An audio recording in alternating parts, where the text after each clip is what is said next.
Okay, yo. Shit, is this thing on? Oh, yeah, man. Let's get it started.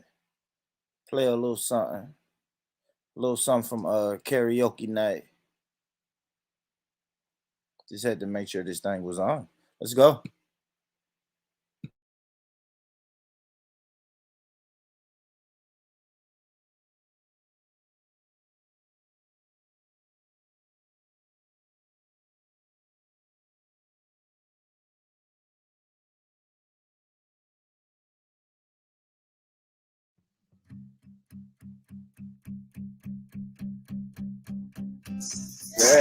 I started in my heart. Reaching for the picture, sunken off the dark.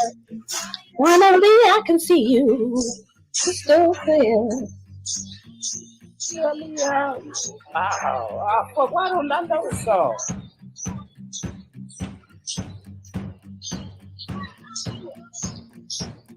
That's what I will do. There's a fire started in my heart.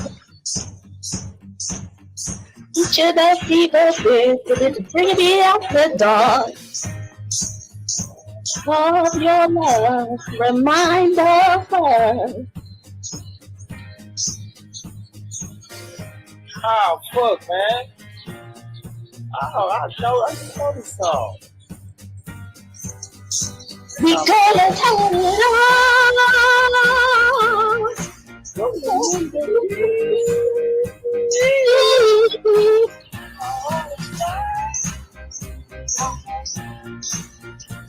Played it to the beat. I think I only know the hook. Baby, I have no story to be told. But I've had one of you, and I'm gonna make your heart burn. Think of me in the depths of your deep sad. You make a home down there, as my show won't be shared. It's part of your love. You almost had it all.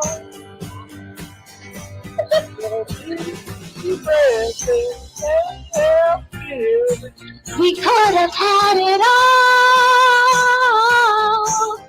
rolling in the deep. You have my heart inside your hand, but you played it to the beat.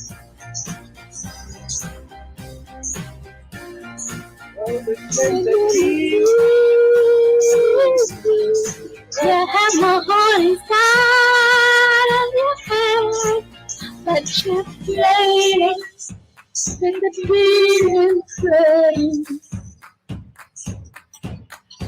Open door, there you go. Come, bless me. I was looking for. Into treasure go.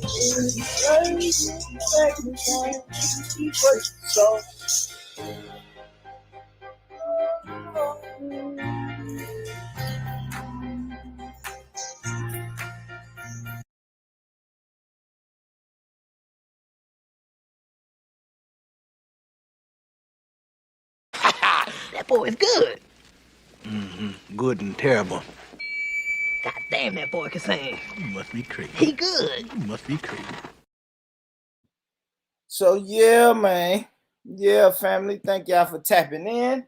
This is another episode of Rich Rhetoric. Thank y'all for real for tapping in. You could have been anywhere in the world. Well, I take that back. You probably too broke to really be anywhere in the world, but fuck it. We out here at the same time at the same damn place, man. First and foremost, I put the link in there. That video I just played is from the sister Banana Split. You know what I mean? Banana Split. Hold on, we gotta see who this is. Yo. Yo, Wagwan, bro. I don't even know this voice. Who is this? Velly, innit? Who? Hold on. Who? Velly. Yeah, this ain't Velly. What y'all doing? It's me. Oh, so what the fuck trying to porn bomb me? Damn. Hey, shout out to G Block. I was finna show blame that on my brother Veli. Tell me say, look at this shit, man. Damn, I come off of G Block, come over here, and then the weirdos come, man. But nah, shout out to G Block. So when you get a chance, drop a link for G Block in the chat. But yeah, like I said, the link I got in the chat right now is for Banana Split channel. That sister always fucks with karaoke. Shit, update on karaoke is coming soon. So I hope you got your vocals ready. No, I really fucked them up, man. I've been choking for the last half That's hour. okay. Well, whenever they get ready, we'll still be here. So Alright. shit together, you know what I mean? Because if, like y'all just heard, me and Cotton Socks and I set the bar. You know what I'm saying? We put Adele to shame on her own fucking song. So yeah, man, karaoke's gonna be a hit either tomorrow or Wednesday night. I don't know. Let me do more housekeeping.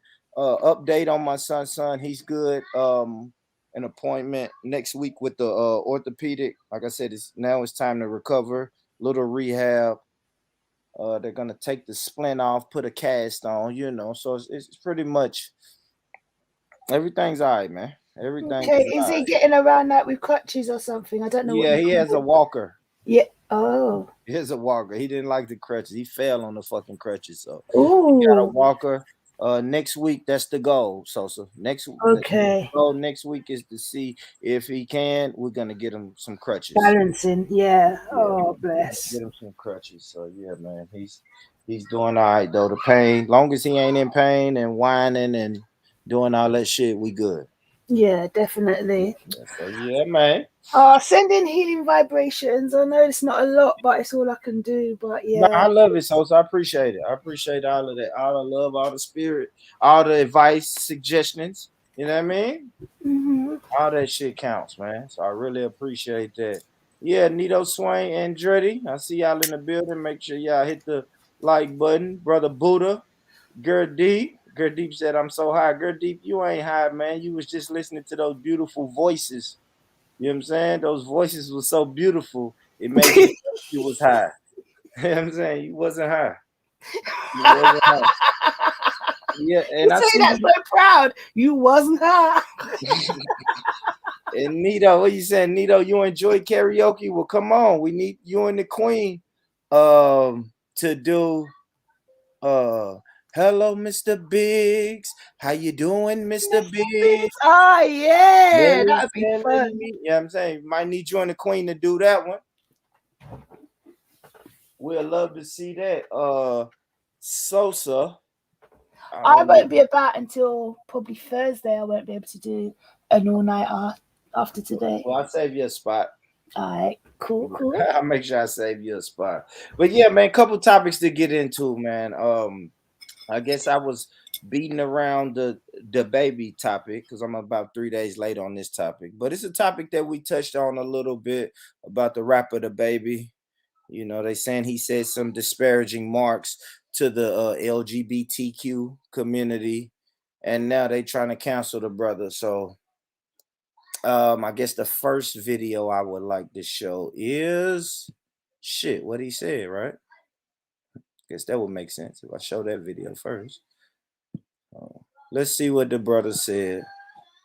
He said, "Big up DaBABY." I know, man. I think I'm sticking with him too because I want to have a deeper conversation. It's, Sosa knows this is the same thing globally, man. It's just they're trying to censor people to the point where if you say anything about these certain people, they'll drop a label on you.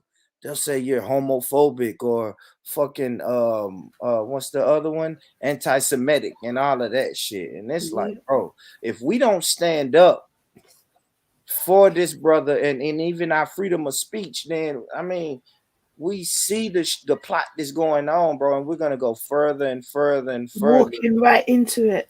Speak up, stand for something or fall for anything. Yeah, that's it, bro. We can't keep doing it. But yeah, let me play the video of what DaBABY said. I guess I can set the table. He was at a concert. I think he was at the Rolling Loud concert that's in Miami right now. It's a You know, it's an annual concert where they bring most of the big artists, you know, R&B singers, rappers, pop stars, all of that. And it's just like a week. I think it's like a week of just fucking festivals and concerts and shit like this. But this is what he said at the, I don't know if this was at the end or the beginning of his show, but this is what he said. Hold on, let me mute my mic and then we'll get into it.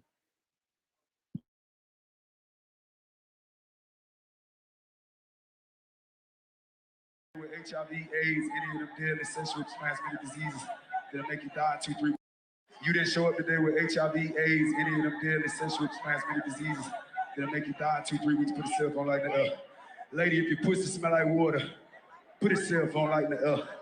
Fellas, lights up. Fellas, if you ain't sucking nigga dick in the parking lot, put your cell phone lights in the air. Let's be real about this shit. Yeah, keep it fucking real. Some of y'all niggas suspect as a motherfucker. Let's be real.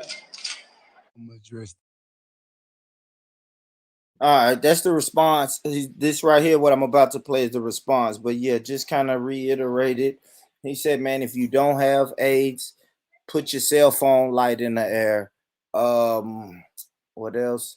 If ladies, if your pussy smells like water, put your cell phone light in the air. And fellas, if you haven't been sucking dick in the parking lot, put your cell phone lighters in the air. So that is what he was saying, and people are saying that's misogynistic because he spoke on women's pussies, and they're also saying that it's homophobic because he spoke on AIDS and fucking AIDS and I don't know oral between men. My question, right, is when does this, where's the barrier, right? Because they'll say to you, we'll teach your kids whatever we need to in schools, whether it be about trans or gays, blah, blah, blah, because of whatever reasons they give.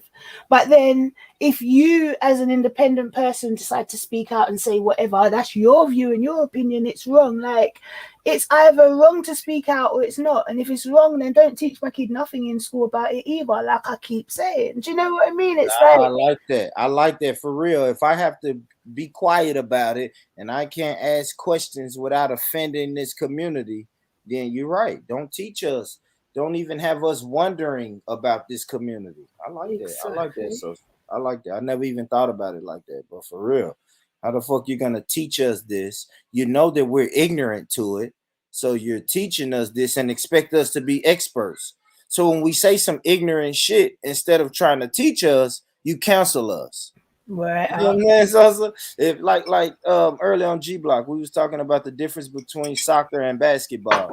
Now, when I'm sure I said some ignorant shit about soccer tonight, but what if you guys was just like, well, fuck it, Born, get the fuck off this panel and let's just counsel him. Right, like, exactly. No, like, you know what I mean? Like, teach me if I don't know, if I'm ignorant to the fact. Don't fucking counsel me. But, even if you can't teach, yeah, you have to be able to listen. You may not like this is one thing I always say. I do say some very like off-band things, yeah. And the thing is, it's not it's not to be liked or disliked. It's just what it is. Do you get what I'm trying to say? And that's the way I think anyone should be. If you say something and I don't like it, I'm one individual. There's 100 others that do. And it's always the ones moaning. It's never the people that it's about that are moaning. Like yeah. You know, it's yeah. Not because I mean, even yesterday, Sosa, when Brother Mike was talking, everybody else was putting fire emojis, and you was like, "Hold on, Brother Mike, like you speaking about some shit you don't know about," and you know what I'm saying? Mm-hmm. Everybody got their opinion, man. I don't know. I don't think you should counsel. You can't counsel people for their fucking opinions. Exactly. I don't think so. That's what makes the world go round. If otherwise we're just robots, all saying the same thing, you know, it's just. It doesn't make no sense if you just look at it on that simple aspect, just as small as that. We're all either going to be saying the same thing because any opposing opinion is going to get you cancelled. Then, you know, what are we actually walking into? How is that hard to understand? Like, speak up, fight. What are they going to do? Put everyone in prison for having an opinion? Speak up. Back, yeah, I'm up for, like I say, yeah, back the baby. Stand for something. It's little bit, but it's something, you know? Yeah, it's something. Like, nah, you ain't gonna be. And I'll skip ahead a little bit in this story, and he's pretty much. I don't know. He's doing the typical American thing because they are fucking trying to beat him into submission over here in America. You know what I'm saying? But the brother's trying to stand on it as much as he can. After this video surfaced, it went viral. People started speaking, and this was his like reaction to him, to people critiquing the video I just played. Let's get to it. Oh, okay, I've not seen this. Cool.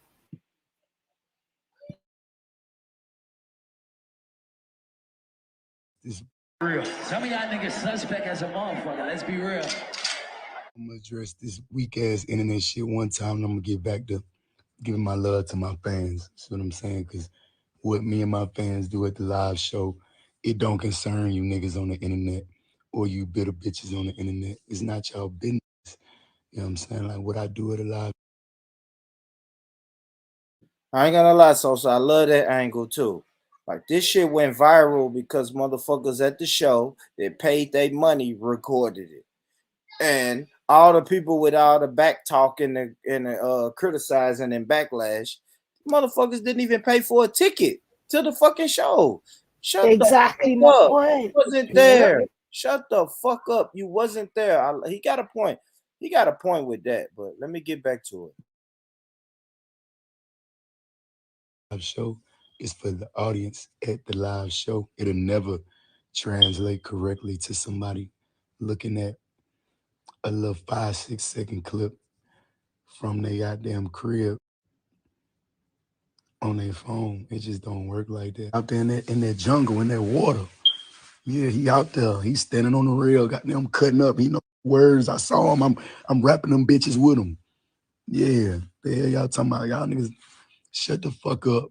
You niggas that ain't at the show. The show is for the niggas who paid the money and took the time out their life to come enjoy the show. Not you motherfuckers watching it on the internet at the crib. No, nigga, just get your tickets and come fuck with the live show killer, gay or straight. Don't let these motherfuckers hell. Look, all the lights went up, gay or straight. You wanna know why?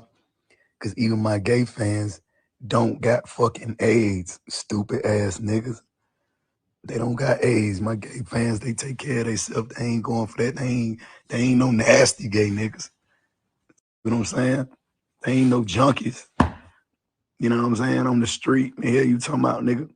Then I said, if you ain't suck dick in the Rolling Loud parking lot, put your cell phone light up. You know what my gay fans did? Put that motherfucking light up, nigga. Because my gay fans, they ain't got niggas. They ain't going for that. They got class, nigga. Got standards. Y'all nigga tripping. Y'all nigga tripping. Y'all bringing negative attention and energy upon yourselves. And the ones that's doing it is people who didn't even attend the show. So this shit don't concern y'all at all. Y'all niggas and y'all bitches or straight or goddamn both or whatever, all that shit, man. Don't none of that shit matter to me. What matter to me when I'm on that stage is putting on the show for any. Wow, see, I hadn't even seen that. And this is another thing. If you've anyone that's seen the first video that obviously went viral, repost this video. So let that go viral too. Like we need to do our part. Shut up the, you know, for every post that says, oh, look at what DaBABY was saying, we need to post his response. Because at the end of the day, it's clear as day, no one can argue with anything he just said.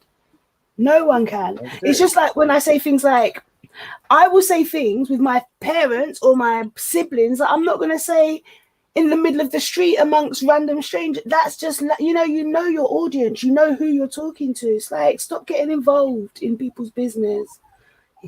Yeah, no, I agree. And then anytime it comes to anything LGBTQ or, you know, gay or anything, everybody wants to speak out. Everybody wants to pile on. It's the mob mentality culture. I remember once at work, right? Not where I work now. This is years back. Yeah. And I said something. Some guy said something, and I don't even remember the situation. But basically, I said our manager was a gay guy, and I said to one of my colleagues, "Stop kissing his ass." Yeah. So my colleague was trying to spin the narrative. See, she's talking about, But my manager, this is the thing, I'm me anywhere I go. So you get to know me. So you will authentically know as a gay guy that, you know what, she didn't mean, she just meant stop kissing his ass. It had nothing to do with the fact that I was gay. Do you get what I mean? But the colleague was trying to spin the narrative. Do you get what I'm trying to say? And it's like, you were saying kissing his ass, and really you mean quit sucking up.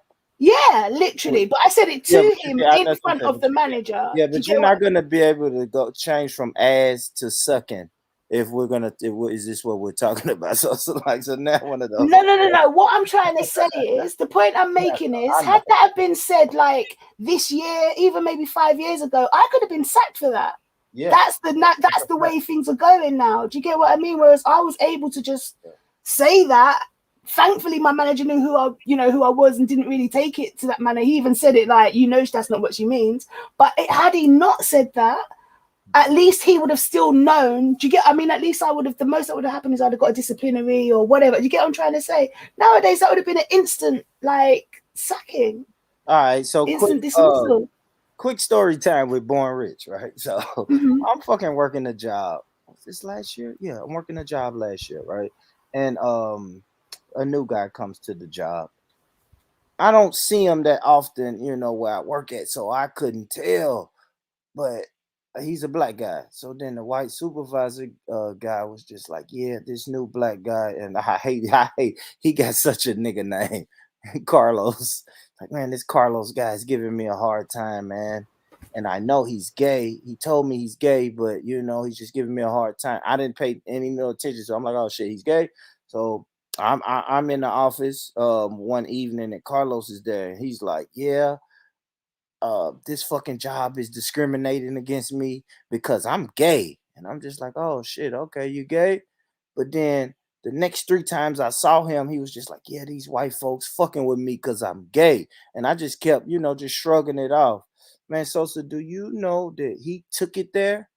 He fucking said that they discriminated against him at my job, didn't pay him his hours, didn't pay any of the employees their hours. I ended up getting a $2,500 check for all of the fucking back pay that this job owed me, man. So that gay dude knew his shit. You know what I'm saying? That gay dude knew his shit, man. No, but they don't pay when it comes to money. Sorry, I mean, I'm not talking I don't know for the Americans, but I know over here they're the ones you see. That's a fact. That's a fact. So I ain't gonna lie. I ain't gonna lie. Same thing over here. They know how to get to the fucking bag. Trust me. I'm talking. I hate that. I'm not snitching, but I'm talking identity theft, credit card scams, the whole fucking nine. However they're doing it, they got it. Bag, babe. That's a fact. So they get to the bag. But I guess speaking of gay people, whenever something gay happened, the UK got to step in with their hero. With their hero gay person. You know what I'm saying? Oh, James's brother, Elton John. So you want to... Anybody? I'm gonna let the UK. Y'all want to take a swing at it? What did Elton John tweet about DaBABY situation? We've been shocked to read about the HIV misinformation and homophobic statements made at a recent DaBABY show.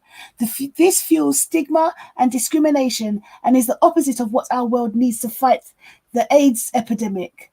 The facts are, HIV, misinformation, and homophobia have no place in the music industry. We must break down the stigma around HIV and not spread it. As musicians, it's our job to bring people together. Fuck off, yeah, batio. But yeah, that's what it said. That's Elton fucking John speaking on shit. And you know what I don't like, man? I don't like since this COVID shit, man. This misinformation word. Oh, mate, I'm telling you. If I tell you my mum's name is Karen, someone's going to tell you, nah, she's lying. Her mum's black. Misinformation. Misinformation. It's like, I hate these words that they feed us every fucking year and then they just take off, man. I hate that shit. So now we was in, what was the first one, Sosa? Fake news. It was fake news, right? It was fake news. Now it's misinformation. And they'll fucking take you. You say some crazy shit about the jab on here. They'll take your post down. And then I listen to 4 podcasts popular podcasts today, and all of them people said, go take the fucking jab. And I'm like, yo, y'all not even saying that's misinformation? Exactly. Shit ain't balanced, man. That shit ain't balanced. I saw someone post just or simply said to people to just ask your, like they were saying basically that they're not telling anyone to take it or not take it, but all I'm basically saying to you is to ask what's in it and what are the long-term effects, and if you get an answer that suits you, take it.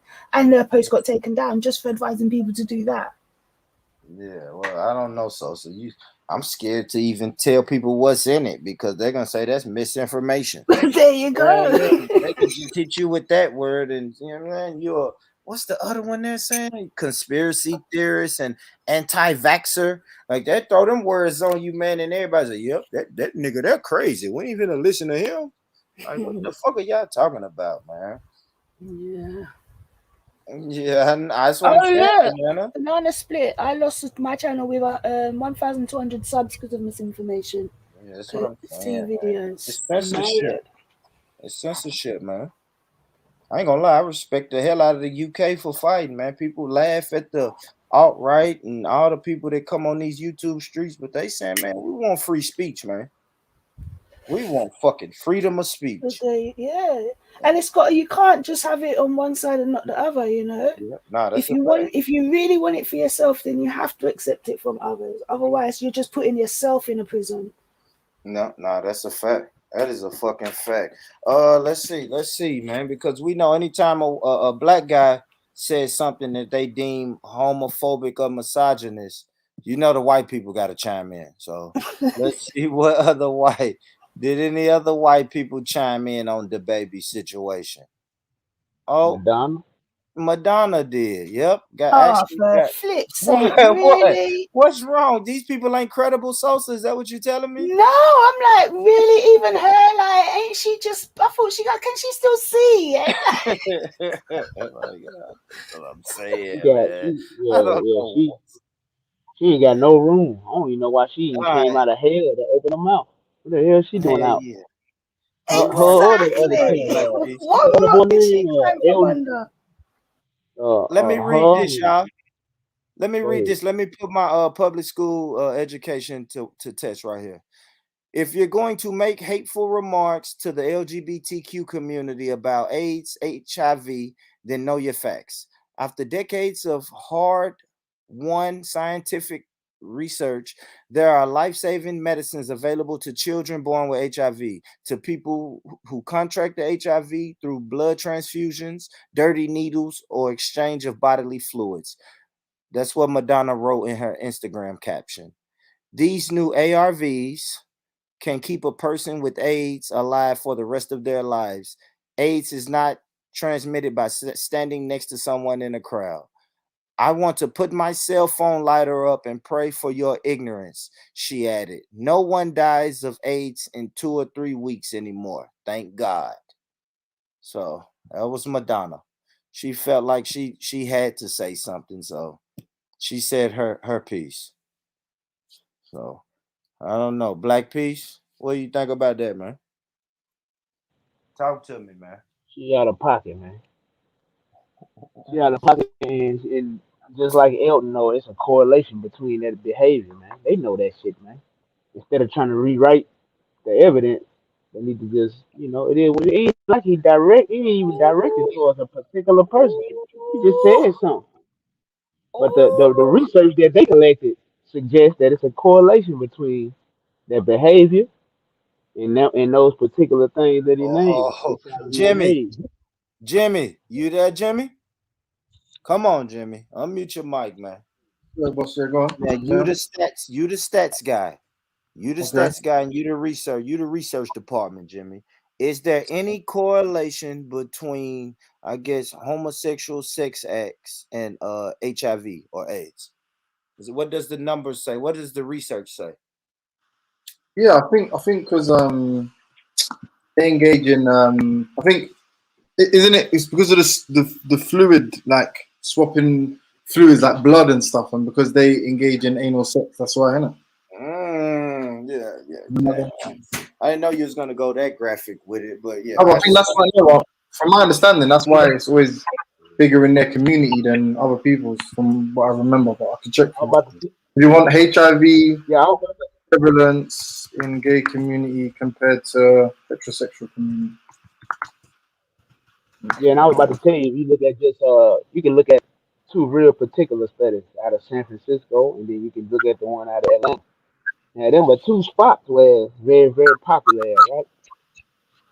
Now, if you do the numbers on just, you just go with Atlanta down south, they got one of the highest rates of that shit down there. I could go. So UK. First thing that popped up was the UK one. It said.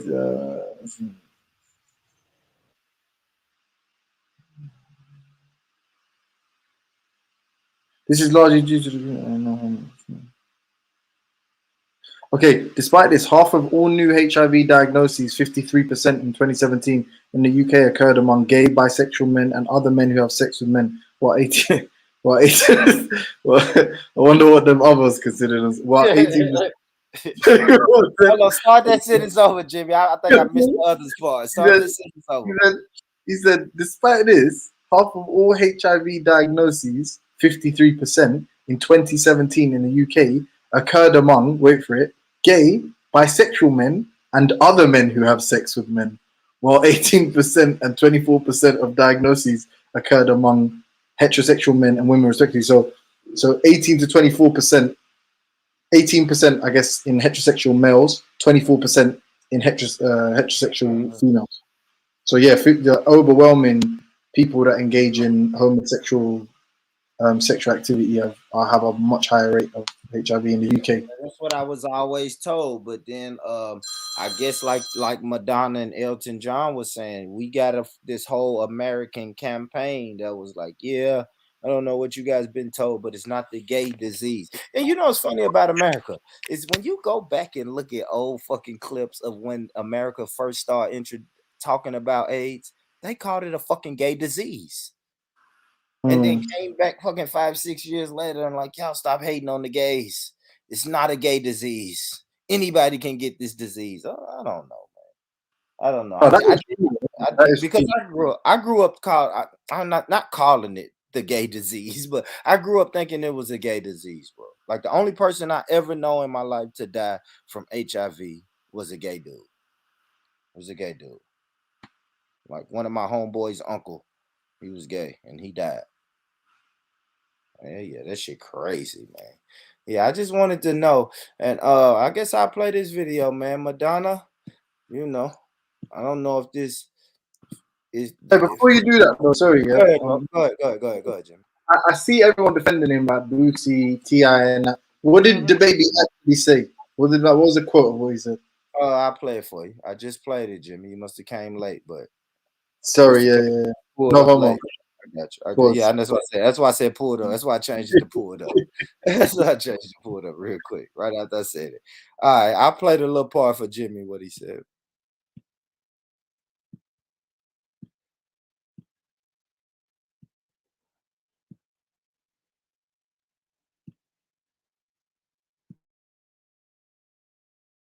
Today with HIV, AIDS, any of them.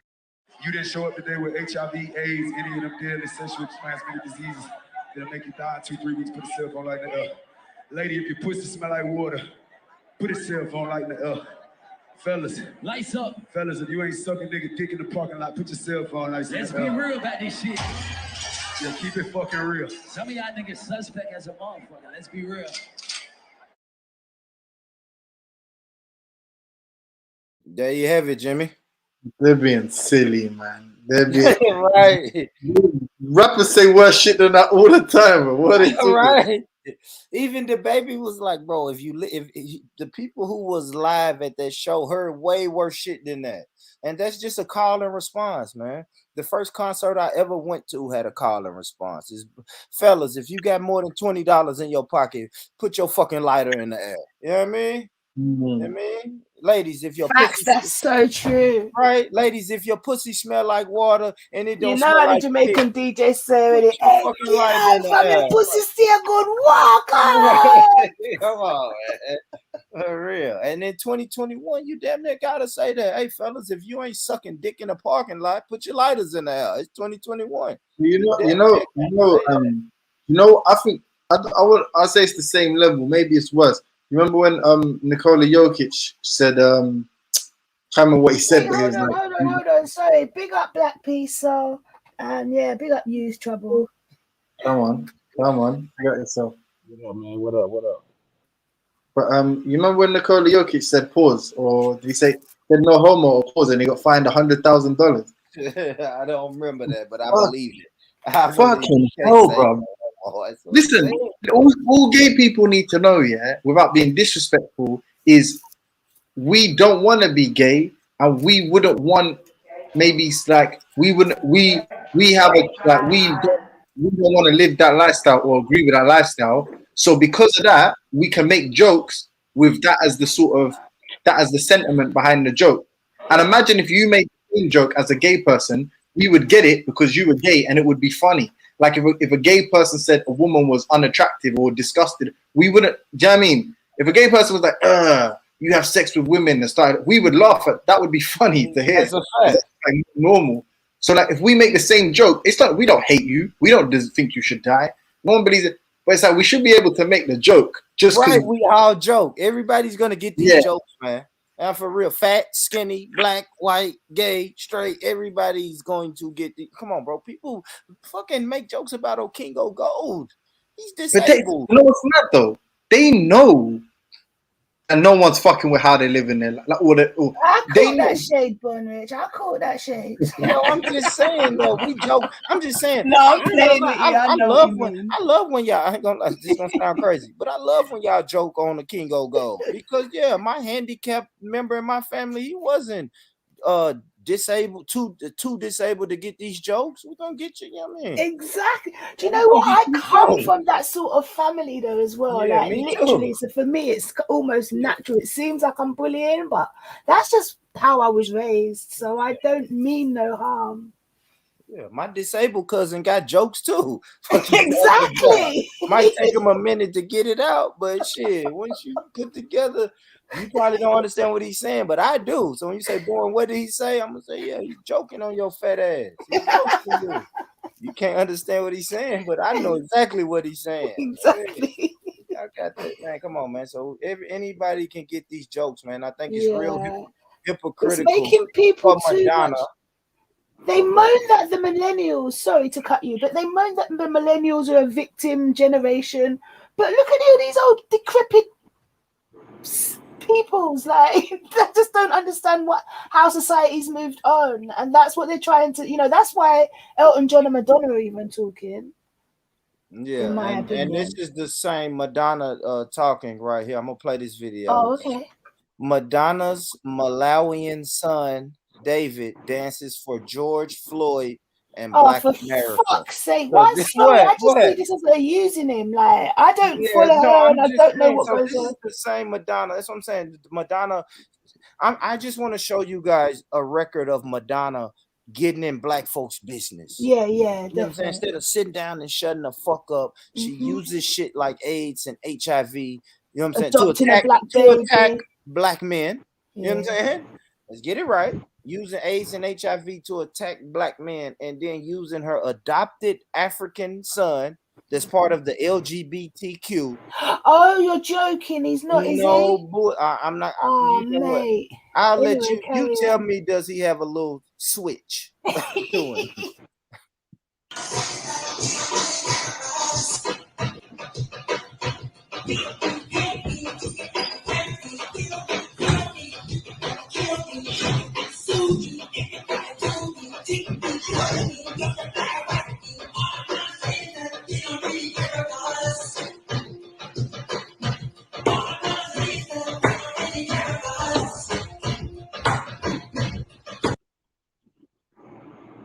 I'm going to be very honest, as you know, I always am, yeah? I've always been involved in dance, whether it has been me going dancing school, I even used to volunteer at dancing, my nieces, nephews. So for me, I don't see anything but a kid trying to dance. Well, let me Google it. Because I think that she's already said she don't want him gender labeled what gender. I believe you when you said it. Don't get me wrong. I was just like sickened more than anything. Did they that, cancel the baby? They trying to. I can go. Let me go. Damn, They need to cancel that Buster. Oh, but I ain't gonna lie. Is he proper famous? Because I've heard the no, name it's before. saying that his daughter and son, or her daughter and son, are gay. yeah, he was. So I just pulled a. Hold on, real quick, Jimmy. Let me answer Sosa. Then you got it. This article in Newsweek, May the 31st, 2021. Madonna raves over her son David in a dress. She says confidence is everything. So, oh God, these celebrities, they're the devil. Not see the ones that they want to paint as the devil, the ones that are actually being devils or mimicking devils in their music videos and whatever just to get sales. They're the ones that they're the ones that they're using them to distract us to not look at the real devils, Elton John, Madonna, and all the rest of them fucking nasty. You know, because I already did a show on this, but yeah, we know the dangers of white women in America adopting Black African kids. They put them in dresses and dress them up and take paint the their soul, fingernails, take the fucking soul out of these kids, yeah. y'all. And then if y'all believe Black people have soul, these white people are sucking the soul out of them, bro. They don't give a shit if they on the repercussions that that's going to have on a child. I think they mold them, some of them, for more attention in the headlines. Yeah, absolutely. It's Do a you think they do publicity that to stunt. their own kids? Is that what you're saying? You think you don't? They're They don't not do their it. own kids, though. They've adopted them. They don't do it to their own. I'm saying, do you think they don't do it to their own kids? That's the question. I don't think Well, so. if they do, we don't hear it in the same Yeah, way, apart I from don't, Will for and real, Jada, Jimmy. but they're fucked up anyway. So you know, sorry, just my opinion. But look at Dwayne Wade. See that shit with his kid, Zaire or whatever. Ain't that an adopted one? The mum ain't his. The mum, the woman raising him ain't the woman raising him ain't his mother. That's or a something fact. like His that. mom don't like that shit. His real There mom, you go. like, I don't know what they doing to my son over there, bro. But I don't know. Obviously, I don't have kids in it, but it's a tough. That is one of those honest to God. God knows what the right answer is. If you're telling me, all I know is my child is gonna hate me for life if it is real, then, because they ain't gonna hear nothing they want to hear out of me if that's the argument they're coming to me with. I'm sorry. Yeah, I'm gonna be. But you know what's crazy? I'm gonna be like the granny. Say, boy, take your gay ass out of here, twisting and switching and shit. You know, don't breathe over my food with your gray. Yes, with your love you. Well, I hope you wash your hands. I don't know what you've been touching. You ain't drinking out my cups either. You're one. Maybe you left your cup in the front room next to the TV. Yo, that's the family I come from, you know. So me too. That me ain't strange too, to me.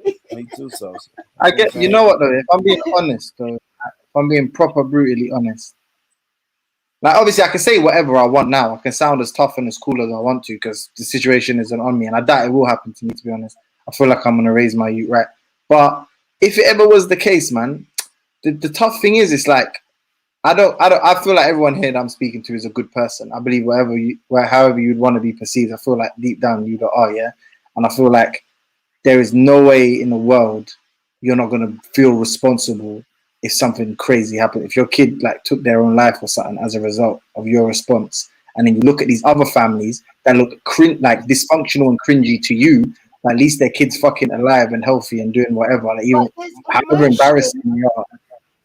Yeah, but that's emotion that you can't really help. If I lost a child, if I lost a cousin, if I lost a friend, do you know what I mean?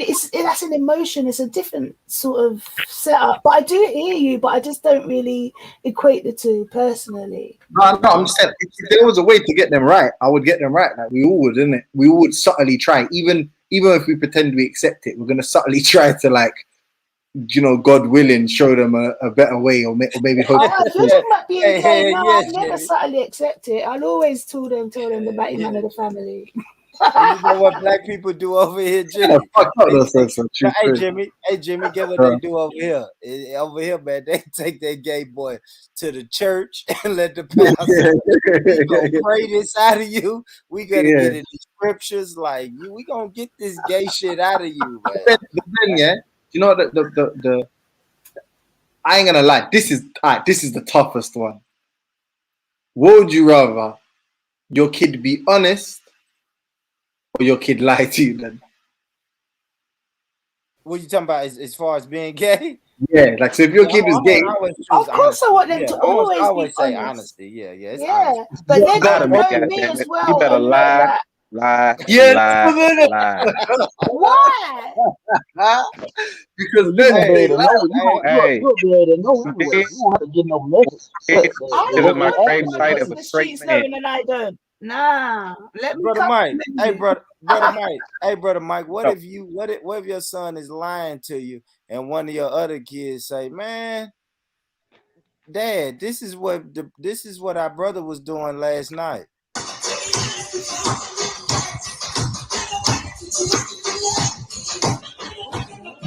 that's the dancing, man.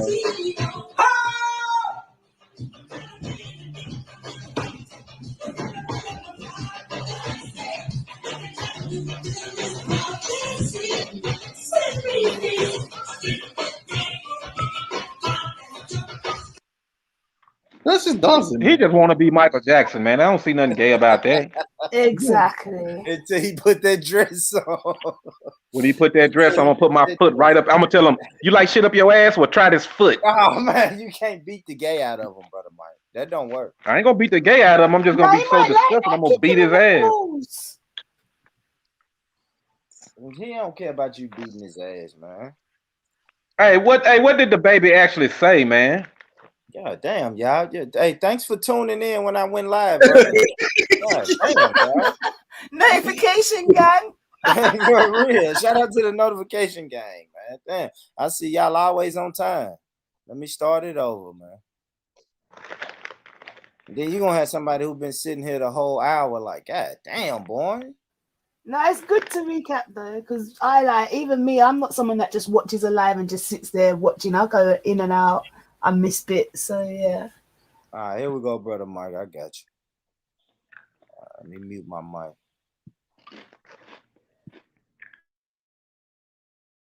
You didn't show up today with HIV, AIDS, any of them deadly sexually transmitted diseases that'll make you die in 2-3 weeks. Put a cell phone light in the air.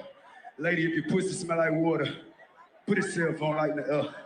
Fellas, lights up. Fellas, if you ain't sucking nigga dick in the parking lot, put your cell phone lights in the air. Let's be real about this shit.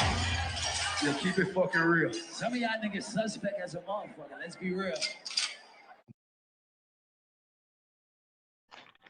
Oh, that wasn't too bad, man. Nah, it wasn't too bad. He did even worse what he did to them little black boys, man. That was lightweight right Come on, there. Mike. I know, Mike. Let's let that go, man. God damn, you lost that. You lost that argument, Mike. It's over. Wait, bro. can I sister get a recap? Oh my god. What happened? I might as well just rewind every show from the last 2 weeks. Y'all want All right, ABOS? Y'all want the just ABOS summarized it and said, recap too? he said, and I replied, and Yeah, bang, I'd have been up damn. to date. But it's like, move on. But nah, I like this topic though. I do have a panel. I couldn't seem to get a fucking panel going when we had this topic. I think I asked Jimmy though. Damn, man, this was a good video, man. Damn, brother Mike, I'm happy you brought it up. Damn, what was that? I forgot what it was called. Jones, are you Jim Bob? Oh, there it is. There it is. There it is. Stream 85 Hold on. plus live channels with no hit. He said, James, are you Jim Bob? I think Jimmy is cognitive dissonance. Who that is? Now, cognitive dissonance has been on your show. Dang. That's Day. Day. Day one. Day one. Is that what you used to call yourself? Or Day? Day. I called him Day. Yeah. Okay. Hey, y'all some weirdos, man. Shout out to Banana Split. Banana Split was a new person. I'm like, who the fuck is this Banana Split? Like, hey, Born, it's me. It's even like, me. Yeah, okay. That's what I like. You change your name. Let me know what the fuck going on, man. Where we at? All right, this is the video. I want to let Sosa, please comment on this video after it's done. Let's get it.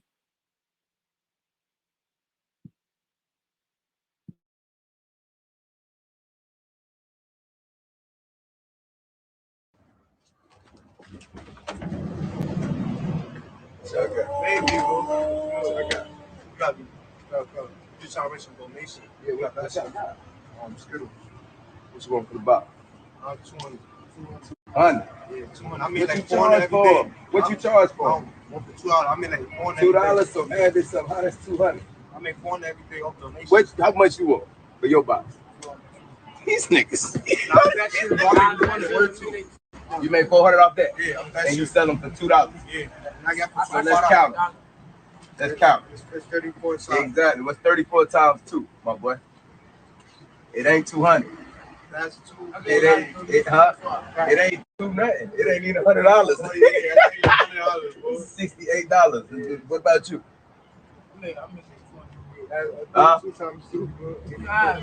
See, I see. Look, see. You give me 1, 2. What? That $2 a piece? $1 each. I bet.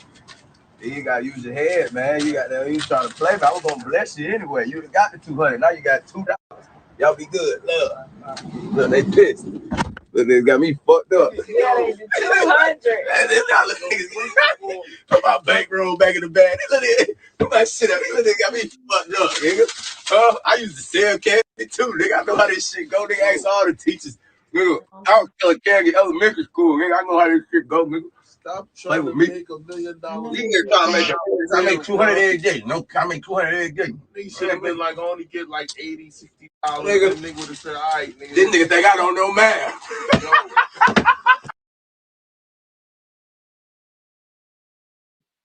There you go, Sosa.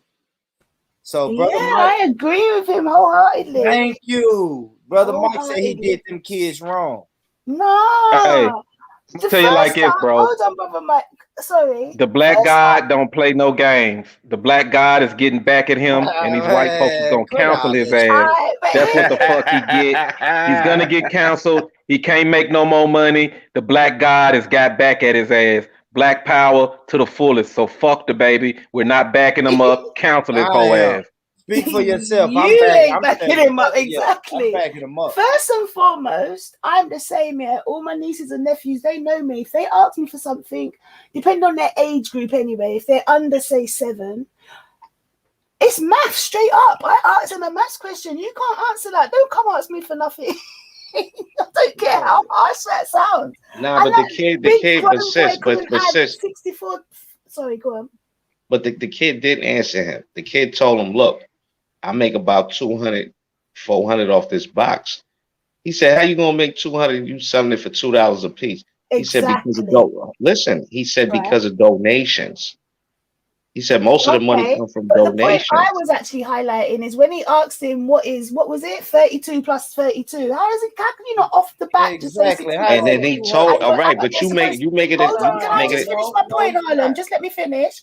But yet you're out there supposedly hustling and handling money. From day one, I'm showing you a lesson you're never going to forget. Let me be on top of things from now. That's going to teach me more than a lesson than if I handed him however much he asked me for, and he walks off and thinks the next person that comes on, he ain't even got to think anymore. He can just say anything out of his mouth because they're just going to give him money. I'd rather he leave me thinking about that shit. So I don't think it was a lesson I don't think it's a lesson he needed to learn. When you look at those, yes, it is. It's not a lesson. It's not a lesson. We're not going for that finesse. He's not finessing nobody. Yeah, that's how they do I'm it. trying to tell you, I would have rolled back around maybe a week later. I'd have rolled back around maybe a week later, asked for him, and maybe given him something then. But I want him to feel what, you know what I mean? He needs to have some comprehension. He needs to understand, you know what? I feel so stupid. I was talking to the bait. I couldn't even add up 32 plus 32. How do you know what I mean? I want him to just feel something. That's how you learn. The bro said donations. He said donations. A petty motherfucker will never understand. No, but I was act like he's doing that. Y'all act like he's doing that. Y'all act like he's doing that to about the fact that he's so grown, handling money and cannot do basic math. Everything else. Y'all just petty, man. That's all it is. Y'all just a petty motherfucker.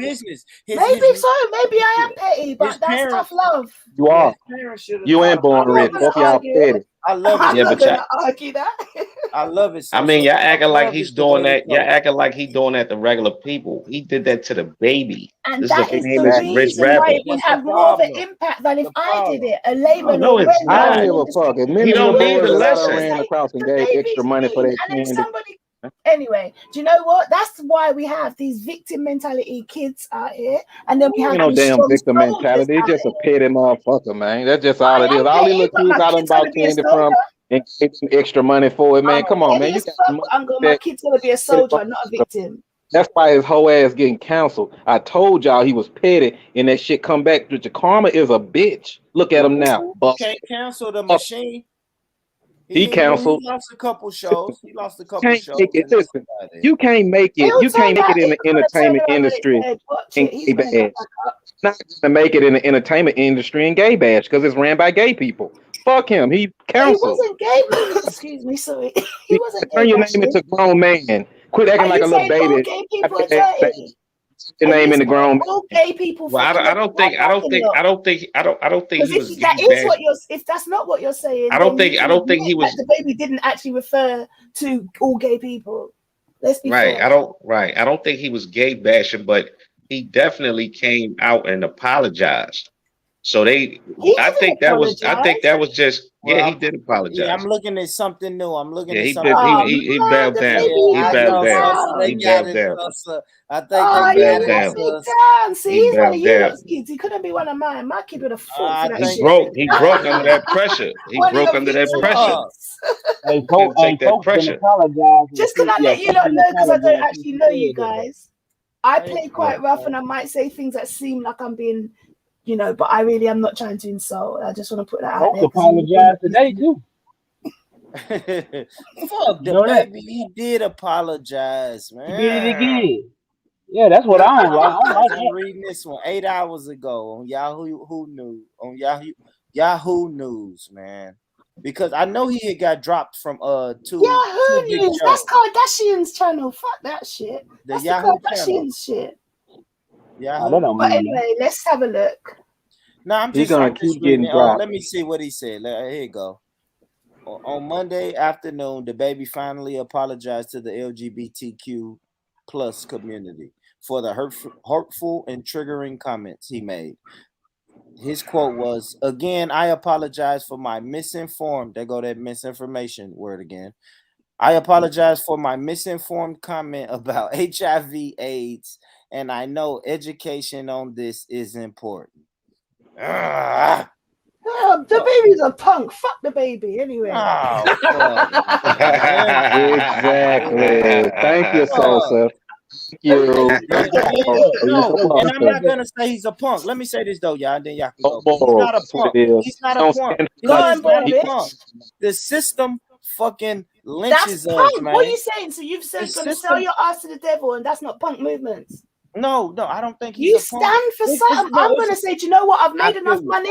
It's more than I had 5 years ago. Let me sit my ass down. Fuck these bitches. I That'd believe be that. my But if you want to stance. be a part of this industry, they're going to punk you. Period, man. You have to follow the Nah, rules. he punked himself. I believe it. I mean, I believe it. But the system forced him to do it, man. Also, I read didn't something in wanna- the comments because I genuinely do not follow him at all. But Cotton Socks was saying that he likes to punch women in their face. Now, I'm not going to take that for face never heard value. that. Yeah, I believe something. If that did happen, there must be more to the story. So I'm not going to take that as face The value. only real good thing that came out of this is we got to see the codes amongst our people. That was like what he did was wrong. You should shut up. You should be canceled. It was a lot of black people, foundational black Americans, that was coming out and getting on his case about this thing. Like the Raven Simones and all that. So at least we got to see them. We got to make sure. She LGBTQ. That's why she said that, because she represents them. But the baby, he's just a spineless dude, man, and he's gonna get what he deserved. Karma is a bitch. I'm telling you. I don't think they should cancel him for what he said, but then they doing it. I don't give a fuck what he did to them little boys. Fuck him. Right. Like I said, I think what he did with the boys, that was some bullshit. Like I said, I don't think that was cool at all. but I don't think he should be canceled. You know what I mean? Like, and I don't think he really necessarily said anything about gay people. Can I ask both of you a question? I think if Growing folks had up, as much yeah. money as he said, I think if folks had as much money as he said he had, he wouldn't be worried about it. That nigga ain't got as much as he said. He ain't no $1 billion shit. He don't run Yeah, I shit. believe He that. like the Just rest of even the to bring women. out such a big coil in front of And those kids was unnecessary. He could have just brought out the however much he was giving them and just gave it to them. He didn't have to No. You We didn't gotta have to teach flash these his young money. boys. No, we gotta teach them these Nah, young boys. teach them No, young boys listen. if you've Hold on, really but got it, listen Bon. though, But if you're Sosa. faking it, don't put it in my Fuck kid's that. face if No, you're I gotta faking say it. this. No, Sorry, Sosa. go on, No, sorry. but yeah, I gotta say this, man. If I pull up on some young black boys and I look like a bag of money and I have a bag of money, you know what this is? This is my bag of money. If I I hear want to because you that, petty decide Bon. to born, Rich. deal You with But you don't you, need petty. Yo, bro, if you I going want to too deal with far, you, Rich. no, You if Rich, I don't want to need to deal Born, show with Rich. you, off Rich, oh because you my they going know too that you far, got, Rich. they know you've got it. Rich. Why did he walk up on them young boys, first of all, with a camera, looking to exploit them with a he fucking There camera? you wasn't. Why No, go. you he got to pull wasn't. up on No, them he with a wasn't. camera? That's You, And like, no, society no, yes, he nowadays. did. because man, He you had a know, camera. nostalgia. Oh my God, How That's how that they shit get all do it recorded? now, all to right, be let me fair. speak. Let's be real, Harlem. There Let me you go. speak. That's not for real, y'all. That shit is nostalgic. If you No, used what to I'm sell saying to corner, if Harlem you, is let's be real. That nowadays that's what all celebrities do. Everything's I camera mean, that's worthy because cool. there's TikTok, there's Insta, there's other ways for them to make money. You know, so that's why You think he he had will a camera in their record that? face. Listen, man, he's gonna record that anyway because, like he said, when he was in elementary school, that's probably 10 years ago, 10, 15 years ago. He used to sell candy, so he's seeing these young brothers That's on what the he corner said. selling candy. That's nostalgic. I would jump Mm-hmm. out. I would if All I right, but saw all some I'm But would young saying you is kids. jump this. out and All of flash look, your I look, would iPhone? jump Rich. out, At and I the end want to of the day, record that. I want to record right. that because I'm opening the door. Listen to Harlem. I'm opening my car door with the thought and the intent on blessing these young brothers because I respect their hustle. But when I open the door, you see a bag of money and you want to finesse me out of my bag of money? Fuck Rich, you. you sound like the To be Charlie Brown honest, I don't I teacher. think they don't was. I blame It's don't the just think kids they. for petty. I don't think they trying. was trying to see. I That's do what not blame the kids for trying because I don't that's think the kids. anybody's. I That's don't. normal. What I blame the kids for is not even having the common sense to do basic math, and that would have been the only Right. The reason I man would have part. The held back man my part money. threw That's you what I Yeah, off. said. that's the only part. But listen, Sosa. You're But not finna Sosa, listen. finesse me and you don't But know hold that. on. But let me say. Look, Sosa. Listen, right. You gotta understand, right. First of all, the young boys, y'all got it all wrong. They wasn't trying to finesse the dude, man. That's number one. Number two, you gotta understand, this is the baby. These dudes was probably starstruck. They young. They didn't know. Their mind probably wasn't even working right. This the There you baby in go. front of me. You know what I'm There saying? you So go. it's like, so dig it. The young boy told him, he said, look, I know that this box of candy is not worth $400, but that's how much I normally make off of this box. Because most of the money I get come from donations. I'm telling you, it's people that just give them little niggas money. I Man, believe Harlem, that you Me, because ain't getting no I'm one of fucking those people. I $400, will Harlem. see kids trying, and if they say to me X, Y, Z, like the other day, well, not the other day, actually, I'll be quite honest, it's before lockdown, but it feels like the other day. But I saw some little kids, I think there was at some little youth center, and they were walking around my neighborhood basically, and they had little boxes of cakes that they were selling. And because one of them was brave enough to approach me, I bought a cake off them, and I literally had come back shopping, so I only had a certain amount of money on me. And I said, do you know what? Because this child was brave enough to approach me, I'm only going to buy from this child. Yeah. But, keep it up, blah, blah. Still try and encourage them and whatever else. But that's what I'm saying. I'm not saying there's nothing wrong with, but you have to do it in a way that's progressive for children. Let them leave with a thought. Now, I hopefully left those children thinking, well, actually, do you know what? That's all we're going to do is ask. Then someone might say no, and someone might say yes. But if we don't ask, we won't get. That's the lesson I've left those children with. Hopefully, maybe none of them think anything about it. Maybe they just move on to the next person. Don't try to get the whole bag. The whole bag so is I'm not just available. thinking that what he did I would hope what he did taught a lesson, as in, you know what, if I even was just more up on my game, he probably would have given us a bit extra. But because I was so backwards, even if that child stood there and tried to hassle me, the fact that he got his maths right, to me, I said, you know what, yeah, I like this little hustler, here you go. Do you get what I mean? But that I'm not going to award you for doing nothing. That's my. So you're not gonna make $1 million in one day, and that's what I'm teaching these little brothers. You're not gonna the little brothers had $200. You ain't no white boy came up here and gave y'all $200 a piece. You don't know that, bro. They do. People be giving them, bro. Yo, I'm telling you, Rich. People like I done seen them little boys before on the train or downtown, and just because I'm feeling good, I'm like, yo, here's $20, man. I don't even want the candy.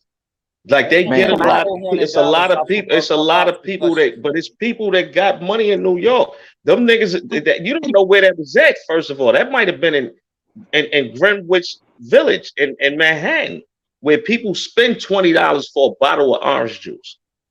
So I'm just saying, like when Shorty said, "This box right here, I be getting like they be getting a lot of money." He said I make $400 every day. They do. They offer donations. Harlem, but bro. listen to me, Harlem. Even with donations, tell me where in the world can you buy a fucking $16 box of candy and make $400?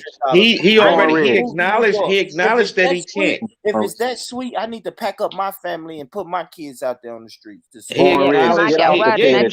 It's a lot of money in that. You should. Hello, can anyone hear me? Switched over on you. My bad, brother. You not at all born rich. Ain't nobody in Pettyville no more. We done got on the train. Let Cotton go. Let Cotton go, brother Mike. Go ahead, Cotton. Yeah, so I was gonna say, the video of the baby punching a woman in the face is on YouTube, and basically he was going past in a crowd. There was a man that shone his video light in his face, and then he punched the woman next to the man without thinking and just walked off. Another thing he likes to do, he likes to crowd surf. I mean, like walk through the crowd, but he doesn't like people touching him. So anyone that touches him, he's swinging, pushing women. Do you know what I'm saying? I can clearly tell he hates women. His security guard batter people to near death for asking for a picture. Like, I'm glad he's getting cancelled, man. He's a disgusting human being. It's probably he really is. He's disgusting. I didn't know any of that. But the first incident you explained, I'm sorry, but if I felt violated, I'm not looking first. I'm swinging. So. Okay, but if that was me, I'm just thinking if I was an innocent person at a concert, I'm a big fan, and I've just got swung on for no reason. Go out, Cotton, and I reach out, I'm hyper, and I reach out and touch Rihanna, and Rihanna turns around and sees you and hits you. But you know what I mean? You can only blame me. Really? Yeah, but that's not the case, but though. He has to take responsibility because he's throwing hands. What I'm saying is mistakes right. What happen. the baby like to do, is go amongst common people and play the big man. Yeah, and that's what he did with them kids. It's like I said, like, look, if I know I'm the baby, I'm famous, and I'm a millionaire, I'm super rich, and I'm famous, I know that the kids is not going to look at me the way that they look at the average person buying a $2 piece of candy. I know that off the rip. Why would he walk up on them kids with, first of all, he showed a big stack of money. These kids is thinking this is my lucky day. Yeah. They thought he was going to bless them. Yeah, I don't agree. He should have flashed the money at all. And then he did that little petty bullshit, like, the fuck out of here. The rest I do agree with. I'm sorry, but like I keep saying, only on the math principle. But he should not have held money in their face. There's no need for that. They know you got money, or at least they assume you've got money. So there's no need for that. That's just being petty. And yeah, everything else about the baby that Cotton said, I didn't know any of this. I think I did hear about the the hitting the woman thing on like one of those T channels, but other than that I don't really follow him. So yeah, I watched someone break it down the other day, innit, because all the issues he's been in, especially with women, and it's quite a few, right? And the kid should have just threw the box in his face, man. Like, that's what I would have done and ran off. He just sucked all the way around, man. He's just a terrible person, man. I don't like the baby for what he did to them little boys, man. Fuck him, man. He's terrible. I don't see how y'all can even defend a person like that, man. Well, like Harlem said, man. This dude like to play the big man around common people. He's a black brother. Not even Boy Rich. For me, it's not even the fact that he's a black brother. That could have been a white person that did that. For me, it's principle. I believe in tough love. Like I said, with all my nephews, they know when it comes with me, my nieces and nephews, I'm always going to ask them mass questions. I want them to be on their toes, and I want an answer within a certain amount of time. And if they do, it might be £1 they get, it might be a tenner, they don't know, pot luck. But you know, that's how my mind works when it comes to letting their brains. So yeah, I can't. No matter who did it, I wouldn't have disagreed with just that part. Like, but I'd have explained why I didn't give it to them as well. Like, come on, you need to do better than that. I'm not giving any money to nobody trying to finesse me, man. So I would have given them something. I would have paid for the content of what they've got. But that's what he gave them. Exactly. That's what I'm saying. And that's all I would have done as well. You know, if you ever gave to a non-profit, nigga, you done got finesse. I'm gonna let you know that now. Exactly. Hey yo, Rich, let me ask you something, Rich, real quick. Hey yo, Rich, are you gonna do a show on our West Indian brothers and sisters hating on the sister that got suspended from the Olympics because one of the West Indian sisters broke the whole record, broke FloJo record? And that's a good thing. And they were selling. Yeah, man. Repeat that for us. What did you say? It's been going down with that. You check it out. You know what I mean? We might have to do a show on that, man. What is it again, Harlem? Say it again. Well, you know, the Jamaican sister, she just broke FloJo's record in the Olympics. Yeah. You know, she's the fastest woman in the world. Yeah. And on Twitter, where you have a lot of West Indians where they gather at. Jamaican Twitter. Right. A lot of the comments was toward the foundational Black American sister that got suspended for weed. Sha'Carri Richardson. Right. Negative or positive? Negative. Okay. So they was kind of like gloating, like, yeah, we won, and you know what I mean. So I think that I thought that was pretty alarming. Yeah, that'd be an interesting one, boy. What you saying, Perry? We need to shoot up to some islands real quick. Nah, man, I think you should just do a show on that. You know, like just talk about it. Divine, you need some Jamaicans. Yeah, I go get the chopper. Americans. Wish Lady Spade would come on panel, man. That would be like, if she did that, that'd make my day. Perry, if that's what you want to do, I know they like machetes. We go get some machetes and go to these islands, man. Chop off some heads if we need to, Perry. Oh nah, ain't that serious, man. Yeah, like, about that, like. You know, it's just I ain't talking about all that. But I'm just saying, like, you know, I just thought. Right, I ain't saying all that now. You're right. But you know what's so crazy, bro? You know what's so crazy? I done been to Jamaica, and only thing I see is love. When I went there, it was nothing but love. I don't understand how a few celebrities or people with a spotlight on them can make people think that a whole entire island think this way. It's just ridiculous. Jamaica is like anywhere else. Athletes just bragging with each other, man. That's just what they do. They're boasting. They boast when they're in the Olympics. The U.S. versus Jamaica. That's just what they do. Right. It ain't got nothing to do with Black Americans and Jamaicans. It's just athletes talking shit. Well, that's what I'm talking about. Like, we need to hear all sides of the conversation concerning that. You know what I mean? Like, we need to hear that side. We need to hear with the West Indian side. We need to hear the side of the people. But I hear you.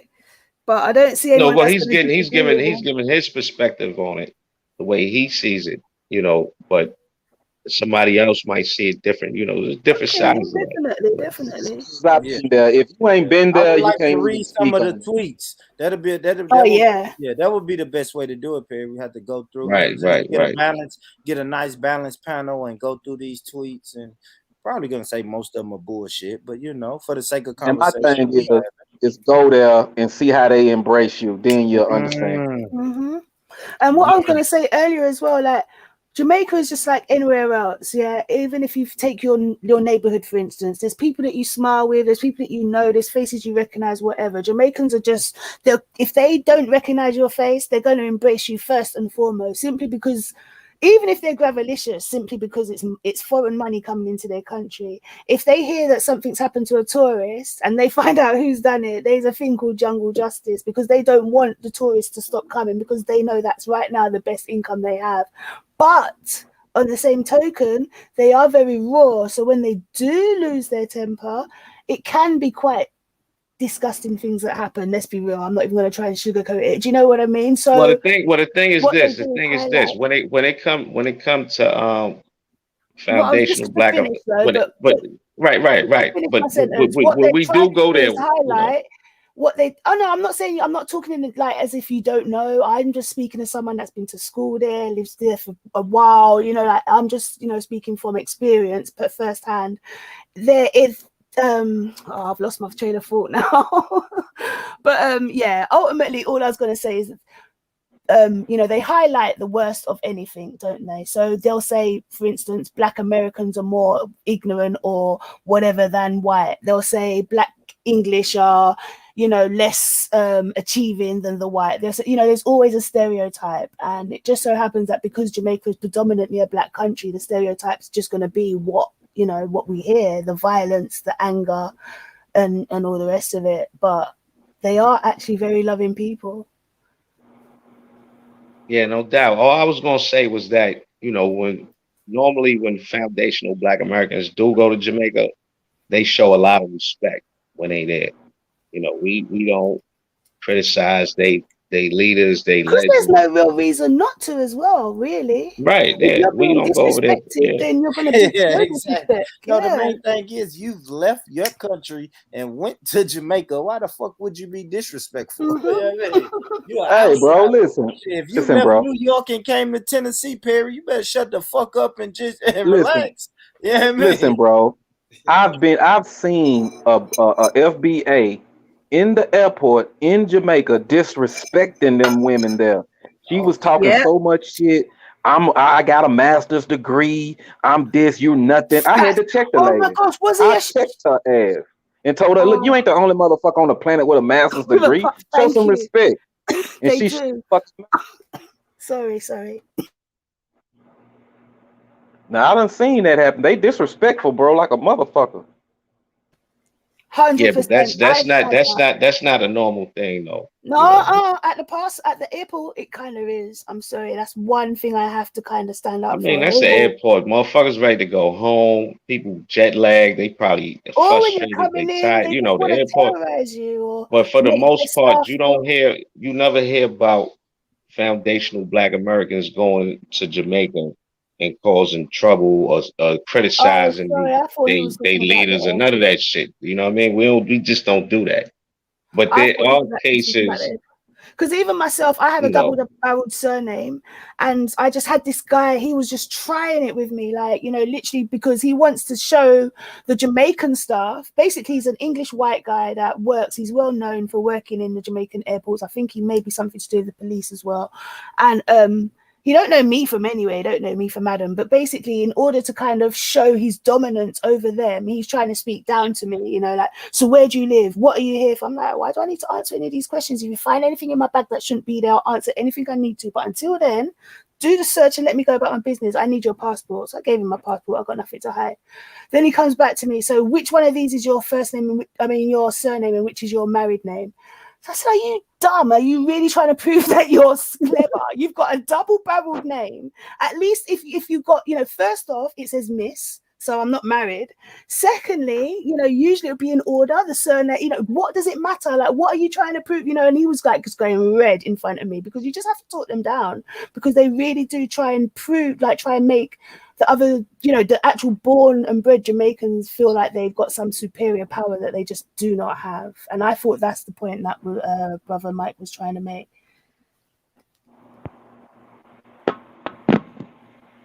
So I just went off on a long tangent, and you probably don't even understand a word I say either. Hey, Brother Mike.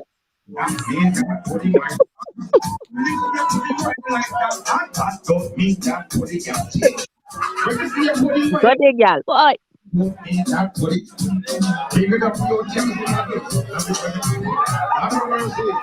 This is America. It's got to be.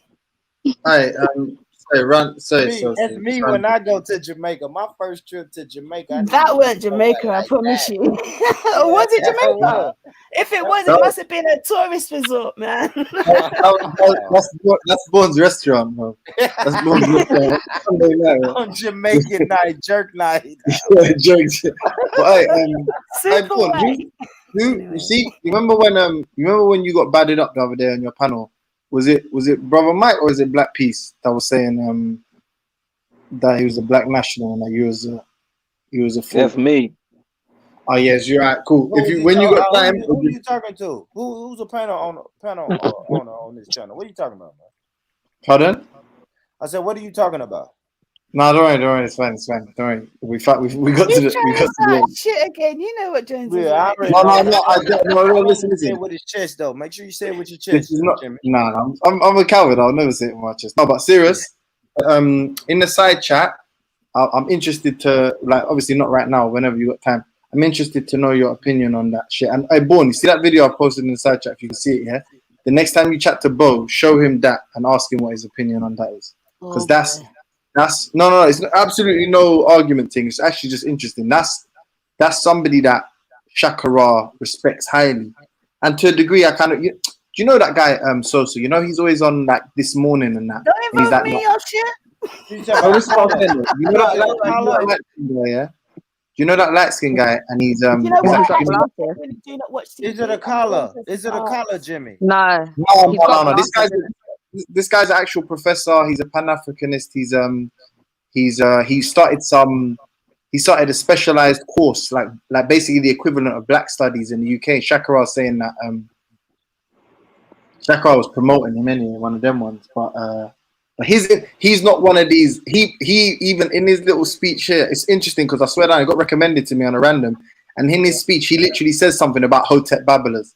Like he literally says that he's an African, and remember, I've never heard Hotep before, Bo, and that. So hearing that, I was like, you never heard that before, Bo? I don't even know about Sarnetta, and I always hear about, everyone knows about Sarnetta. I don't know shit about nothing.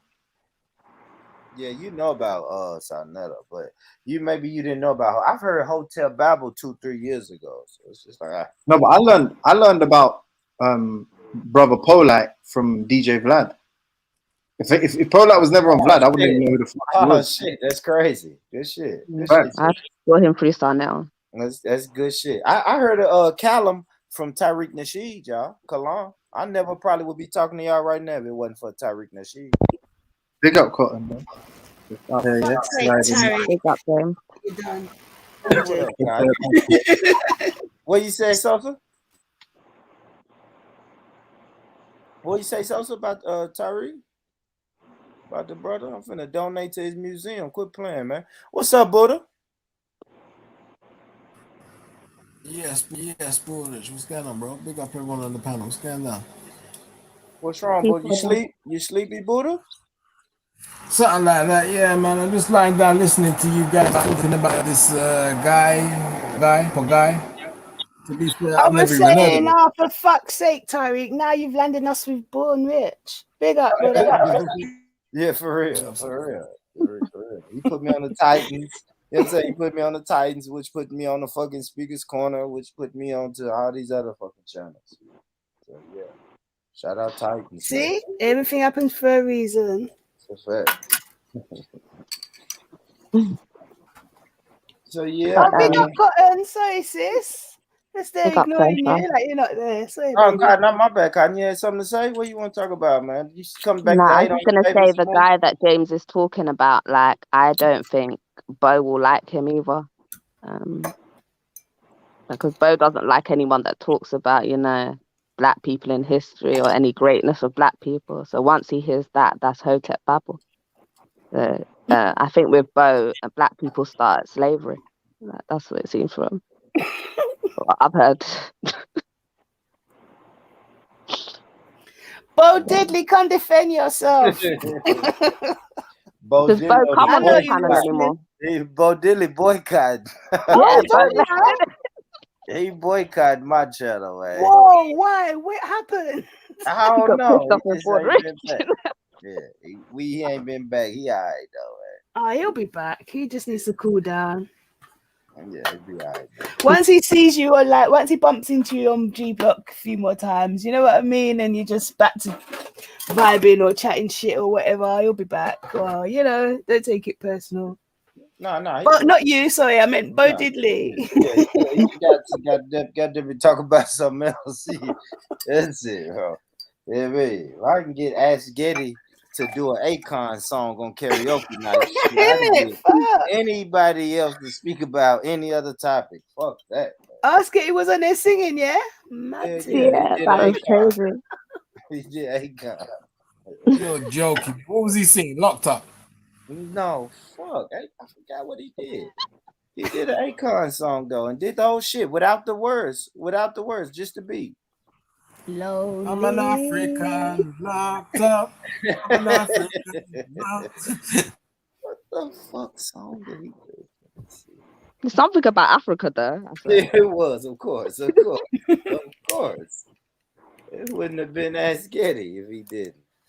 So we got 18. I've known Insomniac. Oh, go ahead. Or you're, not in the UK, but either which way, please make sure you've hit like. It's only the right, We're here keeping you entertained. I'm the one that chats shit. I know this, but you're stuck with me now. If I see the lights go up, I'll stop chatting shit and start talking sense. How about that? Man, hit the like button, man. I worked hard to build this shit brick by brick. I built this shit. Me. Brick by brick. And I'll be damned if I let you tear it down just because you don't like the way another nigga talk.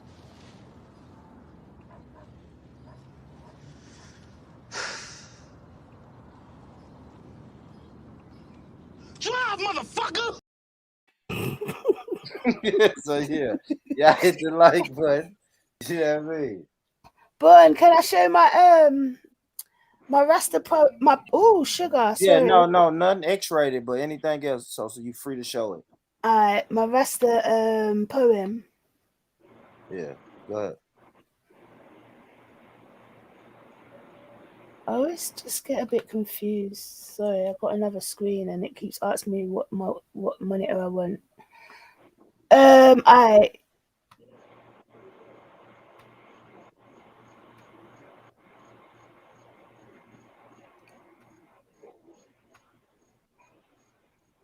need to look at what did I look like on this, man. Is it sharing? Yeah, you gotta go now, fucking. Why the hell is some of these people? What happened? No, I'm just saying. Why the hell is these people? Yeah, you ready? You ready for me to add it, Sosa? Yeah, there you go.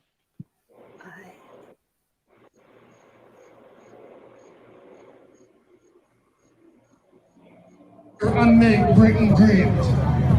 When them come here, they were young people. Can you hear it? And the society turned on them. Yeah, we here. We are here about young people, and we are follow them. And we are idiots. I was there. Reparation. Let them hear the poem, Buddha. Oh, mate, there's actually like. And they shall remain. He's disrespecting whatever this. Yeah, just let it be heard. There's a reason I'm playing. Jailing us each day for. Sorry, you got to hear it from the start. Was you there, Buddha?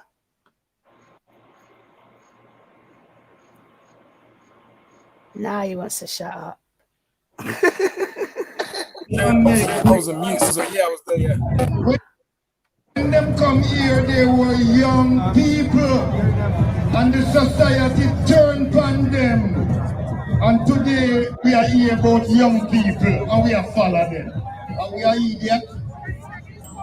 I'm saying, our enemy, who art in England, Babylon is thy name, and they shall remain the same on earth, but not in heaven. Jailing us each day for our daily bread, and lead us into conviction to deliver us to evil. For evil is their kingdom, their power, their glory, and they shall burn in hell forever. So I just like that. It's because it caught me off guard when he said it, and it's just like, he's talking that talk, man. Talking that talk. But yeah, you were there, were you, Buddha?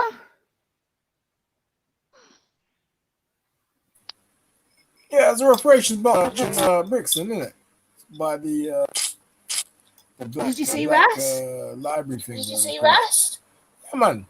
Ras Bugs. See Ras is all Bugs, but yeah. Okay. My mad one. I was there. Still. I was there. You was there? Obviously. I saw. Yeah, I'm the one that recorded that. 6 9 was there. No, I left before them not turn up. I didn't see from morning. You know, this little what do you call it?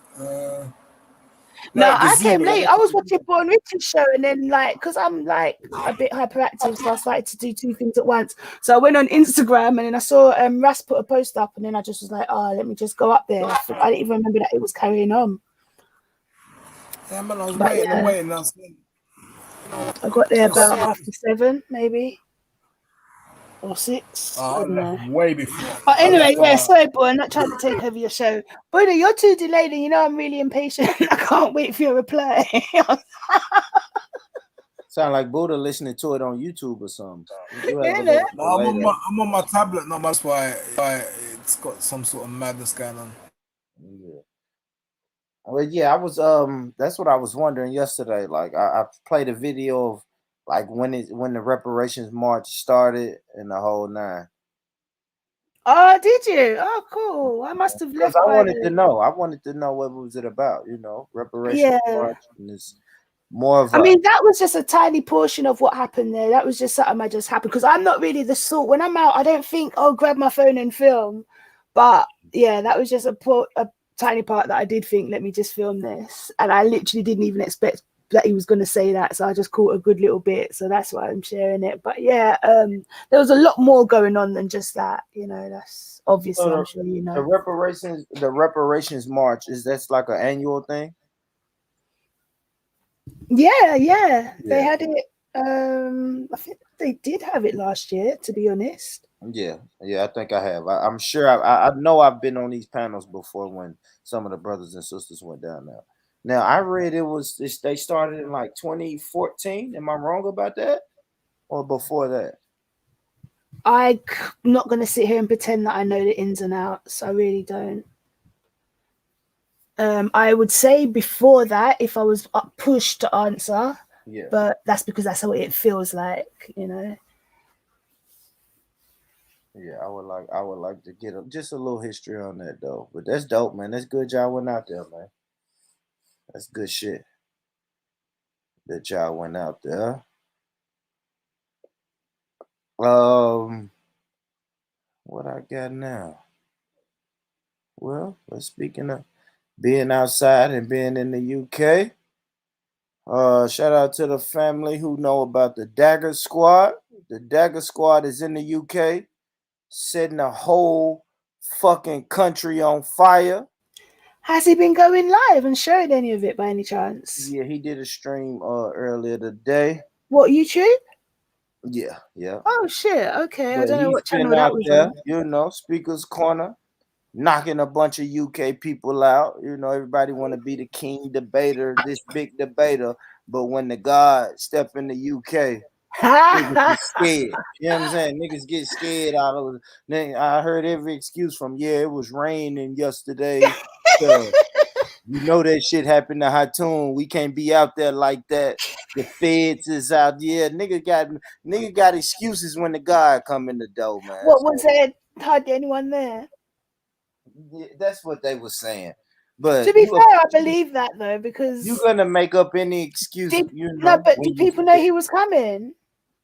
Yes. How far in advance? Hold on, brother. Black people were late for everything. Yeah, black people were late for everything. So if we were told too late or too close to the event, that's why people didn't go. Like I only heard because of you. Yeah, well, the God was out there. Shout out to Brother Garfield and the Dagger Squad. You know, he's out there taking on all haters, all congratulators. And he doing exactly what he's supposed to do. Is that Ralph behind him? I don't know. Ain't that right reaction? You know the haters gonna be everywhere, man. So shout out to him. Let's just see watch the genius at work. This is light work. You know what I'm saying? This is really light work to him, but let's see what the conversation is about. And let's hear Garfield's foolishness.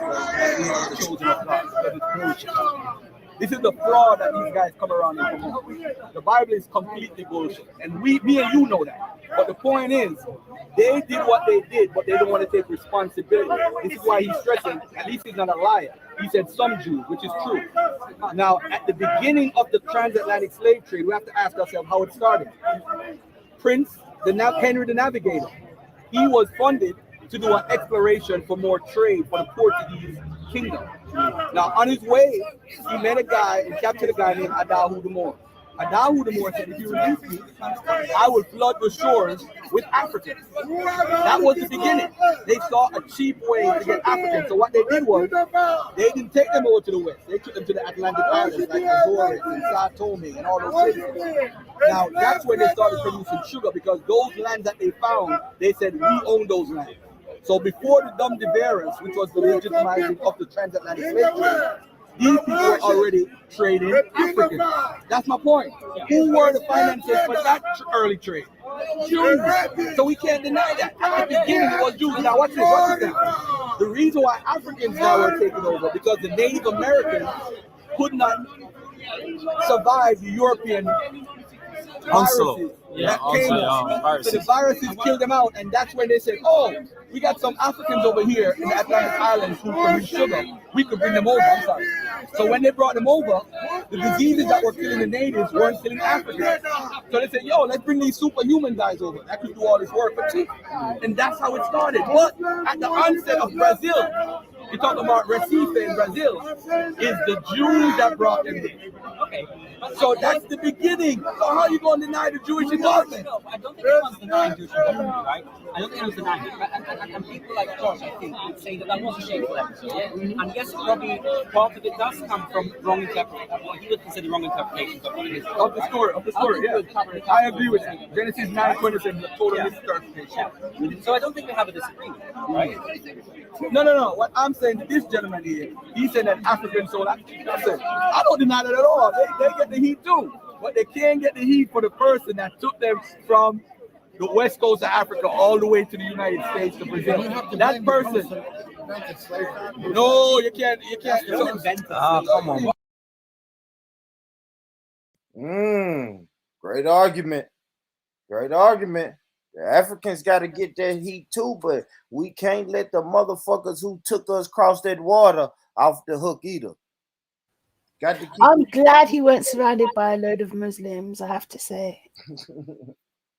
So, the brothers in the UK, light work, doing what he do, running off the small hats, running off the Europeans, doing what he's supposed to do. Shout out to that brother, your brother, Garfield, man. He's still in the UK for a little while, man. He may be back, but let me stop sharing just for a second, though. Just for a second. Let me talk this, man. Let me say this.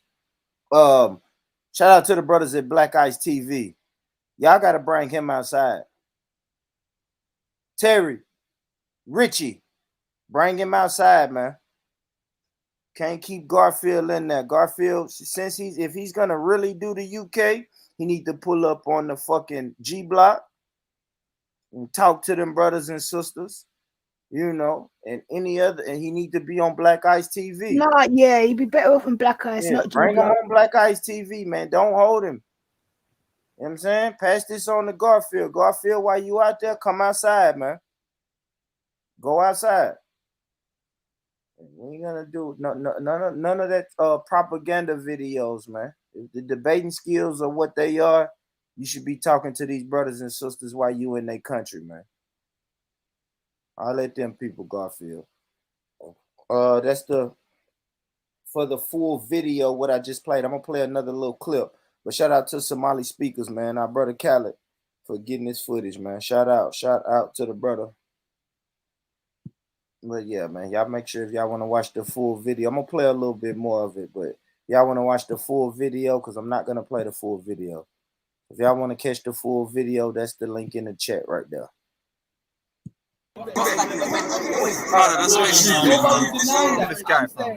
Because of sugar and the greed of sugar, they use African Americans to make money, or Africans, and that's what happens. Even Africans can be the Africans that sold them, they were already prisoners of war from a war. What happened in a war when people are prisoners? They don't have no rights. But when the Berber is Arab as well, there's a big debate about that. So does that? As you look at that, the Arabs and slaves, selling the slaves, does that make them a bad person? The Arab that did it back in those days. I'm not talking about that. It was legal. But I'm not. This is you're deflecting. I'm not talking about that. I'm talking about. Talk to him, Garfield. That's an easy deflection. I've seen many times. Shout out to Brother Rospect, man. I've seen many times Brother Rospect arguing about the European and the Jewish involvement in the transatlantic slave trade. And next thing you know, they want to bring up the Arab slave trade. Yeah, it happened. But we're not talking about that right now. You know what I mean? Sly little tactics. Those sly little speaker corner tactics won't work on the God. Let's go. Everybody agreed. No, you haven't said out your mouth one time that the Jews. No, we're not talking about the British. No. I'm talking about Jews. Were the Jews involved in the slave trade? You have not said that one time. Listen. I'm asking a simple question. I'm asking a simple question. Did the Jews involved? Come on. Hold on. You let them off the hook. Then don't let them off the hook. hook. Were the Jews involved in the slave trade? You haven't admitted that yet. They were involved. Not you. You're a bigger person. You're bigger. And then they helped you. When you admit the question, answer the question. Were the Jews involved in the? Shout out to Somali speakers. You even got Brother Khaled cheerleading with his pom-poms out for the God. Shout out to the God, Garfield, man. Dagger Squad up. Atlantic transit. Everyone was involved. I didn't ask you that. I'm asking you, were the Jews, maybe my Jamaican accent is in the way, but everyone, were the Jews involved in the transatlantic slave trade? They were involved equally as the African Can. Was everyone? I didn't ask you that. I asked you, and by the way, it's a Portuguese, but the Portuguese were the Jews. The Portuguese involved were the Jews. Yes. No, they weren't. No, they weren't. No. Listen. Come on, Jimmy. Wake up. Research department. Wake your ass up, Jimmy. Were the Portuguese the Jews back in them times? Wake your ass up, Jimmy. Research department. Wake up.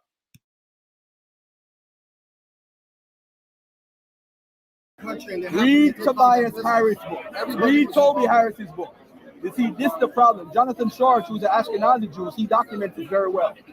The Jews that we call the Portuguese, that when we use the term Portuguese, we really mean crypto Jews. That's who we really mean. What do you mean by crypto Jews? Who are crypto Jews? Crypto Jews are those who were converted that were trying to hide the fact that they're Jews. Another thing. Yeah. But you still have that. You even had sneaky Jews in them times. No, these tactics ain't changed. These damn tactics ain't changed. Those sneaky hats. What's up, Mr. Paylu? How you doing, brother? What's up? What's up, man? You see the God just taking over the UK. You know Who Garfield? Yeah, you see what he doing? A little light work. Nah, I think this is leg day for Garfield. Well, not. I mean, I ain't heard from him in years. I remember when he used to be on Sonetta years ago, but I don't even watch Sonetta stuff like that. Sonetta stuff got boring, so I stopped watching Sonetta stuff. But I used to watch some Sonetta TV and see Garfield up there. And So now you watching like Muslim. Now you watching a lot of Muslim channels, right? Nah, I don't watch a lot of Muslim channels. I don't watch a lot of shake. Give us a shake to look up, Mr. Paylu. One shake if you had to recommend for the family. Okay, I would get Sheikh Khalan Al-Qarusi. He's the Deputy Grand Mufti of the Sultanate of Oman. I hear you, Paylu. Only Sheikh I'm hollering out is Sheikh into Diop. Let's go. Yeah, that's what I do. I mean, yeah. I'm with the manual step. You haven't said it yet. Okay. Where are the Jews? Hold on, my friend. Hold on. I'm asking this gentleman a serious question from a human to a human. Where Jews? I wasn't there. So everyone else was there. I'm done with this guy. Big man, I got him on camera anyway. Yeah. We got you on camera. I don't want to hear no more, man. Nah, niggas talking about they wasn't there. Man, you know what, man? I wasn't even there. I couldn't tell you. Yeah. Look how his man's looking at him. His man's looking at him like, damn, bro. Yeah. Go get in the casket, brother. The casket is if you exit stage right and go through those double doors, it's a casket out there for you. Already ready. Sync it up with your phone. It's an app. It's a casket app. The casket already knows you're coming. Matter of fact, when you get close, when you get a few feet away from the casket, the doors open, so you can just lay down comfortable and go night. Let's get Hello. Come on, what's up, Pelu? You interrupting the God, but go ahead. No, yeah, I'm trying to figure out what's the point. So he's trying to. So the Jews, these Jews in Britain, or what are they trying to say? They're trying to say that Jews were not involved in slave trade. Like, what's his point for doing that's this? what they're saying. They're saying, okay. They're saying this. So, let me ask you this. No, they're saying Jews were involved, but so were Africans. So they just keep deflecting like that. There you go. That's the deflection that they do. Oh no, they said Jews were involved. Yeah, they said but they just keep saying, but so were Africans. So what's the problem? That do you know what I'm saying? Yeah, I understand. Because it's funny thing about it. I was actually reading this book. I was actually reading this book about Jews. Well, I don't even know what I remember, but anyway, I was reading this book about Jews and in Guyana, in Guyana and Suriname, in those countries, they had a lot of there was like, especially Suriname in South America, but it's like on the Caribbean, like there was like the Jews actually were the dominant white group in Suriname for a while, and they controlled most of the slaves there. And there was all these slave stories about people about Jewish slave owners. And I'm gonna tell you a funny thing about it. Shine, he said it. His family's originally Jewish too. That's what Shine said too. So I don't know. They probably mixed with some Jews and slaves. I don't know. He's black though. And he from the but he not like Hebrew Israelite Jew. He's like Orthodox Jew. Remember Shine the rapper? Yeah, I saw him with the ringlets, the black top hat, and the black and white suit. Yeah. Because he said his people are Jew, but there's some people like that though in the Caribbean, because the lot of Jews had not a lot of Jews, but I'm of course there's way more non-Jews, but some of them were slave owners and they had plantations and everything. I was reading the whole journal, but in Suriname and in Dutch Guyana, they was having a lot of them was over there. I know a lot of them was over there with slave plantations and yeah. So I mean, because they were just, and even in South Carolina, they had a lot of Jewish slave plantations in South Carolina too. South Carolina had some Jewish slave owners. They were the beginning of insurance, right? This is what I heard. I ain't gonna lie, I didn't really do much research into it, but they said the Jewish insured the slaves, and then in the later stages start insuring the boats. I mean, they did insurance. I mean, I don't know if it's just Jewish, probably Jewish and some other people, but Jewish have always been involved in financial services, because that's one of the few things they were able to do in Europe back in the day, because a lot of places they wouldn't allow Jews to own land. So what they did was have to put their money together and start banks and do financial services, because they weren't able to do a lot of other jobs were restricted to them because of the laws against Jews in owning land. They couldn't farm and stuff like that, so they had to move into cities and do banking. So that's always been the case. But so they were the ones that built in the financial system. But so that was their niche. That's what they had to do. Yeah. All right. Shout out to you, brother Pelu, man. Pelu come through dropping the knowledge. But let's get back to it, man. Let's get back to the God sending these guys to the grave, man. Let's do it. Jews then? Brother, just admit, everyone was involved in slavery. Everyone. No, what happened? Everyone, including the Jews, including It was a gold rush. It was a business. Exactly. But it was started by the Portuguese and the Pope. That's I don't understand. I don't understand people. I do understand people. My name is Garfield. Brother Garfield. Let me ask you a different question, right? A more current question. Do you living in Bronx, right next to Brooklyn, where there's a big Jewish community, right? Right. Do you think there are tensions between the black and the Jewish community? Always. And if so, what's the way forward? What's the positive, optimistic vision? The vision is both of them need to get the Bible and burn it together. What about the Torah? Get the garbage out. Get the garbage out the way. Then we could talk as human. Yes, the only thing that divides people is, listen, how many wars right now exist because of the Bible? Iraq war, because, they might get nuclear weapons to nuke Israel and they create this atmosphere. Nobody cares about this stupid land but the people that believe in that book. Nobody. But isn't it a bit simplistic to say that everything, all the evil comes from... No, I'm not saying evil. Let me get the light. Every single war that we have is based. George W. Bush said he prayed before he went into Iraq. The idiot said Jesus told him to go into Iraq. Again, it has to do with belief. All these wars, Afghanistan, Iraq, has to do with this guy's country. So, not even his country, but the land called Israel. Wars have happened in places where they don't have Christianity. That's not anti-Semitic. Saying it's my country.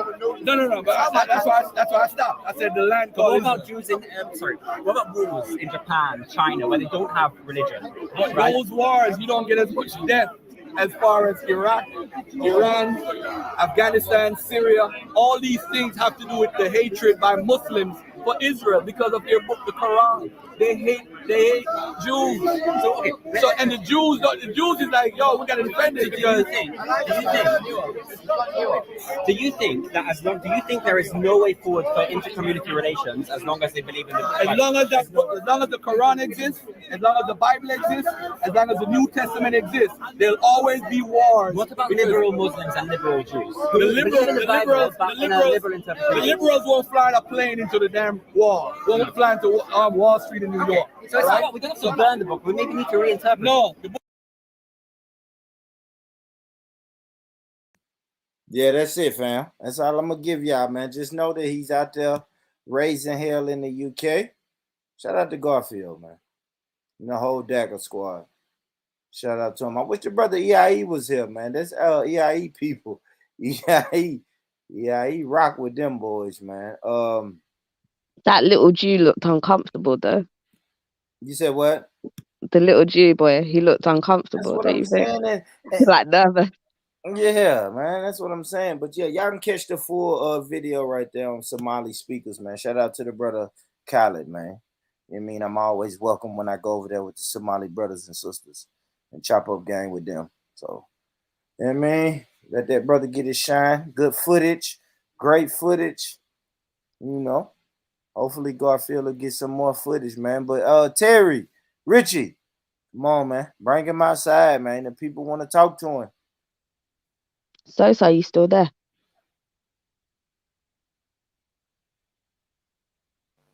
Yeah, I'm here. So why do you think cognitive is day? I'm sure it is. If not, then it's scientific method day. No. One of them is the same person. If it's not scientific method, then it's cognitive. Ask him next time you see him. But you know, cognitive flirts with people and stuff. I don't pay attention to people's comments unless I see my name. Do you think Day was scientific?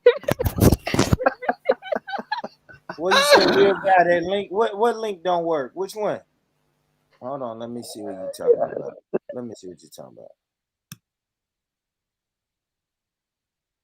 Okay, that link works. So you must be talking about. Fuck. Hold on, y'all. They said the link ain't working. Hey, matter of fact, y'all hit the like button. I don't know why y'all ain't hitting the fucking like button, but you should be. You here, and guess what? You ain't doing shit else. You just here. So hit the like button while you're here. I don't understand why you wouldn't. All right, let me see what link. You send the StreamYard link?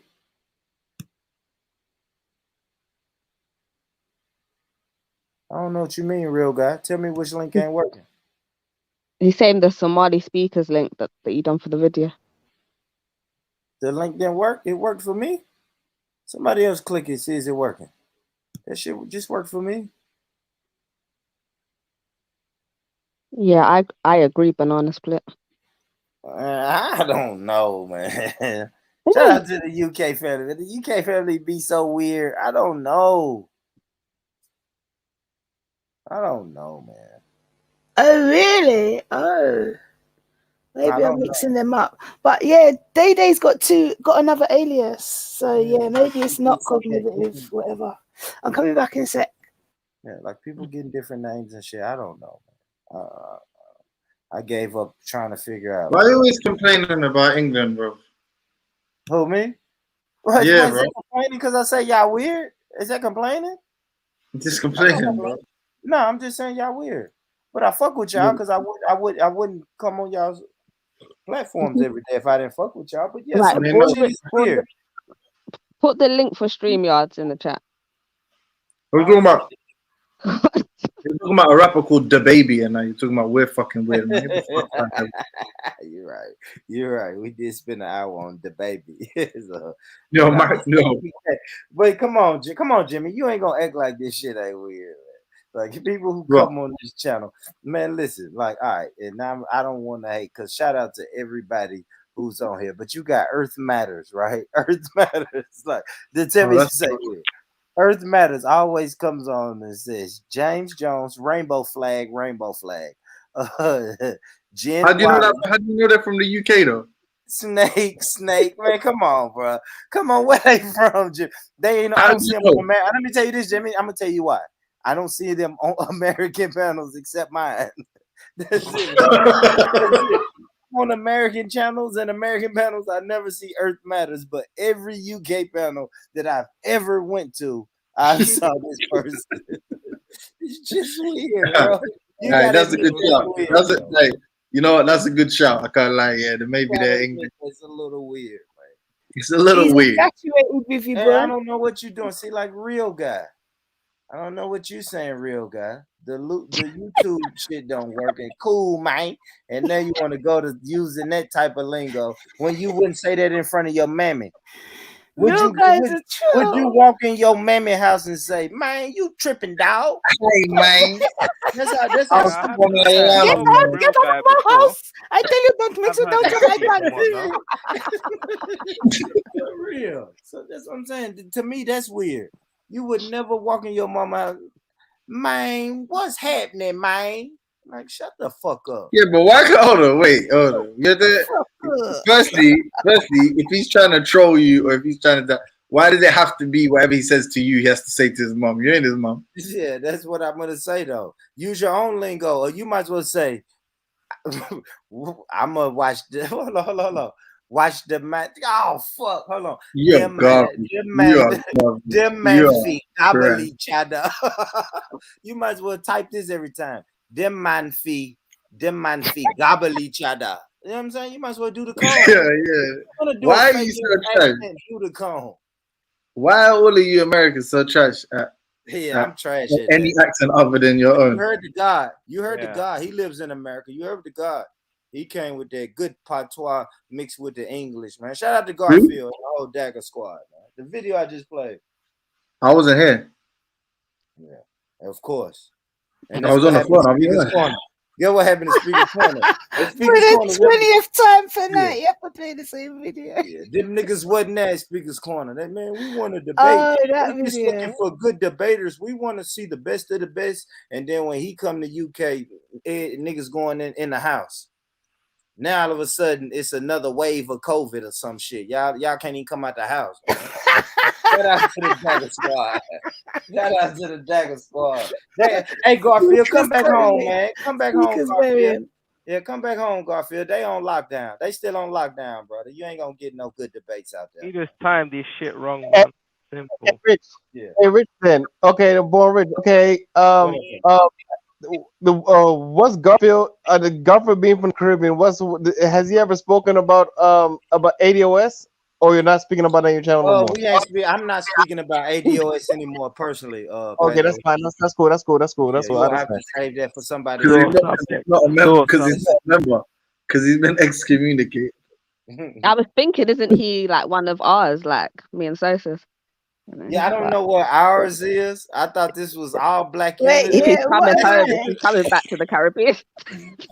Yeah, see, I don't know what ours is. Caribbean, so I was thinking, how does that work out? How does that work out that he's Caribbean? I mean, I don't know. Yeah, I see what you're saying, Pelu, but it seems like you trying to divide us and our Caribbean brothers and sisters, bro. And No. I'm just saying that because I'm so used to. Okay, I know you're not talking about ADOS now, but I'm so used to everything being ADOS for so long on this channel. I don't know what would have made you thought that this channel was about that. So now that we back, came on, right? By the time I came on, it was okay. I probably started when you had the ADOS binge or whatever. So that's what I know because I've only been. Not true, Pelu. Yeah, because look.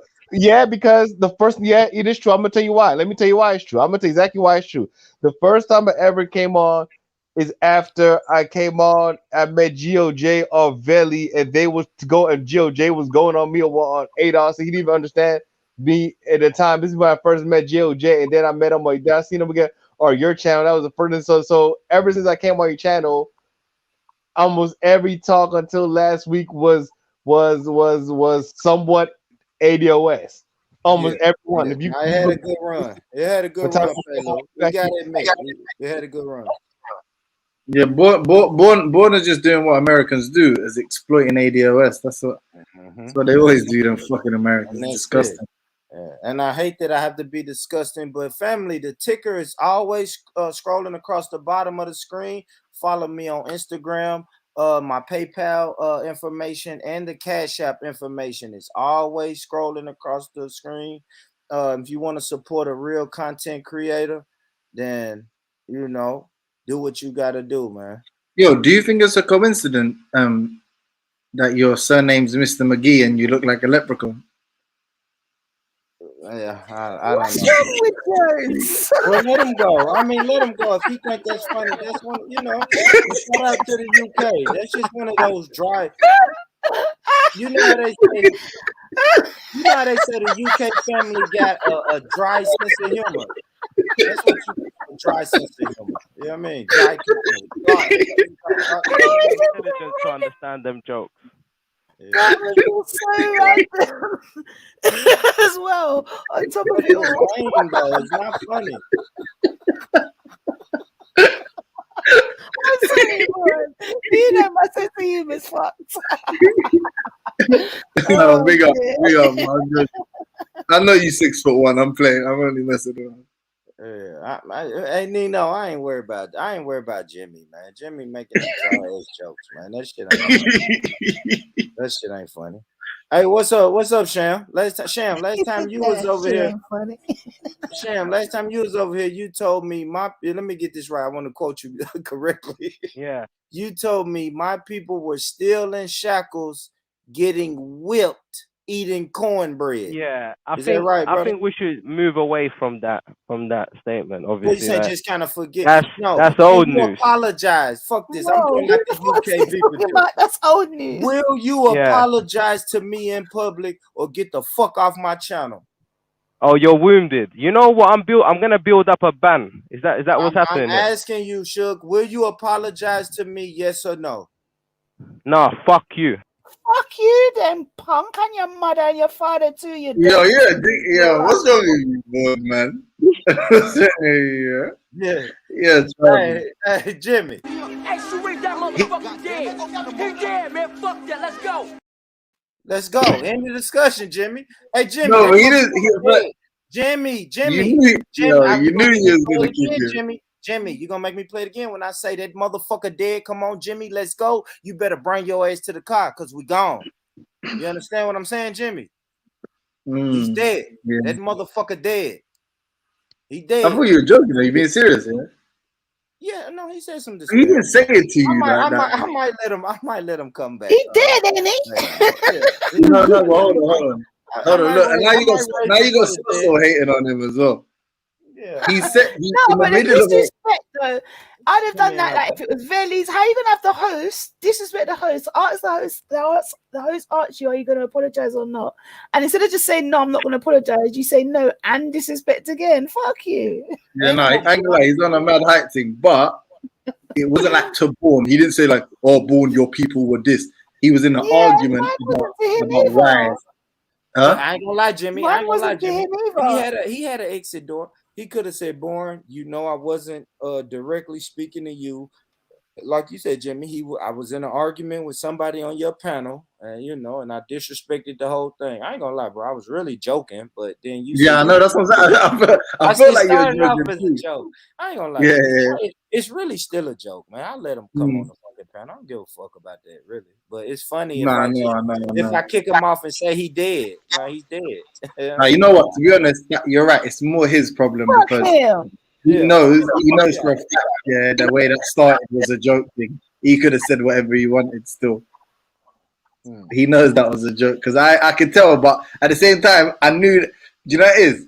I think you are smart enough to know he was gonna answer like that. You know that he was never gonna back down. That's Sham, bro. That's Sham. Come on, bro. It's like Sham's been around what now, damn near a year. See, when you start dating these people back, you're gonna be like, God damn, Sham been coming around doing that bullshit for a year. It's a shtick. People have that shtick, man.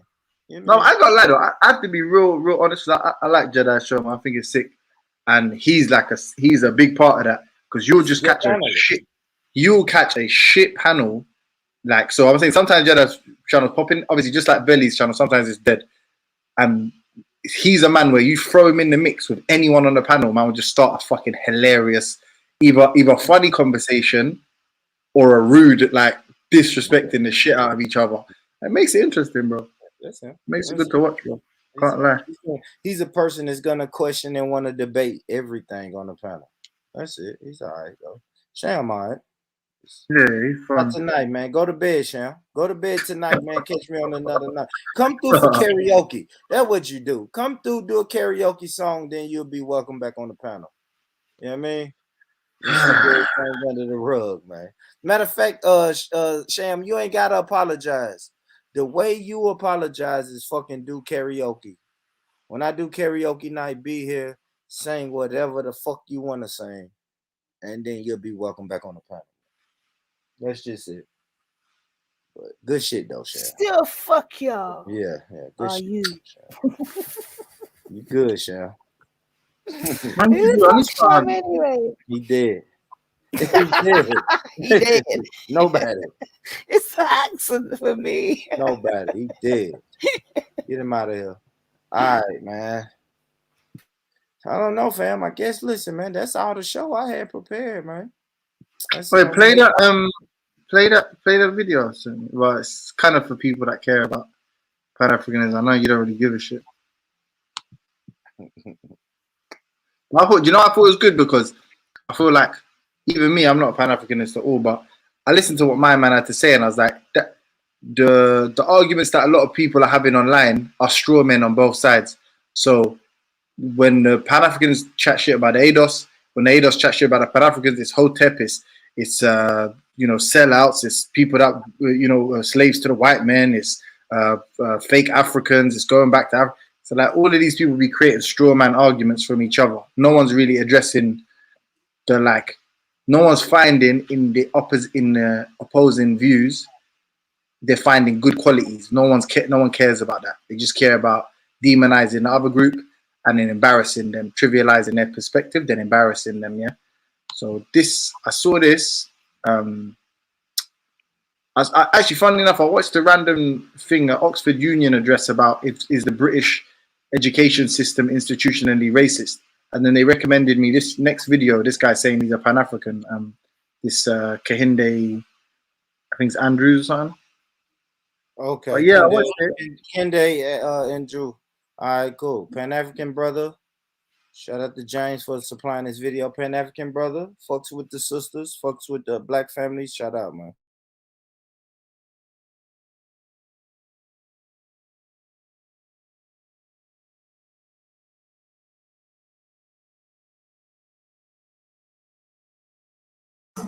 Oh, when you see a body walk like that, mean that body might want. Oh, when you see a body wild like that don't mean that body can shake. When you see a body wild like that don't mean that body. Is that him with the mic and the army fatigue?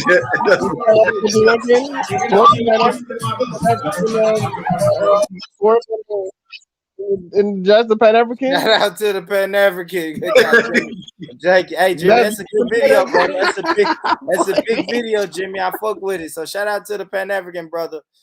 Shout out to the black family after watching that video. What you got to say, That's the Pan-African. That's the Pan. I didn't know that was the Pan. I didn't know that was the Pan-African movement he was doing. I thought that was just a regular doggy style. I didn't know that was a Pan-African. I know how that was Pan-African. It was part of that part. Jimmy, I don't know why the fuck you sent me that video for. He said a regular doggy style. That was the dirty wine. You dirty youth. Yeah, I thought that was a regular doggy style. I didn't know that was Pan-African. I didn't know that had anything to do with the Pan-African movie. Let's see. Here we go. Do you know when I knew you was on some fuck shit when you were like your word slurred, Jimmy. Go ahead. Nah. Do you know? Because when you was like, I don't think I've ever used the word fuck shit before. I think that's why my brain told me no. But anyway, when you started saying the sisters fuck with him, I was like, why would he say that? I said on my mind, I was like, he's good. Then when you were like, okay, and then there was a silence, I was like, yeah, he's gonna do some stuff, something stupid. Here we go. Fuck it. Politics of Pan-Africanism. This is Jimmy's shit starting segment of the show. Let's get it. Just to be clear though, I don't really agree with this guy on a lot of things, and I don't agree with him on this. I just think it's. I thought you just said you agreed with him. He just said I never said that. No, I said it's interesting. I swear you said I kind of agreed with what he was saying. Say it. No, I think it's better. I think this Pan-Africanism is a better is a better representation and is more positive than what other people like the Hotep Babel. And the only reason I think this is sick is because he actually said he speaks about Hotep Babel. I don't even know what Hotep Babylon was until this Bo guy came around. But evidently, this guy knew about it. Okay, cool. Let's go. All right, let's get it.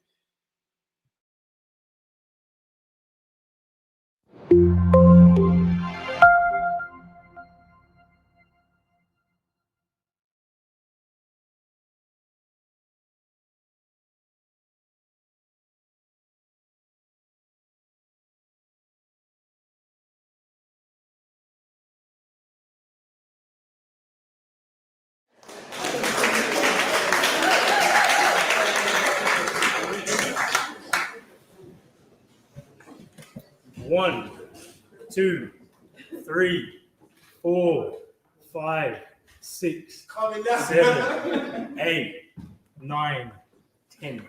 10 seconds. Anybody know what happens every 10 seconds in this world?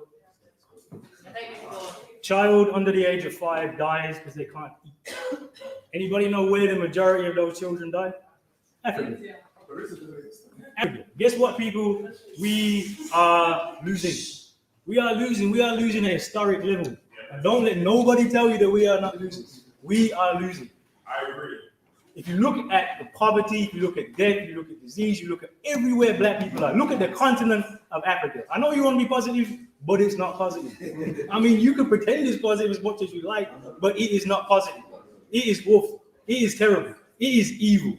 This system which we live in and benefit from, and I get paid handsomely from, believe me, is evil. It is wicked. It has not improved for the last 50 years. It will not improve in the next 50 years.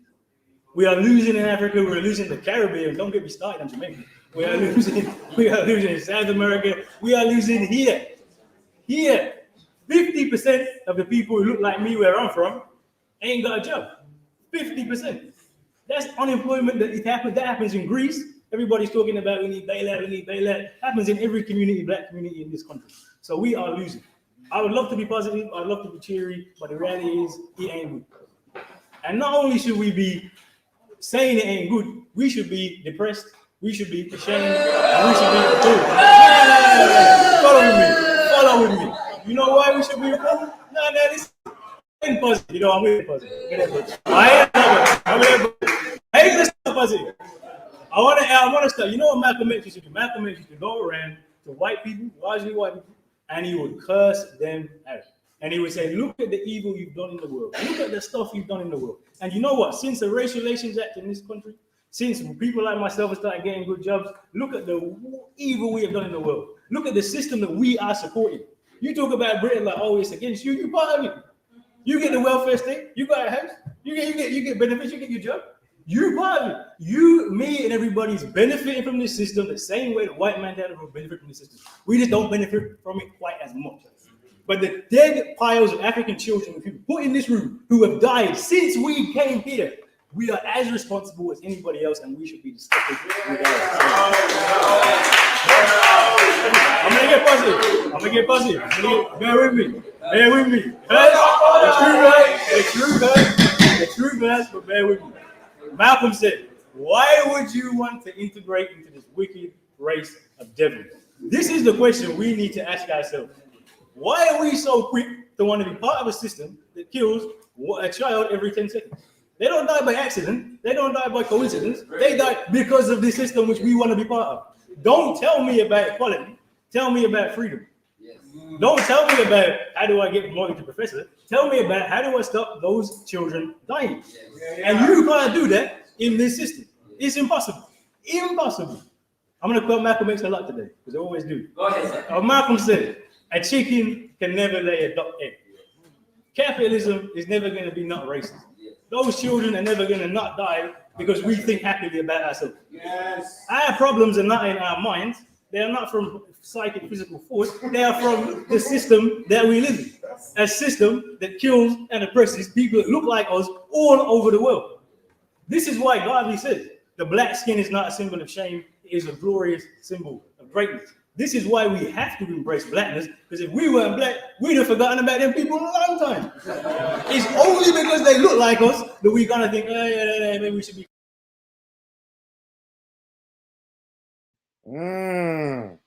I like it. So Jimmy, what good points did you like about the video, man? About what the brother said?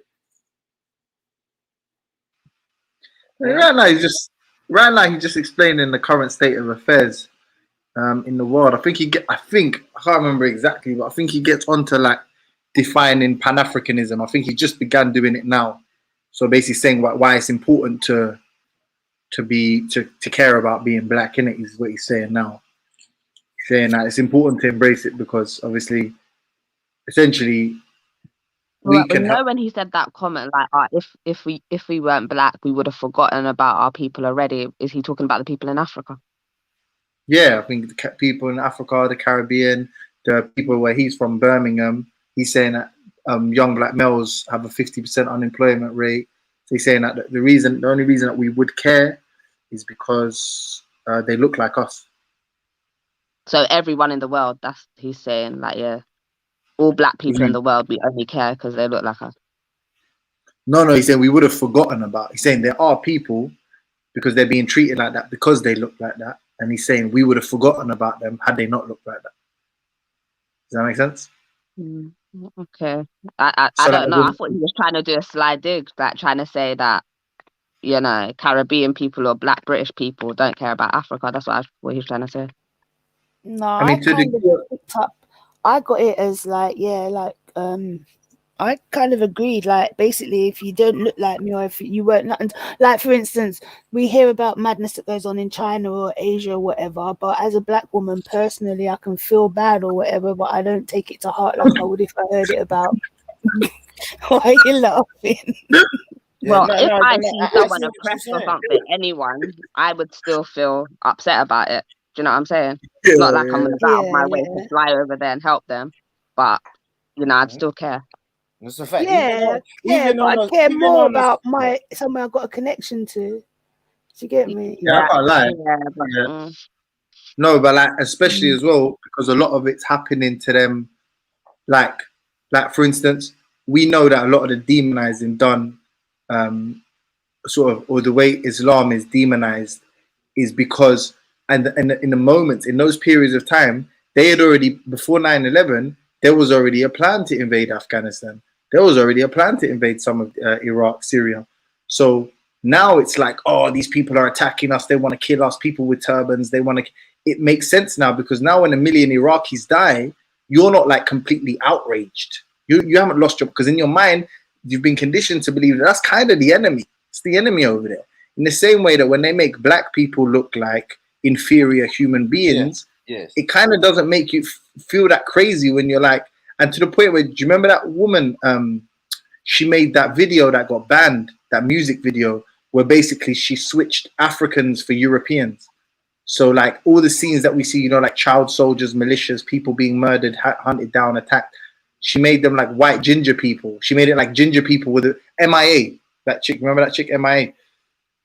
She made like a music video like that. Rapper. Singer, yeah, that like Asian girl. Yeah. Yeah, and it got banned, didn't it, miss? Because it's like that is so shocking to us, because we're just so used to seeing that happen to minorities. And there's a reason we're used to seeing it happen to minorities, because it's what we use in our mind to justify not giving a shit about what's going on. But we care more probably about Africans, because we see Africans in the mirror every day. So it's like while a white person can literally forget, can go, oh, look at that swollen belly baby. We wish he had some, you know, some medical attention, but oh well, you know, life goes on. We kind of can't do that as easily as them. Some of us can. Some of us are pros, me being one of them. But generally speaking, it becomes a little bit more difficult because you look like them. Yeah, but you know, white people have their issues in their little European countries with their disabled children and all of this that they treat like shit as well. Just saying. You know, between you and Sosa, you lot are just cold-blooded. It's the truth. But yeah, I don't know. What did you want to say? Oh, sorry, go on. So, go on. No, go on. Born Rich can talk now. Right? That's why Pan-Africanism is important. That's why the politics is important.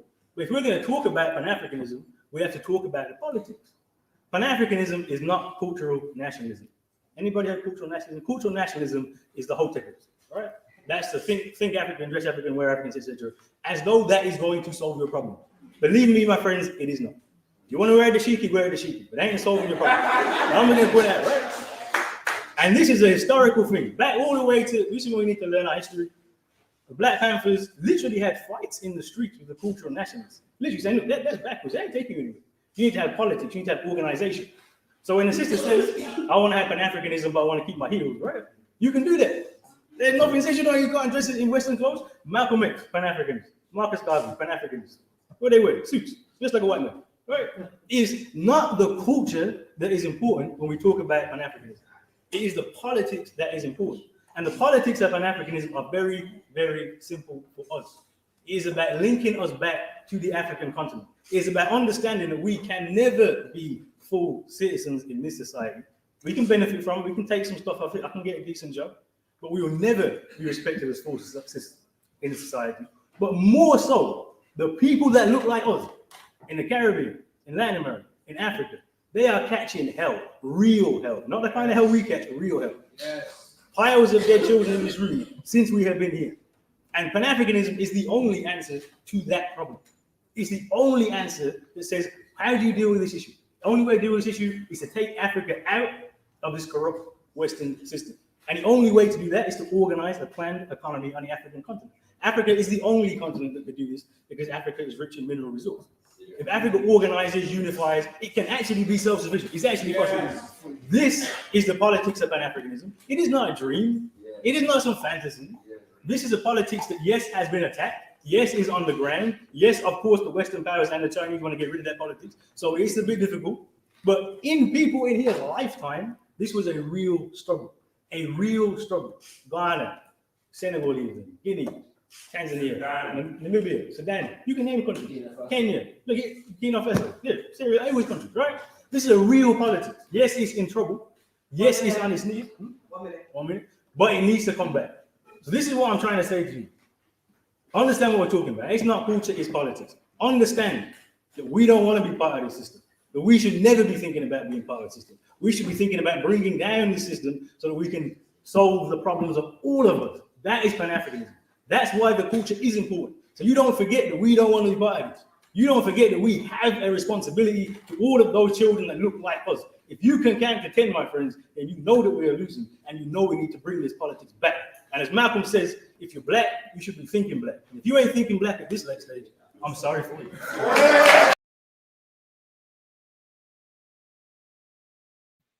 Yeah, I guess you heard that, Jimmy. So I agree with him when he says that you have to we'll have to break the system down or whatever like that. But he's saying basically leave this system and go to Africa and build a system. But Africa already has a system. So how's he going to deal with that? What if the leader's like, no, who are you coming to my country telling me you want to be doing this and doing that? So that's the trouble. What do you how far are they willing to go to get this? What do you think? Because the reason, not saying your views are important, but me and you have the same kind of reality pattern. I'm interested to Bourne because he was talking ADOS not too long ago. So that's what the criticism is. That's the criticism, Bourne. What are you saying to that? Oh no, I mean you gotta listen, bro. You gotta get out of the system. I definitely agree with that. You gotta get out of the system. I mean, there's no doubt about it. You gotta get out. You're such a fraud, bro. I don't know what you mean. When the you just say whatever. You just join whatever group you want to join. No, I mean you gotta be honest though. If the brother says we need to separate from the system, is he lying? He's not lying. I'm saying though, but that's the opposite of what you were saying the other day with all your new friends. Well, when I'm talking about politics, if I say we're gonna do politics, no. Listen, Jimmy. Listen to my position. I don't do politics. Right?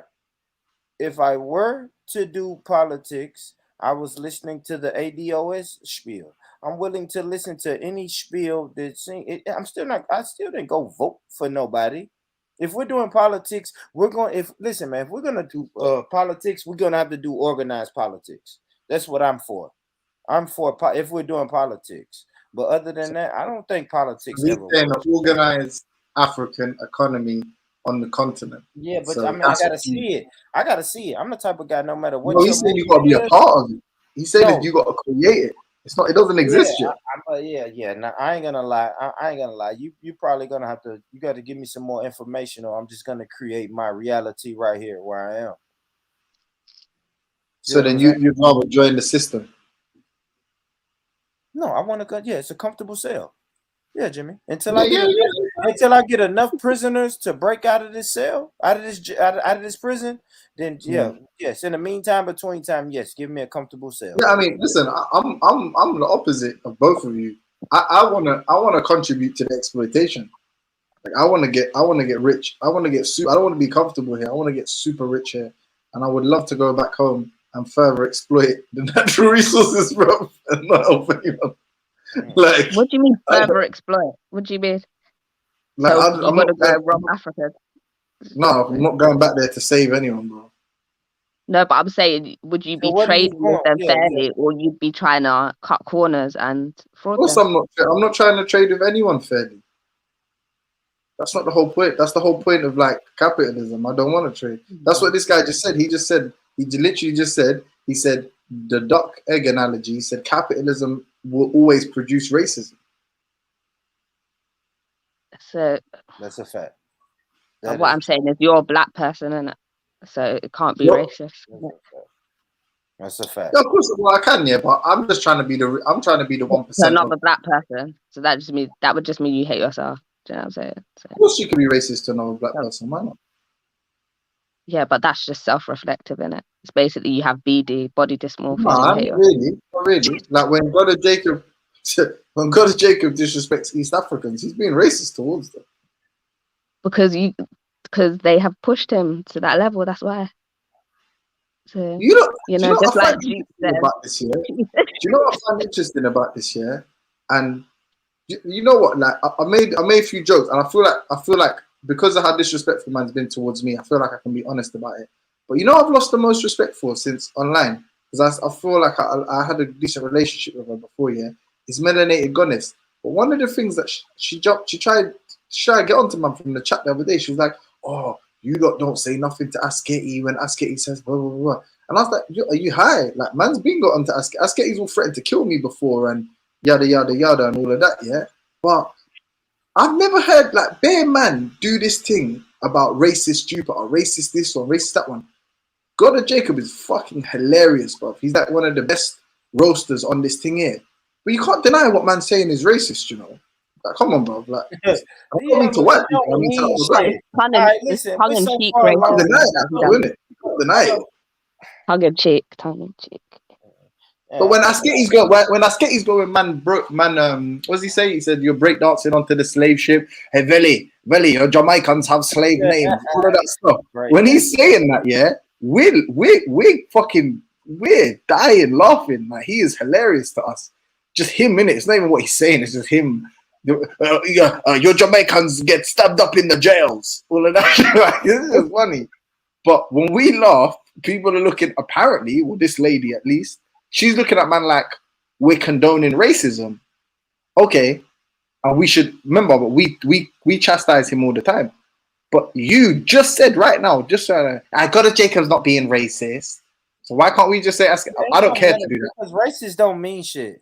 Fuck it. But we know that Asketi has an enough. issue with West Africans, do you know what I'm saying? But And we you know know that I know he's was not an really issue. racist, like in real You know life. God of Jacob has an issue with East Africans, so you know that. I don't care. You know, I don't give a but shit. in real life, he's not racist. So it's just like So okay, is Asketi not racist in real life?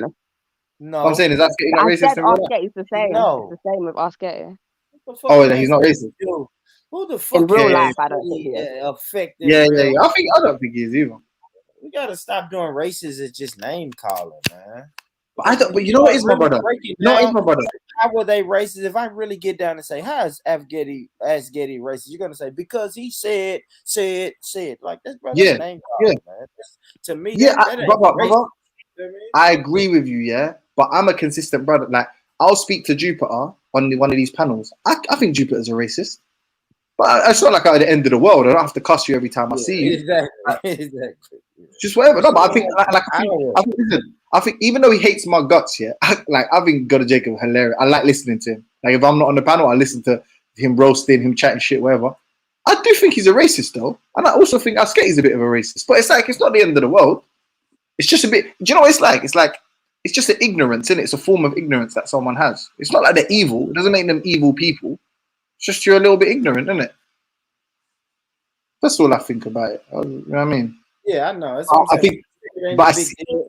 And when you said it ain't the end of the world, I just don't think it's a big deal, period, bro. You just calling names on the internet, man. You know what I'm saying, like I said, majority of the people don't have the power or the influence to really be racist. Now, we could call certain people a Karen, you know what I'm saying? Or you can give them other names. I don't know, man. You know what's happened? Racist is not even it's not even as powerful as a word that it used to be. Now you can just say you're a racist, and it's like, oh, okay. Now I'm at the point like, oh, okay, I'm racist. But fucking 10, 15 years ago, somebody called you racist. That was a real thing. But now that shit just I mean, you know what? I hear that. Not racist to me. For you guys that are all victims of this shit, I hear you. For me, because I don't really get called a racist, I don't know what it means. I don't know how important it is. Because I honestly, I'm not. But I'm not a racist because I'm not that ignorant on these topics. Like I argue a lot about these topics, so I don't really like as in because I know what I know now. When I was young, I definitely would have said hella racist shit, and I make jokes now that maybe you could call me racist for a joke I make, right? But actually, when I want to insult you, I'm not like. Do you know what's my, for instance, Born? Yeah, if me and you got upset, if I got angry with you now, and let's say like a joke went too far, you started insulting me, you started saying you're a bitch, James, or I don't know, you're scared to show your face, you're a coward. No, all jokes aside, you're a coward, James, you're a fucking coward. And I somehow, as a response, went to you, yeah, but all you fucking black Americans are slaves. I don't know, even though you're gonna say that's just words. Yeah. The fact that I wanted to insult you, and the first thing that came to my mind was that black people. It'll make me. It ain't the end, like you said though. It's not the end of the world, but it will make me look okay. All right, cool. That's what that meant. Yeah, I will feel like that's how you think. Facts, right? And yeah, exactly. So that's what I mean when I say. I'm not saying it's like the end of the world. I'm just saying you can tell how someone chooses to insult you. You can tell what they think about That's a what they fact. think about your identity, and you can That's a tell. fact. That's a fact. That's Well, yeah, like I said, I don't think anyone should be. I just think it's funny how a lot of black people do this thing where they believe they can't be racist because of the thing. Because Then, we really can't though. But go ahead, Jim. but of course you can though. So okay, what about that? So what? So Gotta do have you a think? power Hold on. dynamic Do you behind think it. the Somalis? Do you think the Arab Somalis? Yeah. Do you think the Arab Somalis in Somalia that enslaved the Bantus and still mistreat the Bantus and treat them like second-class citizens in Somalia? Do you think they're being racist? I guess, man, it's oppressive. What about the northern? But when I look at race, I'm thinking colors. You know what I'm saying? More melanated, more you know what I'm saying? Melanated people. When I'm thinking that, now oppressive, yeah, I don't know, Jimmy. I don't know. Yeah, but So they could be. I ain't gonna lie, Jimmy. Let me answer it like this. They could be considered racist because they have the prejudice and the power. I am a guy who believes in prejudice plus power. So yes, they could be considered racist. So that's because it. they have That's prejudice it. We and don't the even need to power. go. We don't even need to go crazy with it. Like I'm saying that a lot of black people do this this shit where they try to create this reality in which it's only these white people that are evil, and they're evil because of a specific behavior. But then they're guilty of that behavior, but somehow like want to insulate themselves from criticism because we're black, we're victims. That's why being a victim is so important. That's why this victim Olympics narrative shit is so important to some people, because it's their protection from not being considered pieces of shit. Like you're Yeah, I like, understand that. I understand you that. see what Not I'm my saying? people though. Not my people. Not my strong black brothers and sisters that's on these YouTube streets, man. Shout out to y'all. Hit the like button, man. I love my you know what I mean? Strong black brothers and sisters. Y'all know boy ain't gonna ride with y'all till the fucking wheels fall off, man. So shout out to them, man. I don't know these Yes, guys. Jimmy, I'm not 100%. you know what I mean? All of your people are guilty of that, all of them, and that's why they all hide behind these definitions and are so like, bro. I like Schiffer, man. Schiffer's my dog. He says the most insanely racist shit, insane. And the reason that he wants to do prejudice plus power is because if you pull him up on it and say, bro, you just said that all white people should be blown up, like all this crazy shit he says. Well, yeah, I don't really want to talk about that, man. Let's see what other people. You know what I mean? Let's really get the focus off the brother Schiffer, man. What's up, Paylo? What's going on, Paylo? Yeah, that's good. We done said melanated goddess Schiffer. See, we get out of people who ain't even thinking about the panel. Let's speak to the people who want to be here. What up, Paylo? Yeah. I'm good. Yeah, I hear what Jimmy Soprano saying. Yeah. But but like for example, that's why I don't even use the word racism no more. I say bigotry. I just say bigotry because that covers everybody. Because when you say racism, I know what you're saying, but the reality is the majority of people, especially in America, when they say racism, they're only talking about the racial caste structure that developed in America. That's what they mean by racism. I'm not saying that's the only way to use it, but that's like the general connotation, you know. So that's what they mean when they mean racism. They mean a racial caste structure that they were used to in America for so long. The racial caste. So I just say people are bigots. So yeah, so there's many different type of bigots. Like a lot of black people can be bigots. Yeah, black people can easily be bigots. You don't have to be a white to be a bigot. That's why I just use the word bigot or racial bigot or something like that. Because I face a lot of bigotry from black. I face more bigotry from black people than white people in America. You know what I'm saying? For different reasons, for religious reasons, ethnic reasons. But you don't really be around white people, so yeah, your numbers are gonna be a little skewed. You know what I'm saying? You're right. You're absolutely right. You're absolutely right. Because that was a wild statement. Yeah, I hear this statement a lot. Man, I experience more racism from black people than I do non-black people. You know why? Because you are encountering more. I said bigotry though. I said bigotry. Yeah, but bigotry, racism, prejudice, whatever you want to say, man. We really gotta nip that narrative in the bud. If you if you're around black people 80 to 85% of your day, of course you're going to face more bigotry from black people than white people. You know what I mean? I just want to no, you're right about that. You're right about that because I don't even be around white people. I don't be around white people to face it. You're right. I don't be around white people white people don't. I mean, I do be around white people sometimes. When I go to work, I be around white people because I go to, like, for example, I go If work you in. had to break it down to a percentage. Yeah, I work in Georgetown. Let's say right now I'm working in Georgetown. Georgetown is a rich area in DC, right? It's a rich area in DC. It's a bunch of white people live over there, right? It's mixed though. It's not all white people, but because when you go to stores there, it's mostly. But I did white. But anyway, to make a long story short, the reason why I think and I'm gonna tell you the relevancy of the point. Exactly what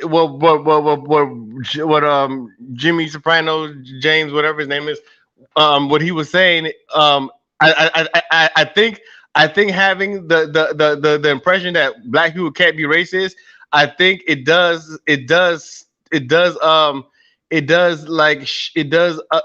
give people some escape from looking at themselves and their own bigotry sometimes.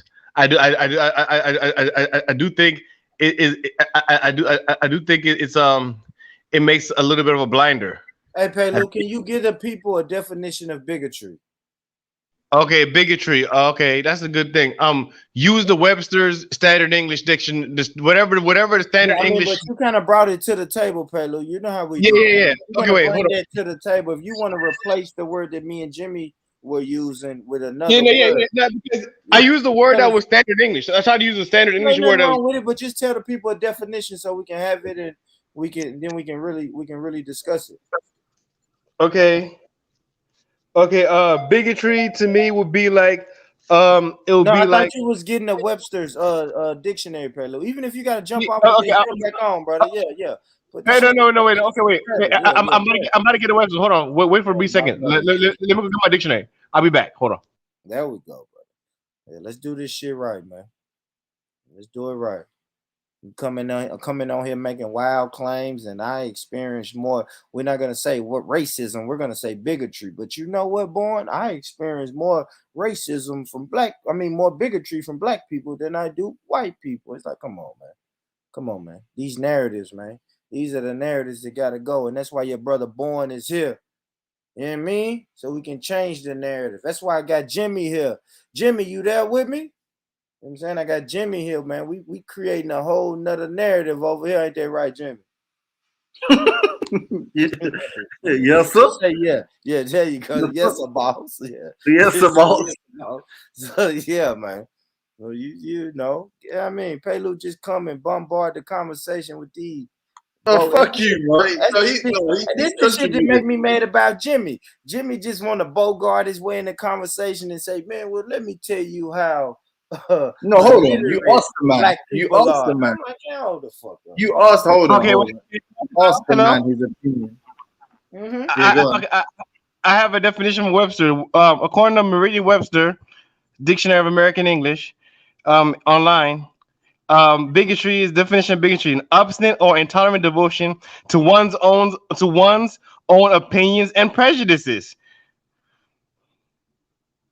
The acts, or second definition, the acts or belief characteristic of a bigot. So the first definition again is obstinate or intolerant devotion to one's own opinions and prejudices. Intolerant devotion. Yes, an intolerant. It's basically to one's own opinions. It's basically disliking people that are not like you. Being prejudiced against people that are not like you, that don't think like you, that don't look like you, that don't act like you. That's basically what it means. Yeah. Simply put.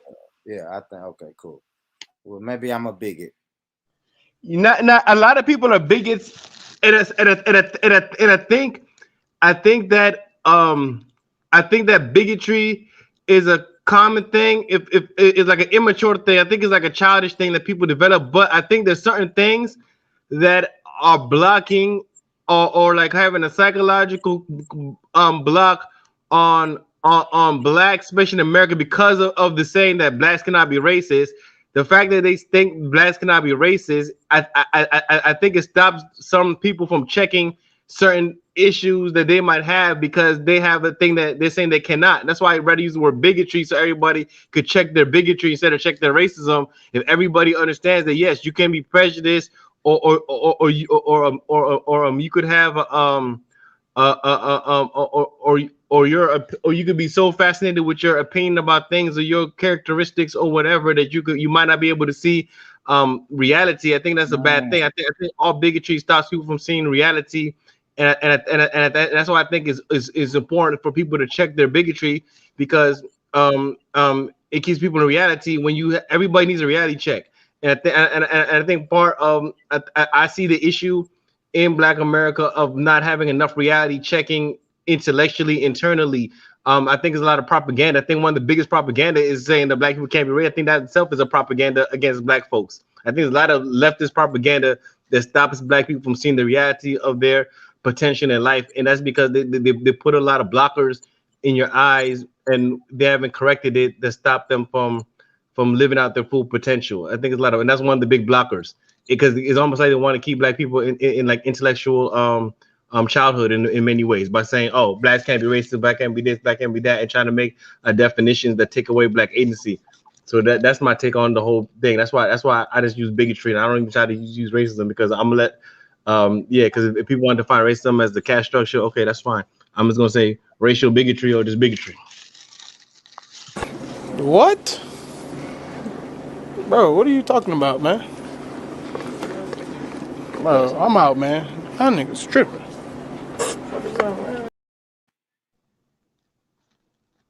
Well done, Palo.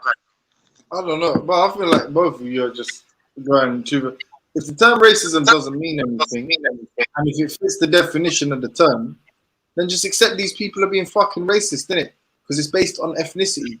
If you think that somebody's Black, but is of a different ethnic group to you, right? So if you're a mulatto in fucking Haiti, or if you're a northern Sudanese person talking to a southern Sudanese person, and you believe this person is a different tribe to you, and you're prejudiced against them based on the fact that they're of this other tribe, nothing else about them, you just don't like the fact that they're from this other tribe, you're a fucking racist, bro. That's it.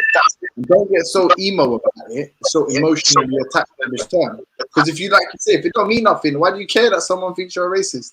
If it doesn't mean nothing, why do you care that behavior is racist? Why do you care about? You shouldn't give a shit. That's a fact. I agree with that.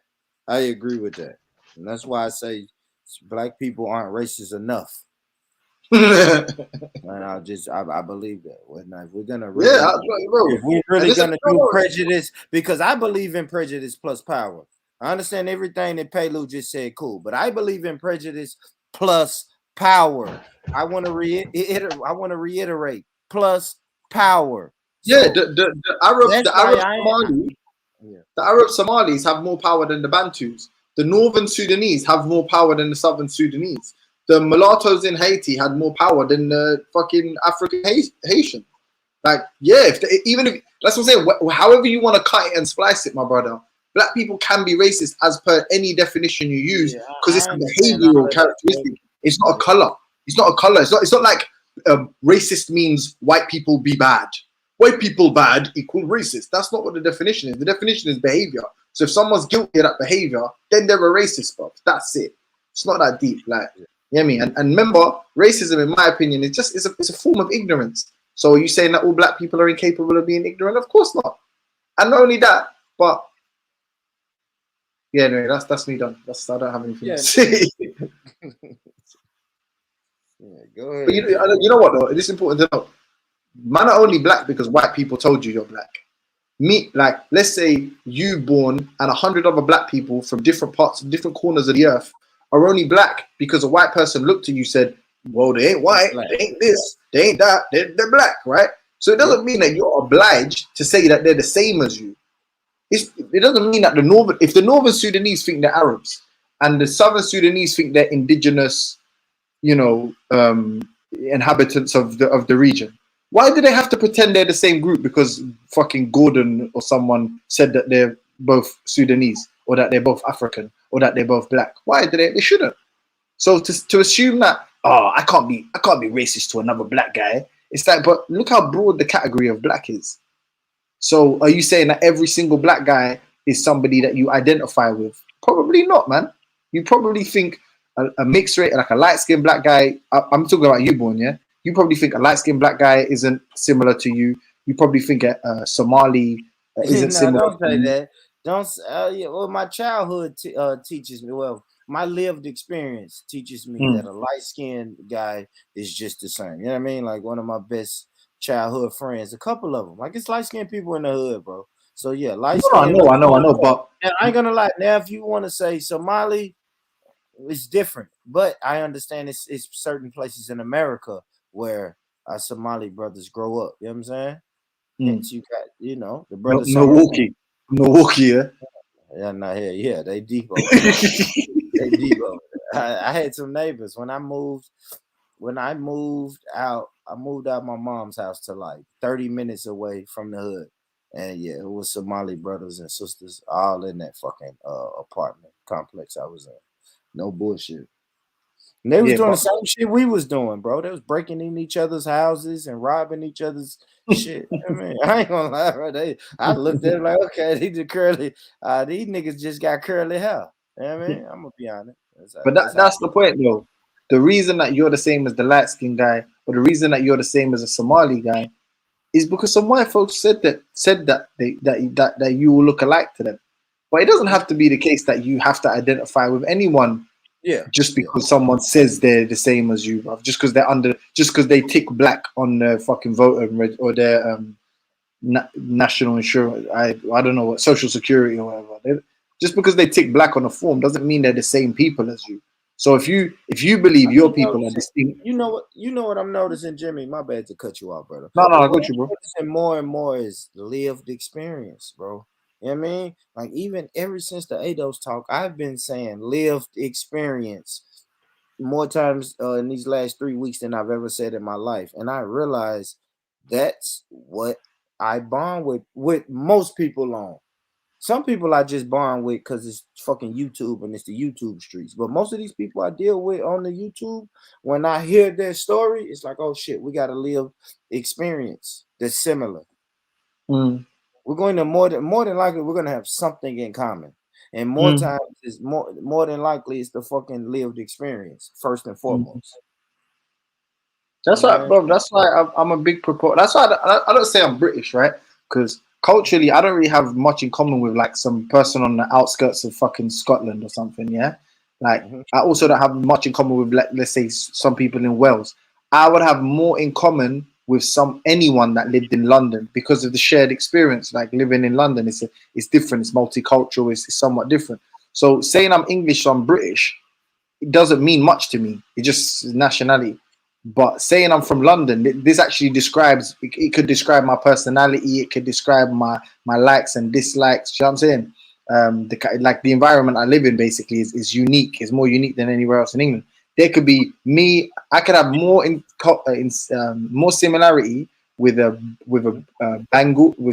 Bengali person who lives in London than I can have with anybody who's from where my parents are from in Africa.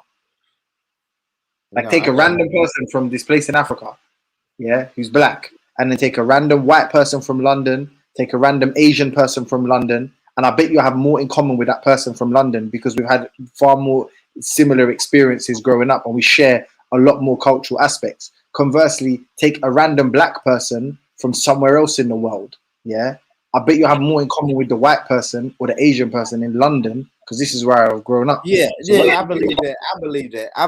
And I ain't gonna lie, even in America, bro, it gets so small like that. You know what I'm saying?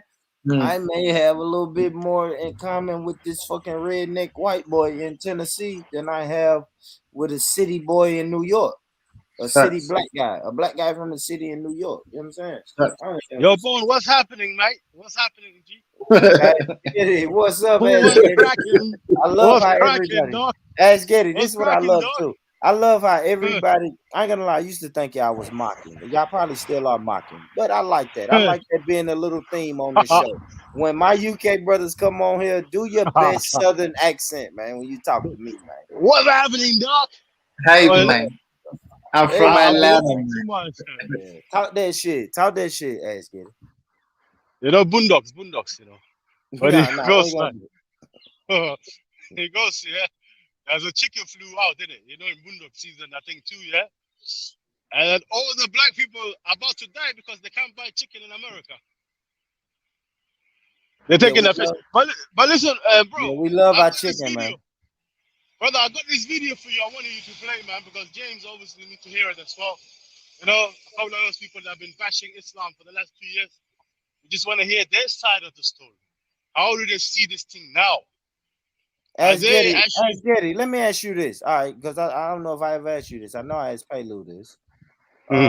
What are the benefits for Black people in America if we were to go ahead and subscribe to Islam? What are the benefits of subscribing to Islam? You guys don't believe this, but you have to understand one thing. Your ancestors, the majority of them were already Muslim when they came to America. They were put in the castles. On top of the castle, you know, there was like a hole on the ground. They were on the floor, right? They were in the basement. And there was a church right out, you know, Almina Castle. There was a church literally. So when the brothers, yeah, the black slaves, when they were in the dungeon, yeah, when they look up, yeah, these people, bear in mind, these people are Muslim, you know. When they look up in that hole on the ground, on the top of the floor, yeah, the ceiling, yeah, they see a church. They see white people dancing, music, Christianity, right? And the white people, even the pastor used to look down at these people and say, look, you see what your God has done to you. You see what Allah has done to you. He left you here as a slave, right? And from that point, brothers and sisters from America, now descendant of slaves, start converting into Christianity.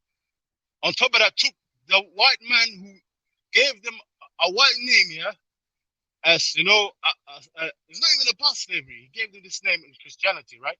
And plus as a slave as well. They carry on generation and generation and generation after this. They were free now. They're still call their children a slave master's name. There was still, so that affected. Can I ask one question? Can I ask one quick question? I got a question too, Jimmy. Go ahead. Let me go first. You know what? Let me make a statement and then you ask the question, Born. Yeah, that's fair.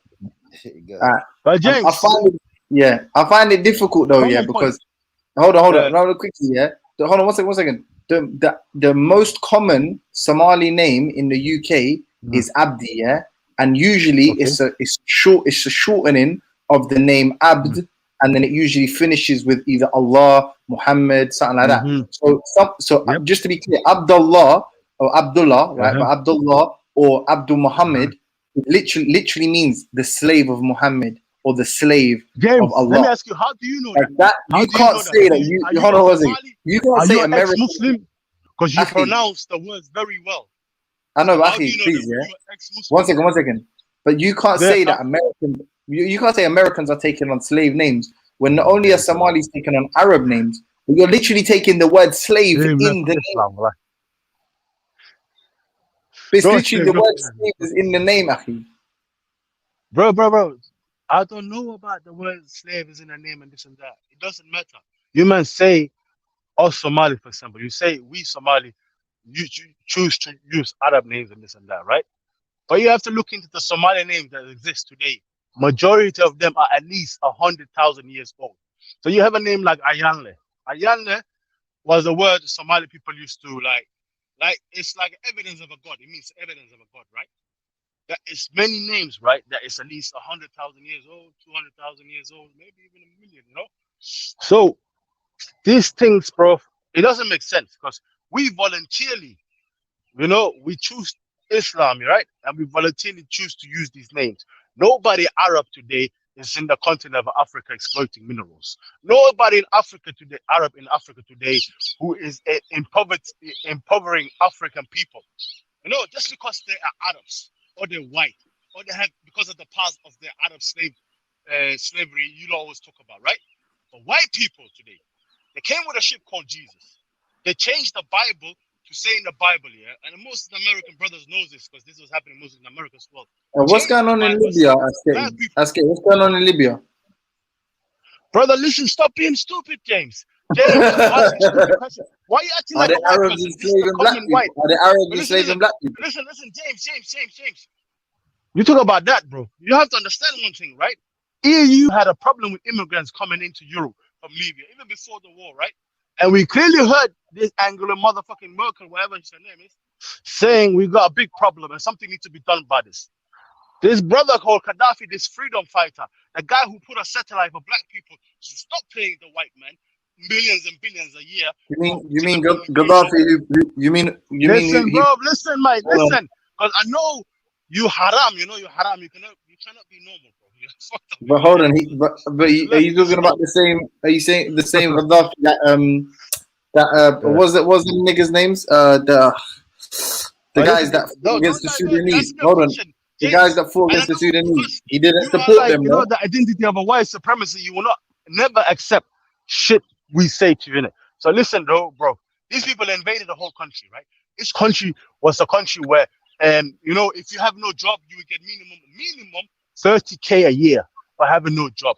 Education was paid for. Everybody had free hospitals. You know, Gaddafi said to himself, I will never house my own family, my mother and father, until majority of Libyan citizens in the house, right? This is the country, right, that was on the same level as Europe, who owned zero money to World Economic Forum, whatever it is, World Bank, right? No money owned to nobody. Didn't need nobody influencing Africa to step. All they had was oil. They had oil. They were influencing the whole of Africa to be united, and they were like, look what we're doing. Look what we're doing. So listen. Our country, brother, our country that was on a level like this. Bro, James, you got a problem, brother. It's not even because you're talking over me or anything like that. No, but you've been talking for long. I've said half. You're not being wired. You're not being wired. I've only said half the words you said. You're speaking for time. Our oppression. You're like white people, bro. You never understand our problems. I'm saying you're speaking a lot, bro. You're not listening. You're speaking, but you're not listening. Bro, you asked me a question, but you like white people. You don't want to hear the answer, bro. You just want to say this stupid thing. What about Libya? You man destroyed Libya because of fucking. Are Arabs enslaving black people in Libya right now? Can you answer that question? Is that fact? Why shouldn't they not? Why should they not? They don't even have food to eat, bro. These people. You said why should they not enslave black people? Are you insane? They haven't got no food to eat, bro. Do you understand? You asked me. No, listen. You said to me, where on the continent are Arabs exploiting black resources? I'll tell you: Algeria, Morocco, Tunisia, Egypt, Libya, Mauritania, Western Sahara, all of these places. Hold on, but then hold on. But then not only that, but then not only that. Hold on. But not only that. Then I just said to you that forget resources. Are Libyans not enslaved in Arab? Is there not a problem where Arabs are enslaving black people in Libya and you're just waffling? It wasn't happening when Gaddafi was alive. You have to understand this. You said now. You said show me now. Where is that? I'm showing you right now. Who was involved? You. So how are they, Bob? Your Arab brothers, your Muslim brothers are enslaving black people. Your Muslim brothers are enslaving black migrants. Bro, we don't know who is enslaving. We don't. We seen it. We said videos, bro. It's 2021. Do you know who's funding them? Do you know if the EU is funding these people to be? They are Arabs. They are Muslims. They are enslaving black people. How do you keep people like hundreds of people in lockdown, feeding them food on a monthly basis?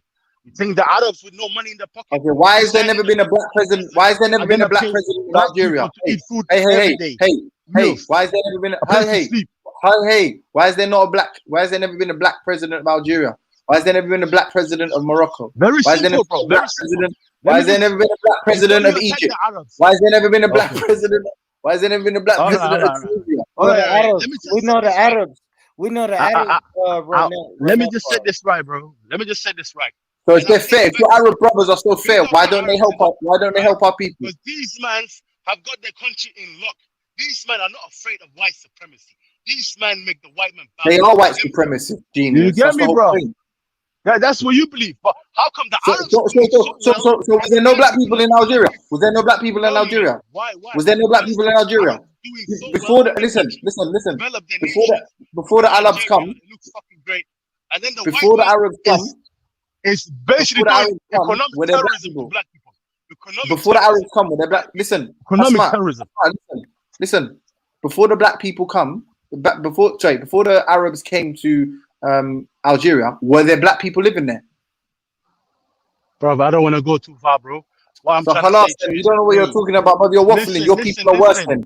Your people are worse than. Your people have taken the whole country over. Arabs are worse than. They're doing a fucking great job. None of you people can do the same shit, especially because they've stolen it. Are you dumb? Are you stupid? Are you stupid? Are you stupid? All right. So then, so South Africa. Hold on. So the white South Africans are doing a great job. You know, you're fraud. You're fraud. Listen carefully. 3,000 years ago, when an Arab man from Libya became the pharaoh of Egypt called Nimrod, nobody was talking about that shit then, you know. 3 years ago, Arabs was in Africa, becoming pharaohs and all that shit, walking around with golden sandals, defending themselves till this day, still defending themselves against white man. White man cannot just come into the country and bomb them with the sky. Bro, you're crazy, man. You're crazy, bro. You need to come. You need to free yourself from this white. Bro, you need to free yourself. You need to free yourself from being Abdullah, fam. Hey, listen, you need to stop being Abdullah, fam. Trust me. Hey, what are you doing? What are you doing, Asgedi? Yeah, guy, man. You know why? I wanted to play. Listen. Let me say one thing. You know why that's bad though, yeah? Because you said, "Oh, look how well the Algerian nation is doing," and you're right. Algeria, Morocco, they're doing well. The problem is, then you have to say the same thing about South Africa. You have to say that look at the white people that influenced South Africa and made that country. Hold on. That's the only country. Hold on. South Africa's the only country in Africa with nuclear energy. Why not? Because they're not your masters. Because they're not your masters. That's why. Because they're not your masters. 96% of South Africa is black. Majority of them, at least 80% of them, live on less than $1 a day, bro. These men are ready to spin you alive for a bit of money, for a bit of food. So it's the hold on. South Africa is one of the most industrialized countries in Africa. Diamond, platinum, gold. I don't know what livestock and bare minerals coming from South Africa. It's not strawberries and potatoes, right? So how come the white man who's oppressing the black man who came to South Africa 400 years ago signed an agreement where the minerals are going to London City every day? Let's trade these minerals. Make sure we can make these black people more poor. And when they talk about their problems, we're gonna make them look confused. We don't know what they're talking about. These people just gibbering. I don't know why they protested. That's you, bro, and these people, right? I need to free yourself, brother. No, that's your people. If your people are so fair, if your people are so fair and righteous, we should have seen a black president in Algeria. We should have seen a black president in Libya. We should have seen a black president in Morocco. We should have seen a black president in Egypt. We should have seen a black president. What's the black population in those countries, Jimmy? Less than 5%, bro. Less than 3%, 5%. They're the indigenous people. Listen, the original people, though. Yeah, I understand that. I definitely understand that. 3,000 years ago, 4,000 years ago, yesterday. When can you say that's this? What everybody say. Bro, you mad? Your prophet died. Listen. Your prophet died. Without saying peace be upon him. Sallallahu alaihi wasallam. Mashallah. Alhamdulillah. The prophet alayhi salam died 1400 years ago, bro. So don't tell me about no 3000 years, no 2000 years. You think a whole what? So what the fuck are you? One second. What the fuck are you Arabs doing? Yeah, that you're genociding a whole population in less than a century, less than a millennia. You're trying to say, bro. Who is Nimrod? So where did everyone go? Where did they all go? Nimrod. Tell me who Pharaoh Nimrod was. You just said the Pharaoh. What year? In what year? At least 1,450 years ago, something like that. Are you dumb? A bit before. No. 3,000 years ago. 2,000 years ago. About 3,000 years ago. He was like at the end. He was like the fifth, or just before the Persian, when the Persian invaded. And I think Persian was just before Alexandra. With Alexandra was only a pharaoh for 3 months. Yeah, so you're talking about hundreds of years BC. Yeah, you're talking about hundreds of years BC.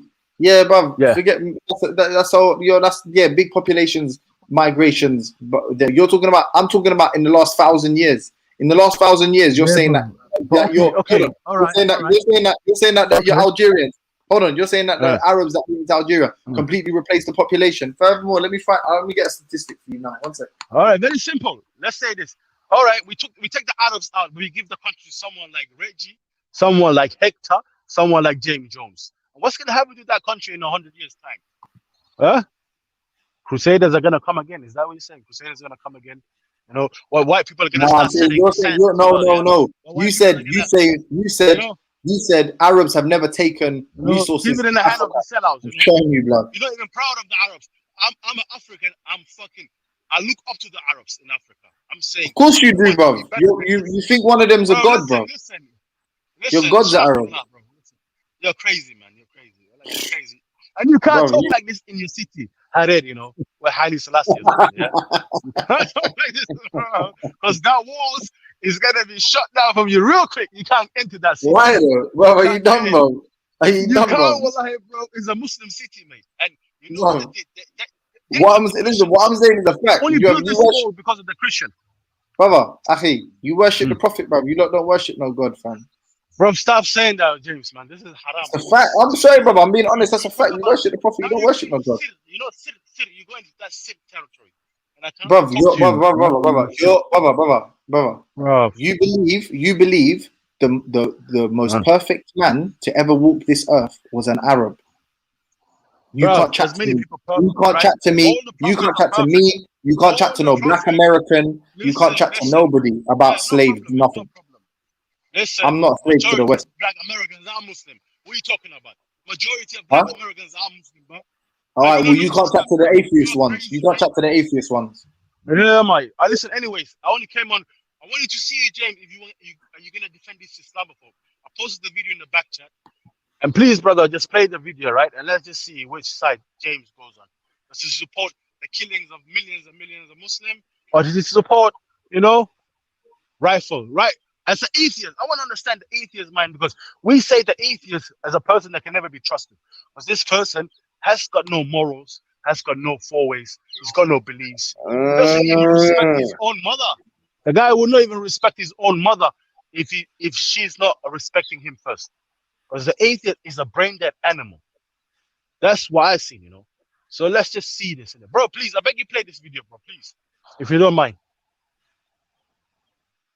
All right, let's see. Let's see, get it. Let's see, man. And you want to play... Hold on, did I already click on it? Oh, no, man. No, let's get it. Come on, man. We already did this on another channel, let's get it. You talking about you want me to play it's the hot topic. Brother, it's the hottest topic not really a hot topic, man. We never understood. Bro, it is the hot topic, man. No. And I want everybody to see this, bro. I don't understand why humans are really very, you know, everybody would like to stream, you know, and show when some Muslim person says something fucked up and go with that shit for 3-4 months, you know, destroying the Muslim race, you know, on different channels. Not stuff, bro. You can never destroy us. But trying to downgrade us, you know, everybody. Yeah. No, it's not about that. But listen, let's get it. Let's get it. No. You can't take this same fucking video from channel to channel and expect everybody to play it, bro. No. I've already heard this, bro. Bro, I've already heard this, man. They want to fucking purge all of the Islamic extremists. You have to they didn't say that, right? That's you have to agree with that. No, I can't agree with that. They didn't say that, bro. They said the far right and the left should unite against Muslims. Before even they mentioned this, then they start talking about wrath and other things. But before they even said that statement, the statement was about far right and the left should unite against the Muslim, right? Because what Jake specifically said, he said, because the left cannot control these Muslims. They will never be able to control these Muslims. That's what he said, right? Cool. Now let me ask you this though, Getty. All right, cool. Now the white people are teaming up. They're going in their little corner and they're saying we must get the Muslims out of here. What the fuck are the Muslims gonna do? Are we gonna sit here and cry about it and complain? Bro, are we gonna link up and boot up, man? No, don't you see what's going on, bro? Don't you see God is taking back his planet? Don't you see this COVID-19? You know what's going on? All of these haters are getting their punishment. I'm telling you, God is the best of planner. And one of these days, bro, there is not much time left on this planet. You atheist people have destroyed God's planet. This is God's planet, you know. These people talk about climate change, all of this shit. They're destroying the planet every day, killing animals, extinction animals, enslaving human beings, colonizing people, playing with God's people, you know. God's planet. Hey, right? Askety, what happened to the Barbary lion? Askety, what happened to the Barbary lion? The Barbary? Oh, yeah, what happened to the Barbary lion? Yeah, no, what happened to the Barbary lion? It's not a white lion. It's not a white lion, but what happened to it? Who kept that in the captive? Oh, so the Muslims in Arabia didn't take them as pets, no, and now they're pretty much only in zoos. Bro, you Bro, you gotta be keep saying Muslims. You're right. They're Arabs. I said You don't see a Arabs. black Muslim. Motion. Bro. You have to understand. We 1.8 Bro. billion people. At least almost half of those people are black. So why are you saying Arabs and Muslims together? Why don't you say black Muslims? Who was it, bro? Because majority of Muslims are black. What is the problem, though? Let's just be honest. No, but let's just be honest. Let's just be honest, bro. The people Who is the them. majority of the Muslim on the planet? Black people, African.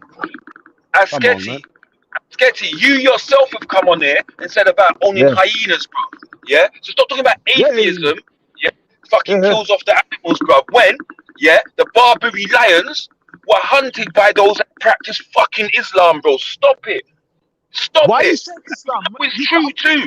You know it's true too, bro. Stop talking like because that, you're being a hypocrite, bro. Because you're being a hypocrite. And I'm not fucking shook of nobody. You're being a hypocrite. You're being a hypocrite, bro. Asketi, you're being a hypocrite, bro. Muslims and Arabs. Why don't you say black? You're being a hypocrite, bro. Bro, you are being a hypocrite. You said yourself about having hyenas, bro. You're being a hypocrite, bro. Yes. You're being a hypocrite, bro. Come on. I understand what this animal needs. You're African when it suits you. Any other times, but you're African when it suits you, bro. Imagine that a free animal when it put it suits in a you, bro. for other men to watch it, for other people to watch it. I will never have that ideology, bro. I would give them free, buy at least 20-acre land and let them roam in it, bro. I would just see them. You have to understand, some lions cannot go back into the wild. Once a lion is going into captivity, it's not gonna be like other animals, right? Because this lion is gonna be savage. It's gonna be murdered out there on the streets, So, bro, what I'm trying to say is, I'm fully supporting what you're saying, brother. I fucking hate it when I look at TikTok, seeing an Arab man with a lion, walking around the street and a lion on his bed and that, 2 lions on the sofa and that, bro. It's haram as well, bro. Because you have to understand, you're keeping these animals in captivity, right? I understand it's wrong, right? But I say this: we African black people understand most, or can understand mostly that animal, because we already live with the animals. The Maasai people live in the same, wildlife park, right? Wherever, because it's the Maasai land, right? Before all of this shit, the Maasai and the lions living together, right? They had the problem. Even when a Maasai kills a lion, he does a ritual, He doesn't just go and kill a lion and leave the body like that. He will take maybe a couple of hair of the, tail or something like that and do some ritual, right? Pray to God and that, ask God for the forgiveness. Because, bro, you ever understand, people have livestock. These lions, sometimes they're savage. And we are... Who puts on the hunting trips for the Englishman to go out there and kill animals? Brother, it was that greed, brother. These people were hunting on elephants from the beginning of the time of slavery. These men came there before all of this shit. They needed gold, all of that. These people came for ivory. You should see in the dungeon of the queen's house, these people talking about banders trade of ivory, but inside the queen's dungeon is full of ivory, That's 2 tusks means 1 elephant is dead, These intelligent animals that just sees you one. Imagine an elephant have seen you as a baby and sees you 20 years after. He will never forget you, He will know who you are, But now it's come to the point, bro, we idiots, the Africans, for a little bit of $200, take it from a Chinese man or a white man, go into the bush, kill a whole rhino, a whole, for $200, right? Chop the horns off, chop the head off of the rhino, right? And sell it to the Chinese man who's going to sell it for, that 1 horn is going to sell it for at least 3, 4, 5 million, This is the poverty. You have to understand the whole circle, brother. Before that, it's the poverty we in. It's that our suffering enriching these people, right? So these people will never understand real racism because these people live in their life, their culture, their way of life is racism. They don't understand. Yeah, but bro, this is the whole point people are saying about consistency, because, bro, the poverty in certain places in Africa is down to the power that is held by those that practice Islam, bro, or class themselves as Arabs, bro. And this is what changes. Yes, it is, bro. And they experience racism, but I experience racism in Islam. So don't give me no foolishness, bro. That we have lived experience, bro, and we can see. Poaching animals. Prove to me Muslim are the one poaching lions. No, poaching and even lion. They take the lion skin and leopard skin and rhino ivory, horns. Elephant ivory, all of that shit. You don't see Muslim, brother. Majority of them are like, the thing in Africa, it's very rare to see an atheist. Out of 100 people, not even one would be an atheist, I reckon. You know, maybe out of 1 million or 2 million people, you'll see 2 or 3 atheists in Africa. That's the funny thing, right? You know, people think that, you know, they can come with the atheist shit and talk this freedom of speech in Africa. But when somebody puts a tire around your body and the whole village are laughing at you, haha, kicking your balls, you know, throwing a rock on your fucking head, bro, there is no way out of it, bro. You know? So we have to understand this shit, we have to leave it behind one of these days. You know, like if you want to come around and talk about around real black people who's got African culture and that, you have to leave this atheism shit behind. Respect you for not believing in God. I don't give a damn. You can do your thing, right? But you cannot come with a white man's identity. We don't need no white man identity, bro. We suffered enough. Let me ask you this. Hold on, Asgedi. Let me ask you this. Bro. So Children dying of starvation. Asgedi, is Christianity promoting us taking on the white man's identity? It certainly does, bro. Because today, after humans are still free, you will still use the oppressor's name to your children. You still call them that children. You Yeah, know? but And then I'm hold not on, hey saying Mos, hold if you on, could, before you Mos. go into it, Mos, you got before you get gunshots into going on. Mos, if you can't mute up, brother. Mos, you got gunshots. So what I'm trying to going say off, is, man. brother, what I'm trying to say is, look, like I always say, majority of Muslims are black people. You know, they say 1.8 billion people are Muslim, right? They say half of Africa is Muslim, right? So how many people is in Africa, right? Africa is almost close to 2 billion population, right? So if I tell you at least 800, 900 Muslim people are black, you don't believe that, right? You will not believe that, right? But then you have the brothers, at least 30, you have at least 10 to 15 or maybe 10 million black Americans in America who's the Muslims, right? You have close to 10 million, something like that, black people in Europe, right? So if you have 950 million black Muslims, how can you still call it an Arab religion? Was majority of the Muslim converting?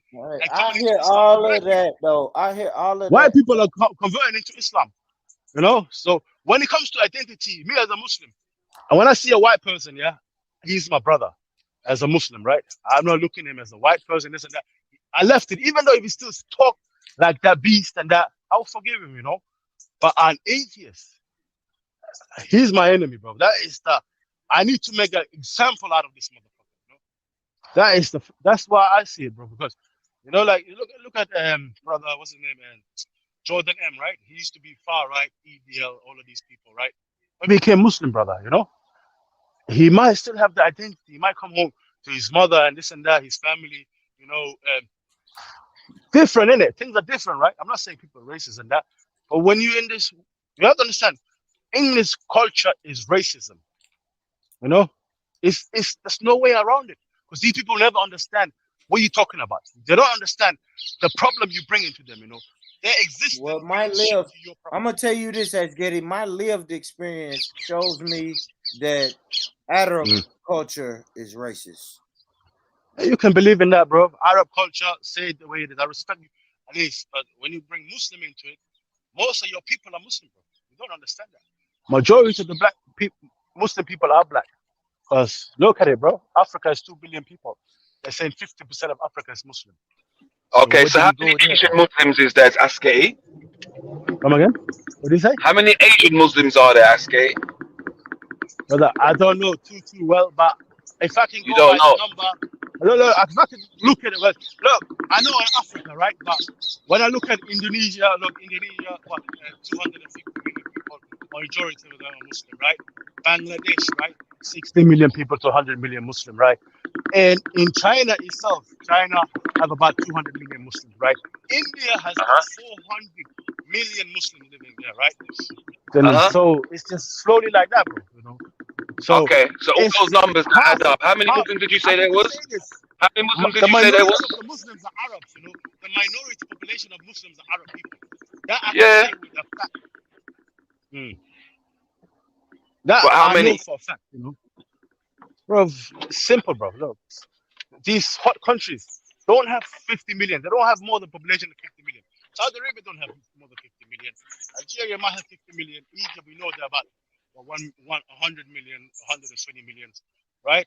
And then, bruv, put all the Arab together, right? People say we 1.8 billion. That's a lie. That makes no sense. We at least 2.53 billion people, Muslim people on the planet. This thing that's been going on for the last 10 years, we want 1.8 billion Muslims. This makes it doesn't logically sense. It doesn't make any sense because the way we're doing the calculation now, it just don't add up, bro, But one thing I know for a fact is at least close to 1 billion or 1 billion people are black Muslims, isn't it? Out of the Muslim population. And bro, it's just simple math, isn't it? Go into Africa. You in Kenya. 1 billion Tanzania of the is a Muslim 1.4. country. Hold on. It's 1.4 billion Muslims in the world, and you're saying 1 billion. No, who says that? Muslims. That's a lie, bro. That's a lie. That's a lie. What's the number? What's the number? White man Google, bro. We just keep believing it. I just told you this. Africa. Can you write the population of Africa on Google? Wherever the one. Yeah, my bad. I lost my pen. But go ahead. Okay. If we're telling you Africa is they say is 1.8 as well. It's funny how everybody's calculate 1.8, right? They say Africa is 1.8 billion people, right? Or 2 billion people, right? And a fact, everybody as an African knows this. Half of Africa, or more than half maybe now, are Muslim people, right? Because you can stand on the ground in Africa. You're not gonna walk like very far and you see a mosque. Everywhere that's a mosque. There's a lot of people that's Muslim, right? Christian and Muslim. Only when the white man comes in between us, we seem to have a fight. But we had a fight even before this, bro. Like Islamophobia didn't start now. Black Islamophobes. We had a problem before as well. Before slavery, these jealous people looking into Songhai Empire, the Mali Empire, the Somali Empire, all of these Muslim empires, Tanzania, Mombasa, all of these Muslim people doing great, right? And these people hating us. We allowed them to do their witchcraft and this and that. We said to them, listen, when you come into our city, you're banning it. We can't trust you, bro. You might put a rabbit foot there or some voodoo shit there, Because we do believe jinns, shaitan, this witchcraft, all of this shit does exist, bro. We have seen in my own eyes, brother. I've seen in my own eyes. Somebody steal a phone from somebody coming back with a bloated stomach, fully bloated. Like, you think the guy, skinny guy, bro, now he's got air on his stomach, like somebody just pumped air, No, and what the fuck are you talking about, bro? You don't believe in nothing, bro. You don't believe in nothing. Shoot him in the stomach. You never been to Africa, bro. You're African for no reason. You never even been there, bro. So what I'm saying is, I've seen in my own eyes, brother. Nah, born is African for no reason. No, don't put my name in it. Embarrassing yourself, man. Yeah, don't put my name in it. That's Jimmy. For real. Anyways, Jimmy. Born, are you from Africa? Bullshit. Born, are you from Africa? I have seen, brother. I have seen. What you say? Ancestry? Born, are you from Africa? Are you African? Oh, yeah. Am I in African? My ancestry is African. Yes. Do you consider yourself African? My ancestry is African. I said, do you consider yourself African? I've never been there. I don't know what. Yeah, that's right. Hey, I don't do labels, Jimmy. But listen, Jimmy, I don't do labels. No, listen. I hear you, bro. Yeah, I hear you, bro. I got you. I don't do labels. I don't do labels. I don't do labels, but yes, absolutely, my ancestry is definitely. I got you, bro. Hey, ask it. Listen, tell him he's a fake African. Stop interrupting. You have never been to Africa, bro. You, James. Tell him he's a fake one. Tell him, man. Tell him he's a fake one, bro. What's wrong with him? But listen, back to what I was saying, bro. I already lost what I was gonna say, man. Go ahead. I'm on mute. I'm on mute when I get it. I have seen poor people there in Africa, yes, putting spells on their vegetable, their little plantation. They might have a little land there, planting some tomatoes and onions and this and that. They put a spell on it because if the next man walks past, because bro, it's just open to everybody, innit? It's open. It's right next to the main road. Like hundreds of people are walking past that little, that little garden, wherever, yeah.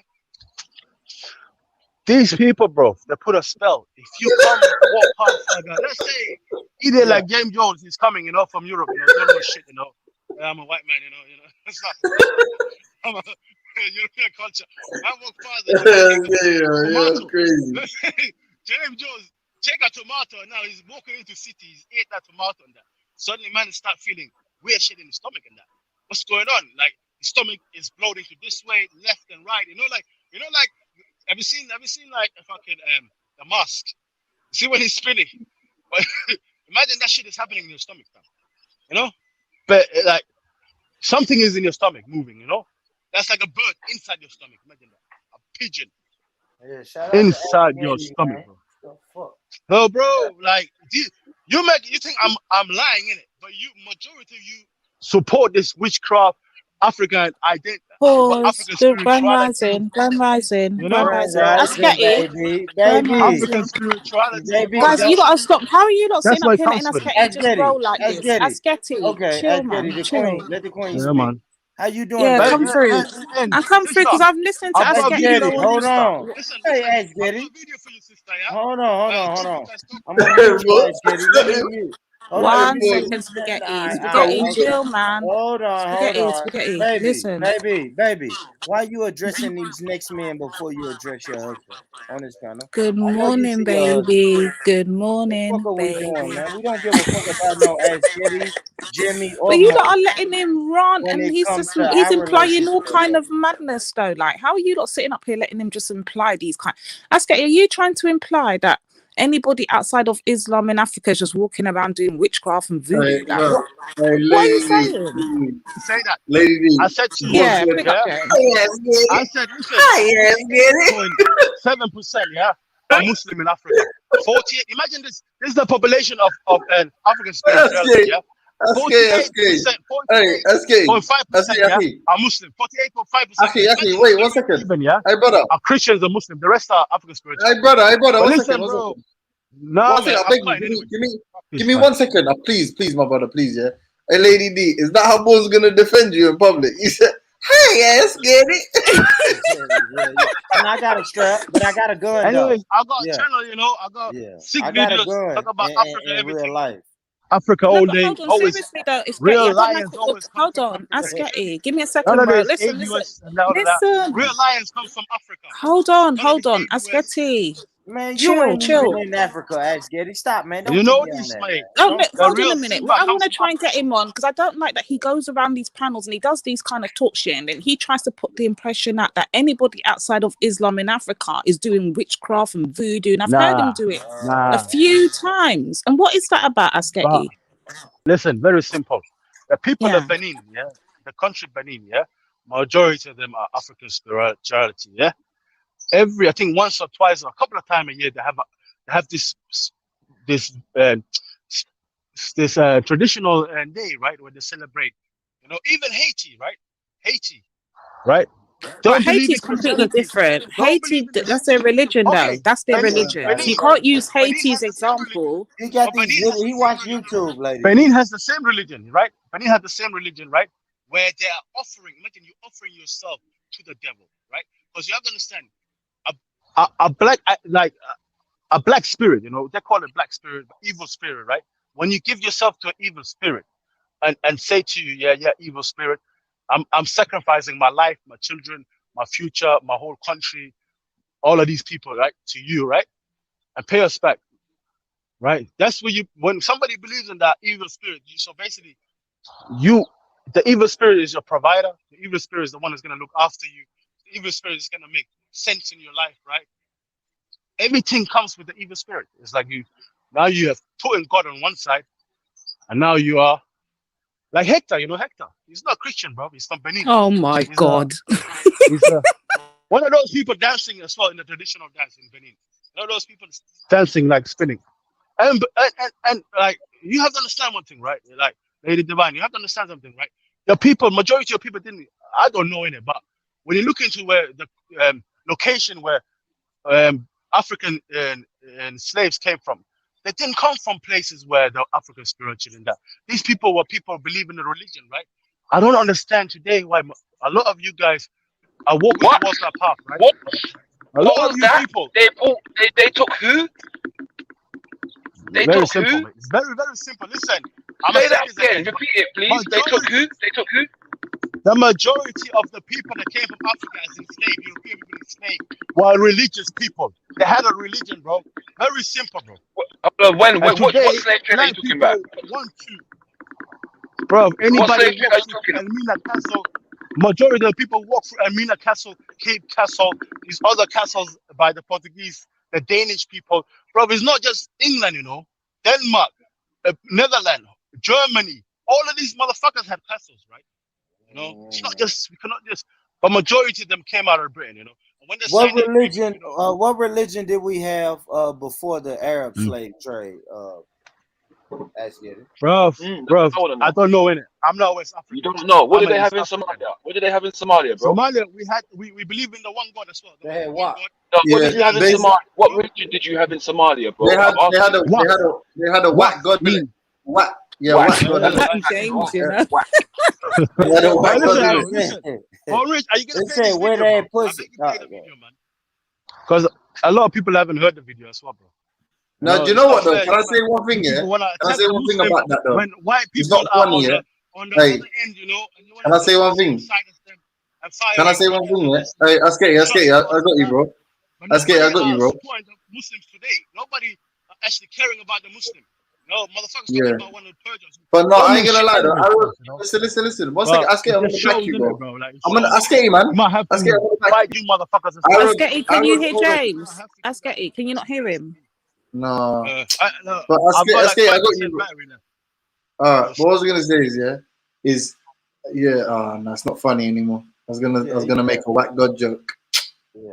No, I'm just gonna try and figure out because I noticed that he does it, innit? He goes onto a few panels, and whenever he speaks on Africa outside of Islam, it seems to be dark, voodoo, worshipping this, worshipping that, and I'm like, is that his mindset where he thinks anybody outside of Islam is just doing all kinds of devil worshipping? It's a bit mad.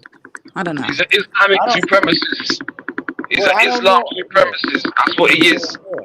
Yeah, he looks down at anything that's not Islam. You hear him talk. If you're atheist, if you practice African spirituality, any of them, you become a fucking heathen to him. You get me? Yeah, he's a supremacist about Islam. That's what he is. Yeah, that you can't even see his Africanness. He wants to unite Africa under Islam. Yeah, don't get it twisted. He keeps talking about African independence. He wants it under the fucking Islam. That's what he wants.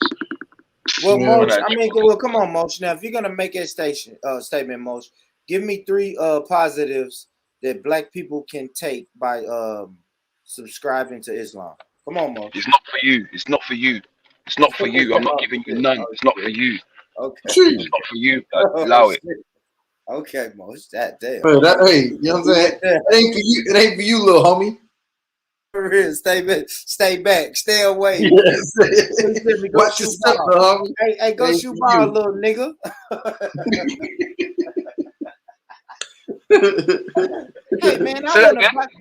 Hey man, I wanna buy some weed. Nah, this ain't for you. Go shoot ball, little nigga. Yo, that ain't your size, little homie. That ain't for you.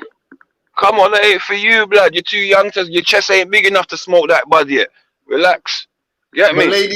Lady D, can I ask you a serious question? Yeah, based on the bass in people's voice when they're dealing with conflict, yeah, on these panels, who do you think could protect you the best out of me, Motion, and Born Rich? None 3 of you, actually. I would take Bugs, and he's not even a. Bob, did I say? Oh.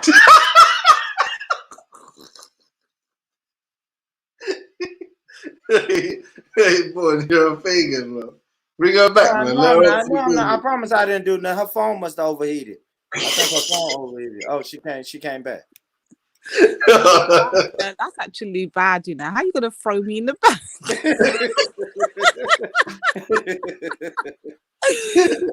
You really no, for real. If I wanted someone to intimidate anybody on this panel, I really wanted Bakatif. I will draw for Bugs. Who remembers when Bugs was online?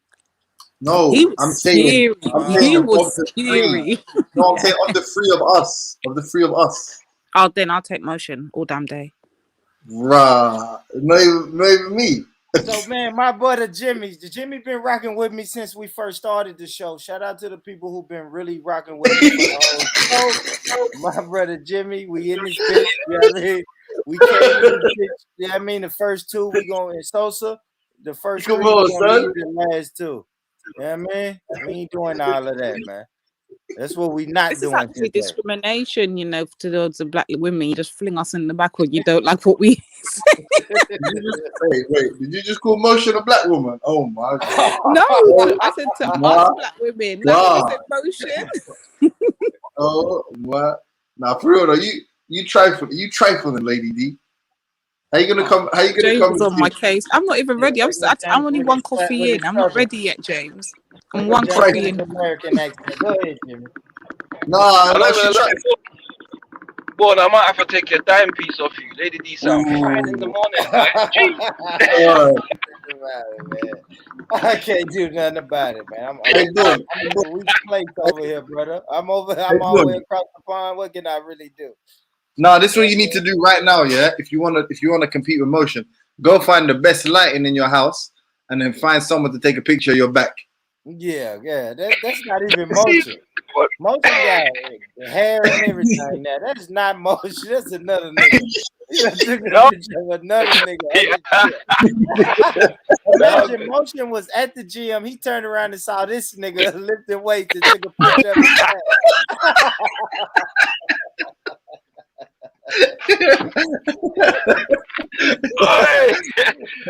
Hey, that's a cheap shot, but I'm not even. I can't co-sign that kind of behavior right now. On a level though, yeah. On a level, do you know what? As motivation, yeah. I'm on I already started a diet. I'm getting fucking tore up. I already slightly missed the summer, just being a fat guy. I'm getting tore up this year. I get close, you know. I get close. Like, as soon as I see my abs, I'm like, yeah, I've done it. But one day I want to get that proper, what they call it, vascularity, and I want to do that one time in my life, just to say like I was a bodybuilder for fucking 3 months.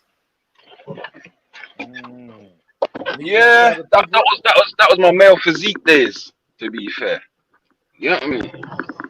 Not really. Yeah, I'm still ripped like that though. Don't get it twisted. I just don't have as much size. That's all. I'm still ripped like that. Nah, but you know, bear man use their genetic excuse, yeah, to not try hard. But at least I feel like every man, at least one time in his life, should commit you know what I mean, to like not being as strong as they can, but looking as good as they can. I'm doing it now anyway. That aesthetic look. Yeah, it's that aesthetic. Yeah, 100%. Because you know, once you get into your like late 30s, early, it's hard to get down to them weights. It's hard to get down to that kind of body fat percentage when you're not naturally like that. It's tough. You can cheat though. It's not cheating. It's hard. It's tough, yeah. But you see, if you put yourself through the strict routine, for example, that a bodybuilder goes through before competition, that stripping down part. Yeah.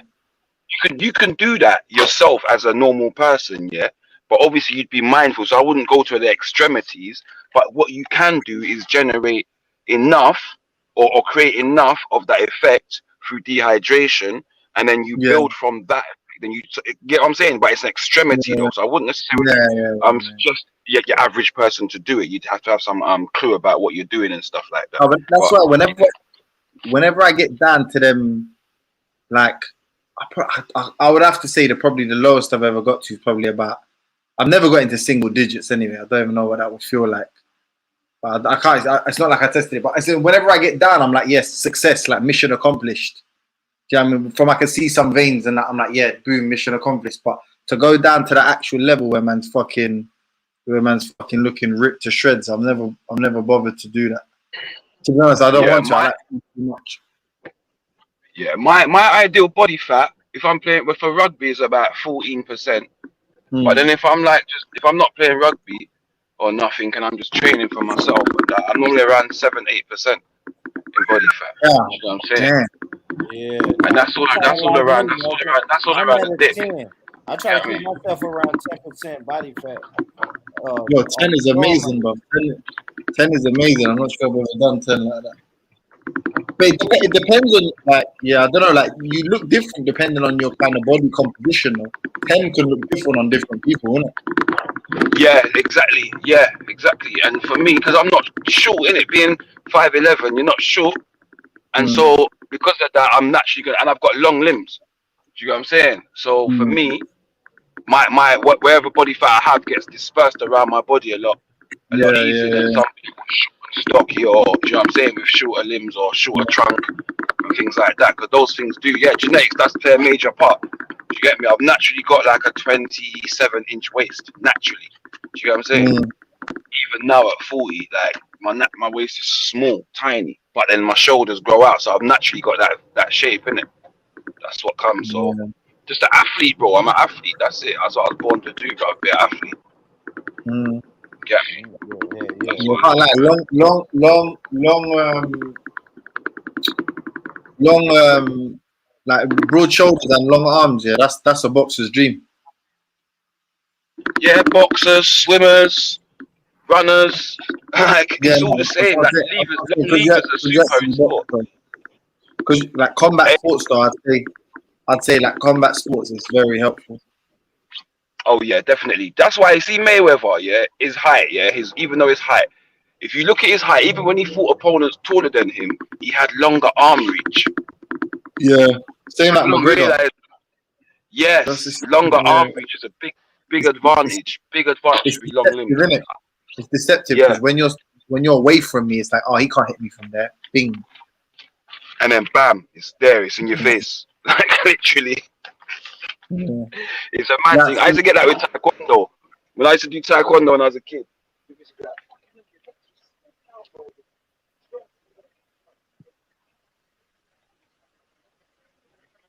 Yo, if you're chatting much, we can't hear you. But yeah, you need to be careful, Born Rich. I'm not gonna lie to you. Why you say be careful? What happened? No, I'm saying this nigga trying to take your girl and shit, and he's fucking does taekwondo, long reach. Man, I can't do nothing, man. I can't do nothing with her, man. I'm trying to fly her out and change her life. If she don't want to change her life, then what the fuck can I do, Jimmy? You know what I mean? Nah, I'm just she's trying to play hard to get. You see how she come on with her picture with the best filter and all that. She's looking. I ain't got nothing but a big bankroll, man. I got a big bankroll gonna get you over here, and you know what type of life it is. We compound living.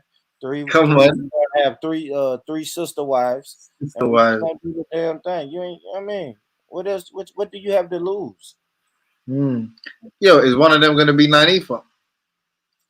We can get her over later. In a minute. Okay. Who's the third one? She gonna come over here. It's me, her, and Lady Spade. Okay. Yeah, it's me, her, and Lady Spade working on it right now. I'm not making this up. The Lady Spade, she used to have a display pic, which is her fit picture, right? Yeah, she did. She was like a light-skinned woman or something. Yeah, beautiful sister.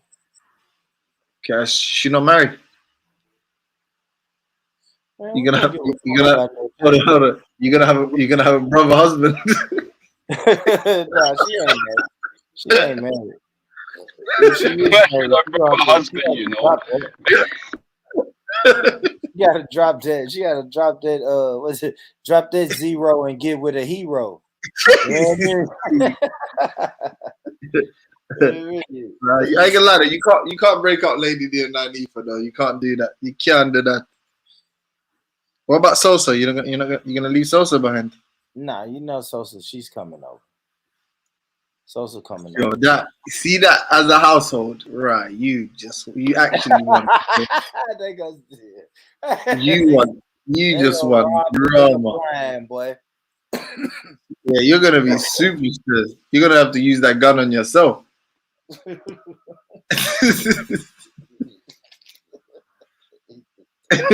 You walk in the door. God damn. You already heard that. Why? Let me ask you a question, Bab. Let me ask you a question, Bab. Come on. Let me ask you a question. Come on. We ain't doing that, man. You know what? You know you end up doing if those four of your wives, yeah, you'd end up running away with Sosa.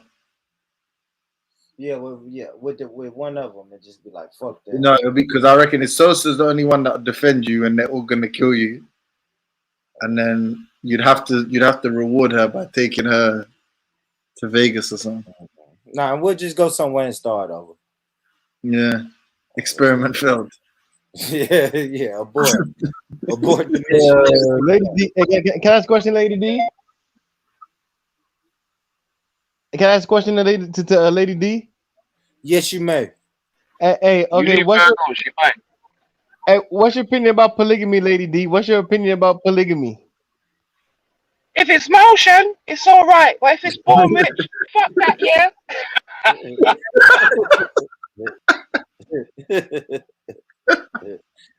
Oh, fuck.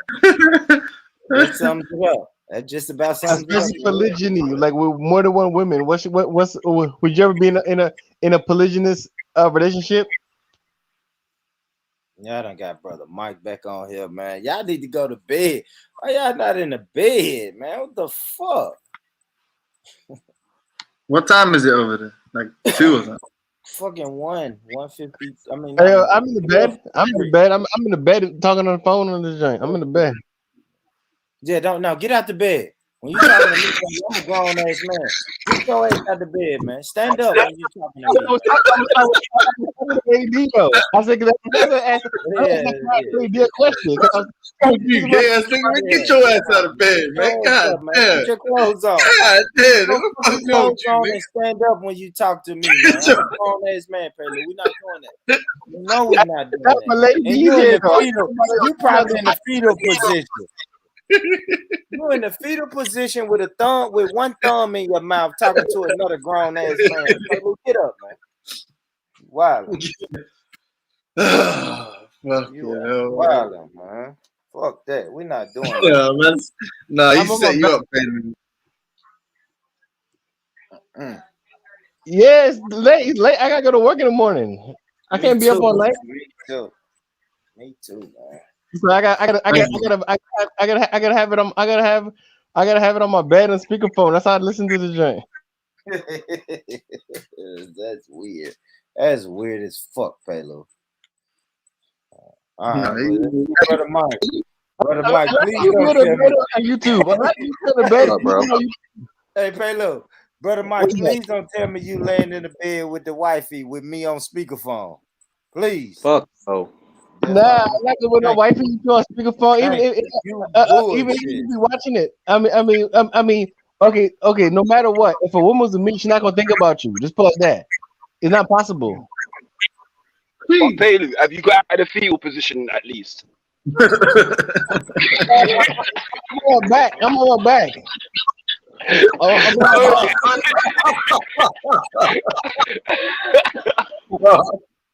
Oh my goodness. Hey, this is it from bad to worse. I'm on my back and my phone is in my hand. I got one phone in my hand and then my other hand is on my head. There we go. That's what I'm talking. Now we good, Pele. We don't need a play-by-play. What's going on with you, brother Mike? I see you pulled up, man. What's up, my brother?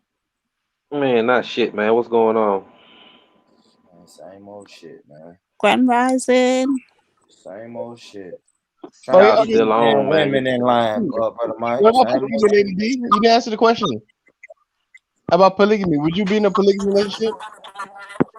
Not if it's anyone with like born rich. Hell no. What the fuck did I say? But what you mean like anybody like born rich? So what you mean like anybody like born rich? What you mean like that? Born rich is a hustler. He's trying to do the Hotep thing under his own guise. He's trying to trick us black women into his lifestyle. And he's trying to just do polygamy on the cheap. And I refuse to shop in Goodwill when I can get Versace and Louis Vuitton. What's wrong with him? Man said Versace again. So let me ask you this. So do you believe that that you can get the best in a polygamy relationship? Like what if you're in a polygamy relationship with somebody who got a lot of money? What if it's not about, to be fair, for me, I'm only joking at this point now, but for real, I'm going to be serious now. For me, I'm not against polygamy. I'm not advocating for it either. I guess it's each to their own, whoever it suits. Right, hey, Lady D, I beg you, name your top 3 internet sister wives. If I had to choose sister wives, okay, definitely be 9. You already know, definitely be 9. Yeah. Yeah. I born. You got fly 9 out. Go. Yeah, I gotta bring. Yeah. Melanated. It have to be melanated. I don't know what I'm gonna do with 9, man. I'm gonna have to get a taser.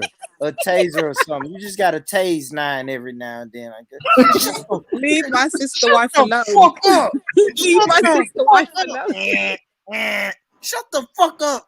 You just tasing her and make her lay on the floor or something. I mean, from here and then. But I know they're a package deal. Go ahead, Lady D. Yeah, it'll just be me, 9. If I had to choose 3, it'd be me, 9s, and Salsa. Levels. Yeah, and Salsa. Yeah, I think Salsa in I guess there. it's Salsa. We Yeah. can't No, have I realize Cotton's a traitor. We can't have Cottons. We definitely take Salsa. why is Cotton a traitor? Because she fucking snitches on us to you, innit? She feeds you information. You're What the she ever- snake behind Cotton. You. Hold on. What she ever told me about? Tell me what do you know about her? Cotton, listen, Cotton will sell us down the stream, innit? What will happen is Cotton will be on game, she'll be on cold, she'll be doing everything right. Then as soon as you come along, my girl will probably stab us in the back and run off with you. We ain't got taking no risks around here. No Cotton. If Cotton runs off me though, we'll take like her children and that with her. So it's like that. Why she's not snaked you? She just found a better opportunity. You know we ain't doing that. You know we not doing that. What do you mean, bro? Cotton, you better quit playing, Cotton. You know how. No, listen. What I'm saying is, she's not gonna leave none of you lot with extra responsibility. She's gonna she's just gonna move on to something better, isn't it? Yeah. I don't see why you not taking it. She's writing in the chat conspiracies. Look at her, James. She's writing in the chat conspiracies. Jimmy, are you familiar with the Underground Railroad? Yeah, fake story with Harriet Tubman. Yeah, the fake story. Yeah, I got you. Yeah. Fake or not, that's the only way Cotton's getting up out of this compound. That's a lie. You better be a Harriet Tubman motherfucker coming trying to rescue Cotton from this compound. My guy. Once Cotton comes to this compound, it's no getting out. I'm gonna listen. I guarantee you, I'm gonna knock on some prisoners in your compound. No, we're not Should I do prisoners. that? Y'all are gonna be queens in the compound. No, prisoners and slaves. She's gonna have her bags packed. She's gonna have her backpack. She's gonna come to the compound door. I'm gonna open the door, and we're gonna hear Board in the back. Hey, yes, get it. Hey, yes, get it. Hey, yes, get it. We're gonna fucking leave. Yeah, You're gonna, yeah. Yeah, Lady D. How much Lady D another champion? Hey, the toughest. Listen, one second, Peeler. The toughest person in that compound is gonna be Nyanifa. Now I'm gonna have to ask Nyanifa's hand, Cotton's hand in marriage from Nyanifa. I ain't gonna ask you shit. You're just gonna be sitting there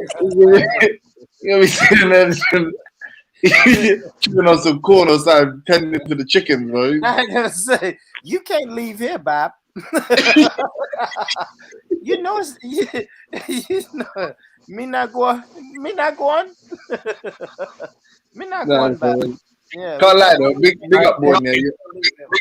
No, Bourne hasn't told. I'm waiting to hear the rules of his compound. You know, Bourne's probably got a whole rule yet. He's gonna probably have a big what's them things called when you can laminate them papers, and put it on the wall with a list of rules.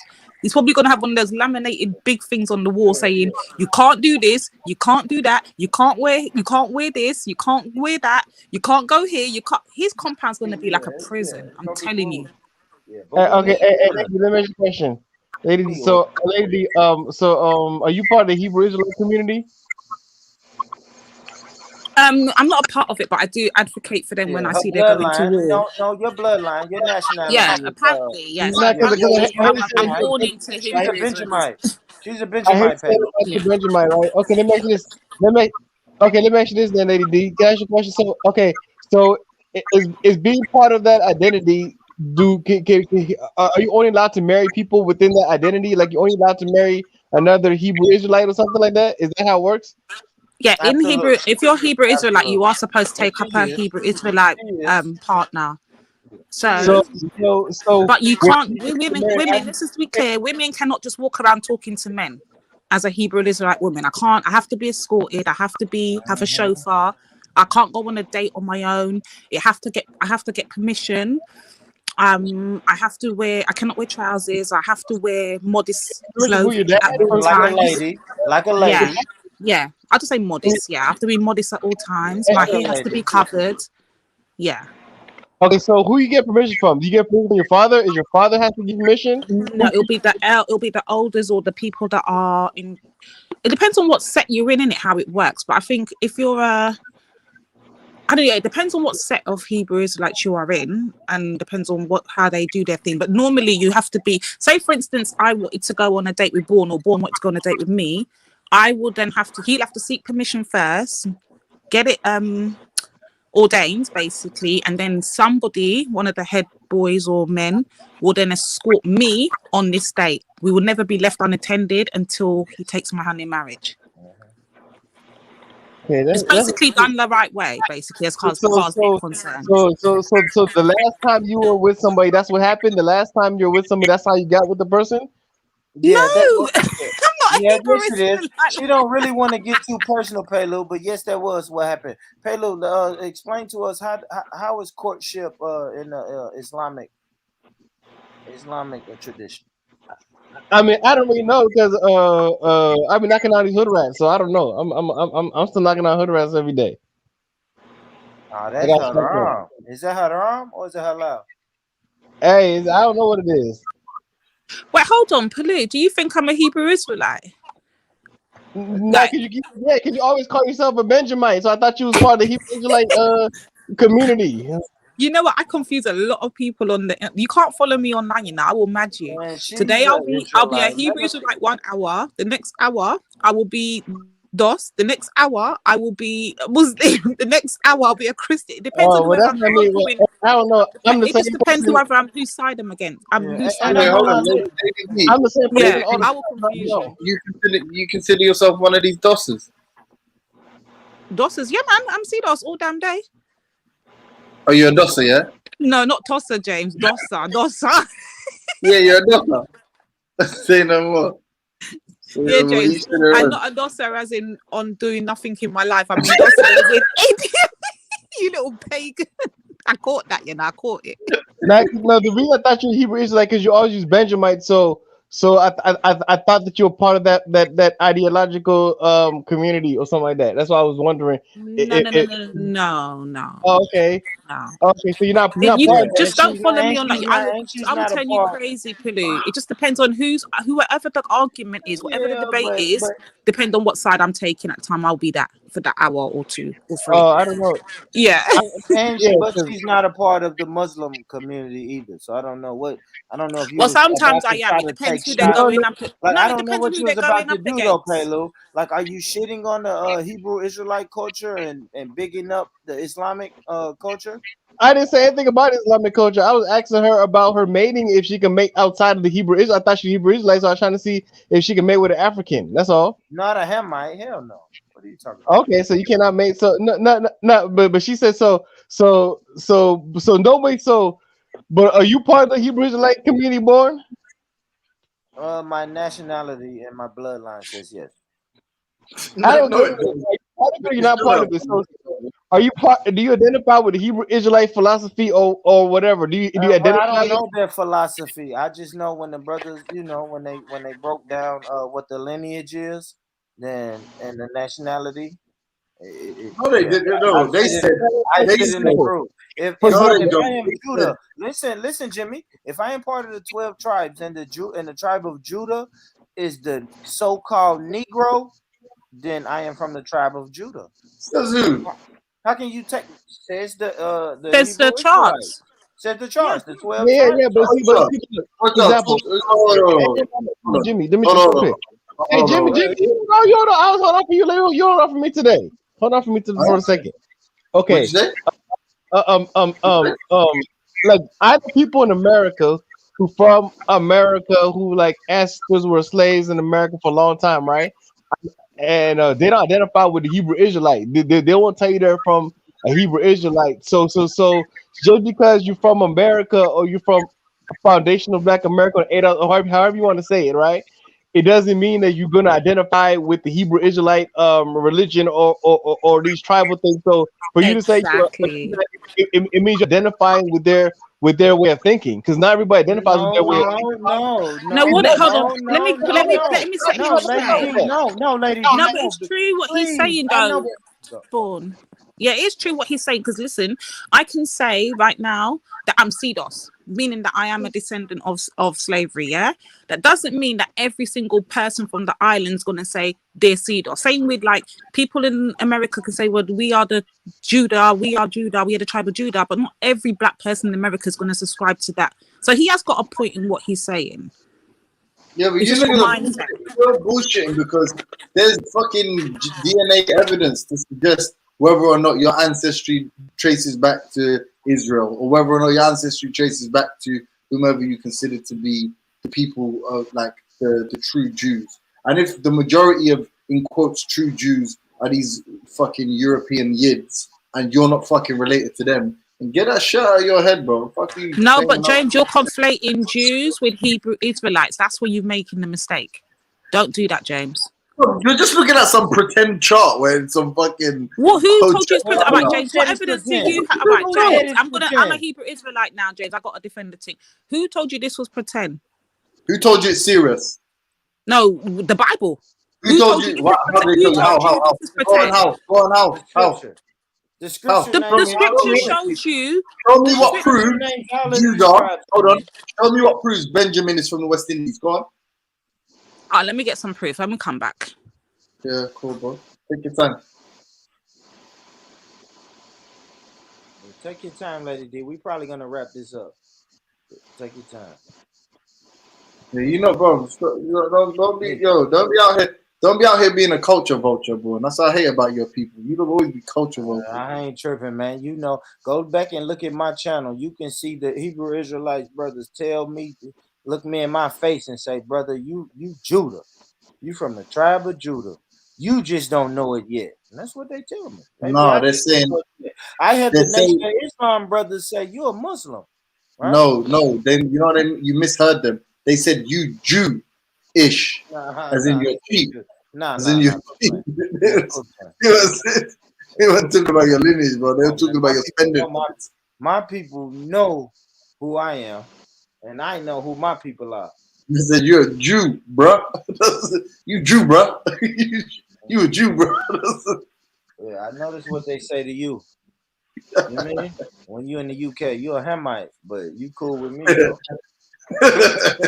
Cool. I just couldn't make. Yeah, man. I just couldn't make with your sister because you're a Hamite, but I still fuck. Why are you? Let me ask you a question. Why are you not always trying to claim some distant shit? Why ain't man focused on the here and now? Okay, and let me ask Lady Divine a question. Hey, Lady When Divine, I say that, Jimmy, when I say I'm American, everybody say, man, what the fuck? Is that me, Jimmy? When have I ever told you you're not American? Hold on. When have I ever told you you're not American? But Jimmy, I'm not saying you, but come on, Jimmy, you heard the arguments, brother. Like, yeah, because they're dumb as hell. But you know what? That's the reality. That's what you should say to those people when you have these drawn out arguments. It's like people want to focus on weird points in history to define their present day reality. You want to focus on the fact that you were a descendant of a slave. You know how many fucking human beings are descendants of slaves? Like, that's not some fucking unique thing, bro. Okay, hold on, James. Are you upset right now? You sound very hostile. I'm not talking about this. I'm not supposed to be talking about this. Go ahead. Why, James, what is the problem with people looking back in history? I noticed that you have a contention when people talk about history. Or I don't, but most of it's a lie. That's what I'm saying. Like, so pretending you've got the same history as Jewish people is just silly because it offers you no real benefit other than just randomly appropriating a point in history or to find some connection to a spiritual magical book that also doesn't help you with your present day sort of reality. Yeah. And then I'd use another example to Born. I was saying like it's similar to like when these people hyper focus on stuff like being ADOS every 10 seconds just. It's like, bro, at the end of the day, it doesn't define your reality now, though. Like, now you're being treated like a black person, same like everybody else, like every other black person is, regardless of whether you're not. But James, an ADOS person would argue and say that it does define their reality today. That's the whole point of ADOS is the present day. So they can argue that. But that's where we would argue you're just chatting shit, that actually it's not. And actually, in the same way you're beefing other Africans saying, or black people saying, you don't complain about white supremacy, blah, blah, blah, blah. It's like also don't hyper focus on the fact that at one point in history, your people were enslaved, right? As opposed and cutting off all other history cutting off all modern history, just focusing on this one sort of period of time and saying this is what defines my identity. I think that's dumb, innit? But anyway, go on, bring your proof. So. Anyway, I can't find actual. I'm still looking actually while I'm talking to you. So what I'm finding is just what the scriptures say in that, but to actually connect the people of the scriptures to the present day people, that I'm struggling with. Okay, That's my honest summary. I'm gonna still look. I'll still look though. I'll still look. Okay. So Lady Divine. So now, since you're in the Hebrew Israelite, so is it possible for someone like me to ever be with you, right? So if I'm an African from Africa, no matter what I do, is no way I can ever be with you. Is that what you're trying to say? Bro, is this all because of her picture? Go on. Sorry, I missed all of that. What did I miss? My connection. Hold on, guys. My connection went. I missed something there. What did I miss? Hey, look what you're doing to. Look what your picture's doing to me. Hey, no, I was asking Lady D. That was actually Lady D. That okay, since you're in the Hebrew Israelite or I don't know how you want to say it. Okay, but whatever it is with the Hebrew Israelite, so someone like me would never be able to have access to you ever because I'm African. I can never have access to you. I would never be able to court you or to marry you or to mate with you or to do whatever because of Hebrew Israelite. So I'm cut off from you. There's no way I can be uncut off. Like I can't even convert to that Hebrew Israelite. Like if I'm just a black African, I have no hope I have no hope to ever be with you. If you're a Hebrew Israelite, is that what it boils down to? Well, technically, if you're Hebrew Israelite, you're supposed to stay within your Hebrew Israelite way of life because it's a way of life, also a religion. Yeah, so it's not just a religion; it's also a way of life. You have to live out the way of life too. But I don't subscribe to Hebrew. I defend them. I don't subscribe to that. So I have no problem with dating you or meeting you. But if I was under the Hebrew Israelite thing, that wouldn't be able to happen. You're a sucker, bro. You're a sucker. How are you saying baby? You calling this woman baby? She jumping on the panel and Paylou's talking about it, whether or not he can marry you. Well, she's handling herself quite well. See, I want women to know in my compound, you have a say so. You have a say. And she's doing exactly what she's supposed to do. She's handling this brother cool. I don't see anything wrong. She's letting him down nice. You know what I mean? She's not being an asshole. No. Don't do that. No, she let me down. Hey, Born. Hey, she didn't let me down because she said that she's not. See, I thought she was a Hebrew. That's the problem with Hamites. You see what I'm saying, Jimmy? That's the problem with Hamites. I love my Hamites. They don't get the hint, Jimmy. They big up the Hamites. I love the Hamites. They're aggressive. I've heard that they're super aggressive, and Paylou is showing that. She clearly let him down. No, she didn't let me down. She said she you see what I'm saying? You see what's aggressive? She's not part of Hamite. So you see what I'm saying? The aggressive Hamite will grab her by her arm and say, "Yeah, you coming with me?" And she's like, "No, no." I was gentle, man, right? Lady D let him down nice because she's a black nationalist, man. She understands what it is to be black. She let me down. She let me down. Why you gonna snitch on me?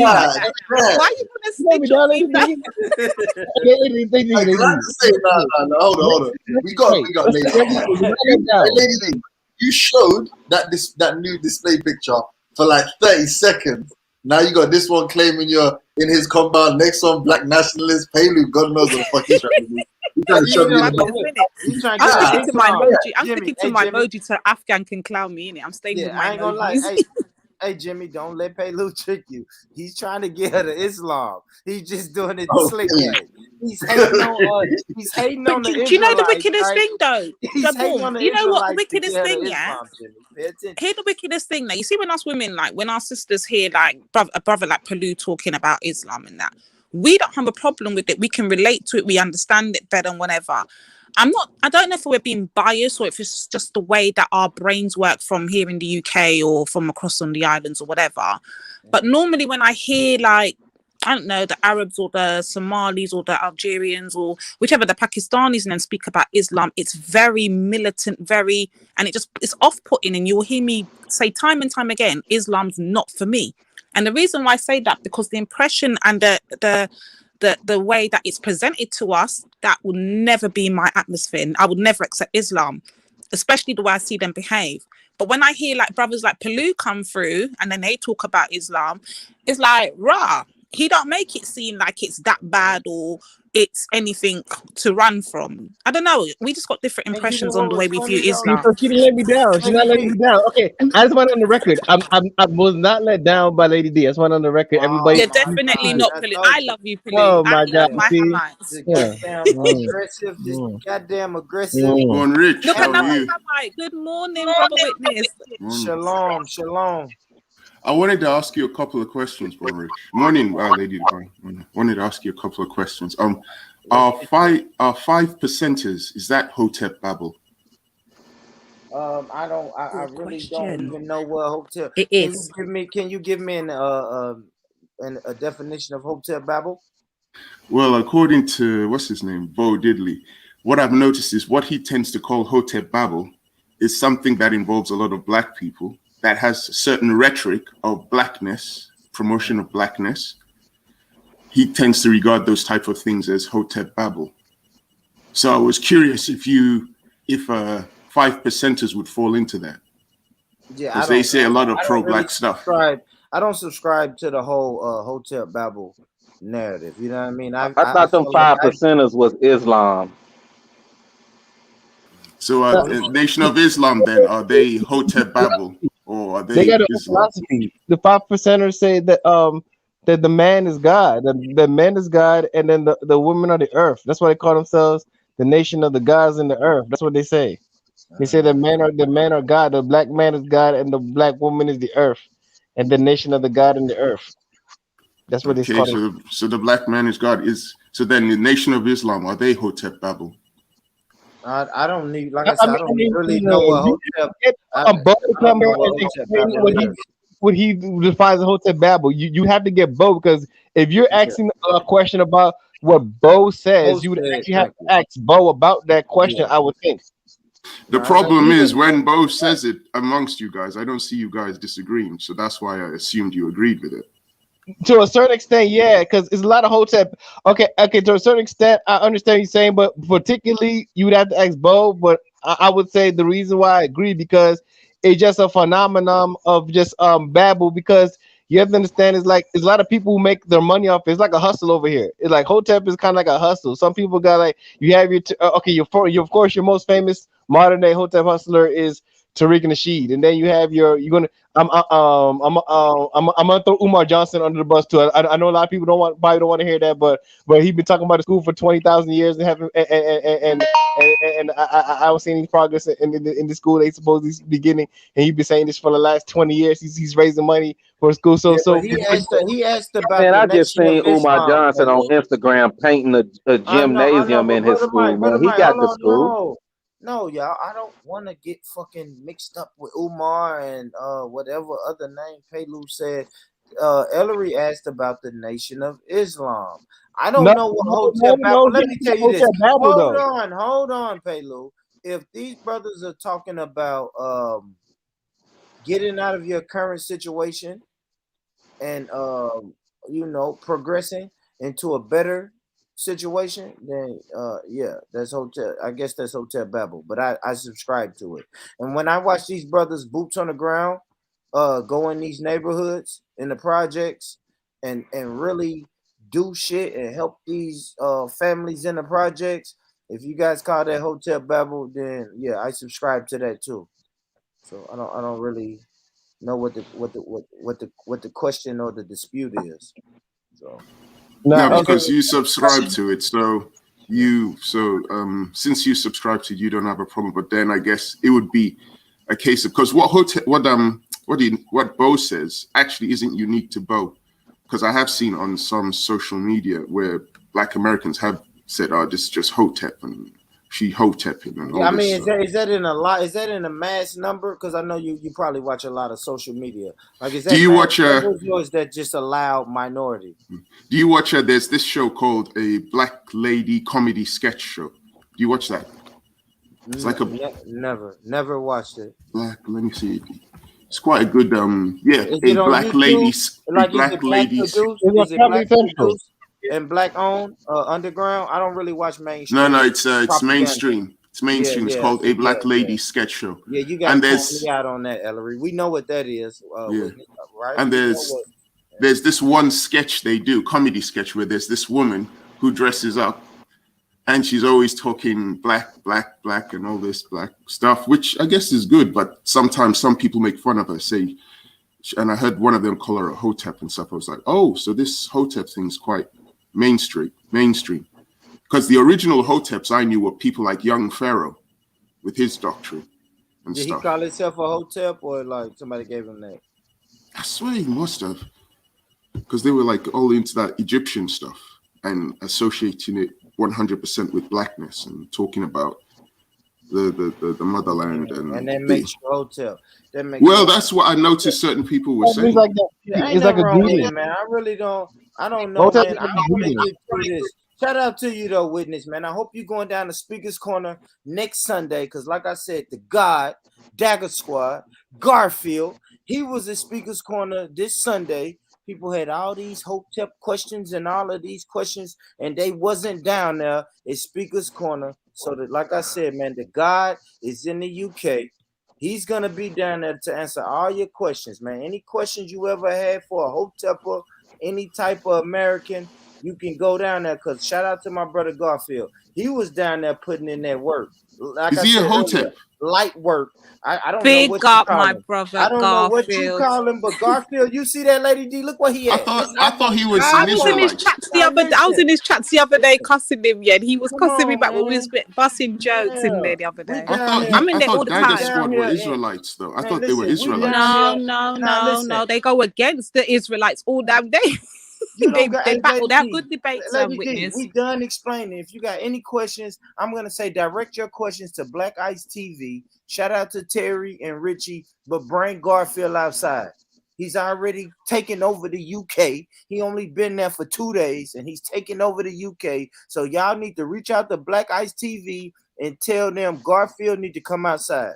We need a live Speaking stream of on that, Black Ice TV. speaking of that, Terry, I've missed 3 of your calls. Call me back, man. Call me back. I And missed Lady 3 of D, when you talk to him, tell him what Born Rich said. Yeah, Garfield, you got to come outside and keep the foot on these UK niggas' necks. Why you down wait there, till you see man? Lady D and wait till you see Lady D. You're making a big Wait deal till out of you see Lady nothing. D and Garfield tag team them. The Bible is completely bullshit, and me and you know that. But the point is, they did what they did, but they don't want to take responsibility. This is why he's stressing. At least he's not a liar. He said some Jews, which is true. Now, at the beginning of the transatlantic slave trade, we have to ask ourselves how it started. Prince Henry the Navigator, he was funded to do an exploration for more trade for the Portuguese kingdom.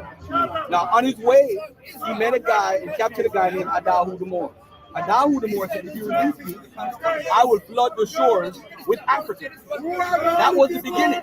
They saw a cheap way to get Africans. So what they did was, they didn't take them over to the west. They took them to the Atlantic Islands, like Azores and Sao Tome and all those places. Now, that's when they started producing sugar, because those lands that they found, they said, we own those lands. So before the Dom de Veras, which was the legitimizing of the transatlantic slave trade, these people were already trading Africans. That's my point. Who were the financiers for that early trade? Jews.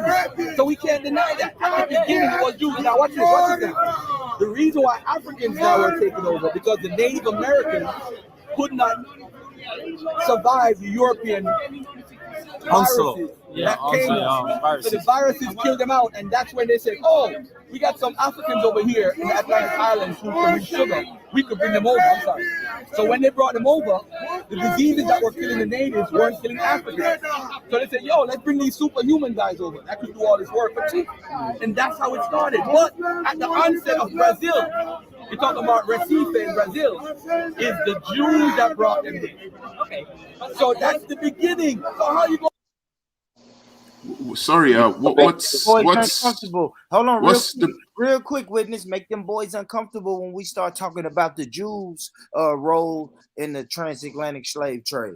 Yeah, everybody want to say, and the brother Garfield's gonna break it down eloquently. He's gonna say, yeah, everybody want to say, yeah, Africans, so Africans, but what yeah, it's cool. We're gonna hold them accountable, but we also gonna hold these Jews, these small hats played a part in the transatlantic slave trade. And this is just light work for Garfield. Like I said, this is leg day. He came to Speaker's Corner. He was just kind of working on his legs. He's not even worried about upper body strength when he come and deal with these guys. Hey, Black Ice TV, bring him outside, man. Hey, Born Rich. Hey, Born Rich. You know, leg day is the most difficult day at the gym, right? Well, no, I know it ain't. Not over in America. Maybe in the UK. Hey, Born Rich. You know what, Born Rich? You know what we need to do, Born Rich? What's that, bro? We need to get our ass over to the UK and let these motherfuckers know what the real is. Man, we need to let them know what the real is. Black nationalism. We taking. Man, I'm bringing it. I'm bringing it, bro. I'm ready. I got my passport. Hey, do we got to take a COVID test to get over there or something? Because I ain't doing that shit. Yeah, I hope not. I'll be honest with you. This guy Garfield, I was with a group of people. We were watching all the stuff going on Sunday, and this video didn't come up. There was a whole bunch of other things going on. So I hope he makes a name for himself, but I didn't see anything about him. He already made a name for himself, man. I never heard of him. I heard of Dagger Squad. Where have you been, Witness? He's got a whole listen. He does very good debates. Good debates. I'm not invested in listening to Black American men debate all the time. I don't listen to Brother Polite or what's his name. I don't watch them all the time. Don't put him in the same box though. But I understand what you're saying though, Elliot. You're right, because I don't like listening to James Jones or Witness. So you know what I mean, like, that's a weird box. You see what I'm saying? If I put you and James Jones in that box, you'll be like, hold on, we're not in the same box. It's okay, Born Rich. I forgive you. Are you fucking high or something, bro? Don't chat. You love listening to me, bro. Don't ever try to do that bullshit, bro. Don't try that. But yeah, man, salute to y'all, man. Yeah, Garfield, come outside, man. Hey, where is that he's doing that? This Speaker's Corner in the UK, London. Man, right? I'm serious, Born Rich. We need to get there. Man, I ain't never in my life. Yeah, you don't need to come and stay at my house. UK, man. I don't want to. Okay, yeah, come to my compound. Okay, I'm opening my compound doors to you guys in America, the brothers in America. Come to my compound. If I can stay with Lady D, count me in. I'll be honest. I don't care for the guy, but I like you, Born, so if you want to put your seal of approval on this guy, maybe I'll watch the next video he does in Speaker's Corner. No, here it is. I got the whole thing right here. Full video. Hold on. Damn, I didn't even. Hold on. What did I do? I thought I had this shit copied. Damn, I did. This is an old video, right? Oh, fuck. I didn't. Yeah, I just dropped it. How old is this video? I did drop it in the chat. Damn, I did drop it in. This is Sunday. This just happened Sunday. Because I've seen this guy before, Reggie, why you being a hater, Reggie? Why you telling the Americans to stay where they are, Reggie? Why you being a hater? He's from the Dagger Squad. He fucks with the little New York guys. But yeah, the Born Rich, real shit, bro. They're not gonna hear you, and they're not gonna take you seriously in the UK till you hit over there. I love the UK family, but that's just not a goal of mine, brother Mike. I ain't gonna lie. Now, if it's a pit stop on the way to Africa, count me in. I ain't gonna lie, brother. I'm just gonna be one. What we gonna do in Africa? And I don't know, but I'm not getting my fucking passport and getting all of that shit ready to go to no fucking London. I ain't gonna lie, man. And I fuck with London. Like I said, if we have a layover or a pit stop in London, cool. But no. I'm going, man. I'm getting my black nationalism buddies, and we going. If I'm going there, you come through, brother Mike. Teach him. I have to have a fucking. I'm coming through. Another destination. I'm coming through. And when they see me, they're gonna be like, "This is the stereotypical African American." You're right. What he said, gold teeth and everything. Man, big bank rolls and all of that shit. So wait a minute. So this is Somali Speakers channel. I just saw the link, Born. This is Somali Speakers channel. You got this? Yeah. Okay. That's the brother Somali Speakers. Now shout out to Khaled, man. That link don't work? Reggie, hit the link, man, Reggie. Why y'all saying that link don't work? I know Somali. Yeah, right. He couldn't have done that. Vaughn, you don't see how Reggie's trolling you in the chat. He's funny, I'm not Reggie paying is attention hella to him. I funny. don't even know why the mods ain't fucking water hose him. Reggie, You just come gotta through with the water hose him. madness. Oh damn! He said the video is unavailable. Damn, y'all. Oh, my bad, fam. Well, damn, he did something with the video. He probably. I got. He got rid of the video. Yeah. It said the video is unavailable. It's probably because I was fucking sharing it and watching it too much. I was shocked. I'll talk to the brother though. I fuck with Somali speakers, man. Shout out to that brother. I go over there and talk to my Hey, Born Somali. Rich, you gotta broaden your horizons, man. Check it out, bro. I know, but bro, We share. Listen, Born Rich. We share a common language, a slave master's language with the Brits, the Black Brits. We got a lot in common, man. We need to link up and push this Black nationalism shit. They're gonna be with it, bro. They don't want to hear that hotel babble, what they call that shit. They want to hear some real shit, some real fucking solutions to some real fucking problems, man. And we can link up over the what they call it, over the water. We can do this shit, bro. I'm finna go. I'm gonna set this shit up. I'll buy your ticket. Don't worry about it. If I buy your ticket, will you go? Shit, you flew me out. What can I do? Man, there it is. But I'm taking away Natty's black card. How dare he frown upon steamed fish? Natty, you've been revoked. You're now IC9. You've been revoked, Natty. And Reggie, if you can't come in, I got you, witness. But Reggie, if you can't come on the fucking panel, man, get lost. Just get lost. Man. I just thought of something crazy. There were people who were brought to Britain hundreds of years ago as slaves. They lived there. They had descendants. Supposing those descendants suddenly said, "We're British blacks," and all these other foreign blacks, they just came over in the 60s and the 70s. We were the ones who were here when our ancestors were brought over to Britain as slaves. We lived here. All these foreign blacks came in and they're taking over our thing. Imagine if that happened in the UK as well. Hillary, are you laughing? What are you laughing about? I heard when the Windrush came over there first, and then they started letting other dark-skinned people that look like them come over. And yes, our Caribbean island people were mad at first. Yes, it was some pushback. It's gonna be pushback every time. And Lady D, am I lying? Maybe I'm overstepping my boundaries. Lady D, do I have that wrong, Jimmy? What's that? Yeah, I mean, I'm just saying. They said the Windrush. From what I heard, the Windrush people got to the UK first, and then other immigrants, African or melanated people start coming in, and the Windrush. Well, there's more to that story. So when we're talking about recent immigration, yeah, you'll say the Windrush paved the way, but Africans have always been coming into the Britain. So the Africans were actually technically here first. They from Victoria time, from way back when they were taking in African slaves. And even though it was illegal to have slaves here, so they never named them as slaves. They had them as indentured servants, like workers. Even Asia, they took a lot of people from Asia, had them as paid, what they call them, foot boys and all of that. So you see a lot of the princesses and queens from way back when had Asians and African, basically, what they call the helpers. They just couldn't technically label them as slaves. Windrush is more the recent generations of migration.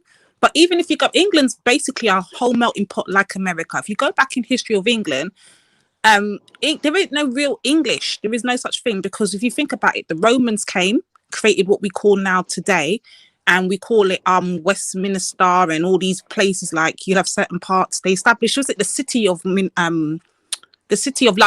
Yeah, they established that. Then after them, I think came some next people. I forgot what they were called. Then came the what are they called? The Jews. Them. Then after the Jews came the next people. I think there's some white European people. I forgot what they're called. Yeah. And then after that, the Asians and Africans. And then later on, more recently, you will see the Windrush. Then you'll see all Muslims and from different countries. Yeah, so it's like a melting pot. England actually has no indigenous English. There ain't no such thing. So were the Somali family treated with respect when they first came over after the Windrush? Were they treated with respect? I don't know. I can't speak for Somalis, but I think they were kind of looked funny at because it was new, innit? So anything new that comes in mass migration kind of gets a funny eye. Like, who are these people, or where they? I don't know if they were treated badly, but I know they probably got a lot of looks and stares, and you know, because remember, anything new is curiosity. You know, who are these people? What are they a part of? What religion are they? So they'll get a lot of look-ins and points, but I don't know about if they were treated horribly. I don't know about that. Yeah. Exactly. Yeah. I don't know. I just think that's what O'Leary was trying to say. No, I was actually Lady Divine touched on what I was saying. The blacks who were brought here back in the before Victorian times during Queen Elizabeth. I'm saying if their descendants, like they had their own communities, they assimilated. And then they started seeing all these extra blacks. Their descendants started seeing all these new blacks coming over from Somalia, from the Caribbean, even from Africa. And they're like, what are you guys doing here? It's like, you guys are foreign blacks. You're messing up our whole thing. What the hell you think you are? Yeah. Remember, anything new in mass migration will bring like stares, frowns. Absolutely. You're taking away our jobs. You're taking away, you know, you'll always get that no matter what generation you go to. That's natural. That's natural human interactions. You know what I'm saying? We can go back in history of anywhere. That's just natural human reaction. So. You probably had that in America as well, like in California, and then you had all the black Southerners moving to California, and then the blacks who'd been in California were like, what y'all country niggas doing here? They wasn't doing that. They wasn't doing that, though. It was a different time. It's a different time. See, y'all got to understand, man. Times were different than 2021. So, no, it wasn't always like that. And another thing is we have to get back to that. You know what I'm saying? Yeah, and you got to understand in the United States, all the black people come from the South. So you all got family there, and you know. So it's different. They're gonna say, damn, bro, you country. But shit, I got people who come from fucking Tennessee, North Carolina, South Carolina. So yeah, you my people.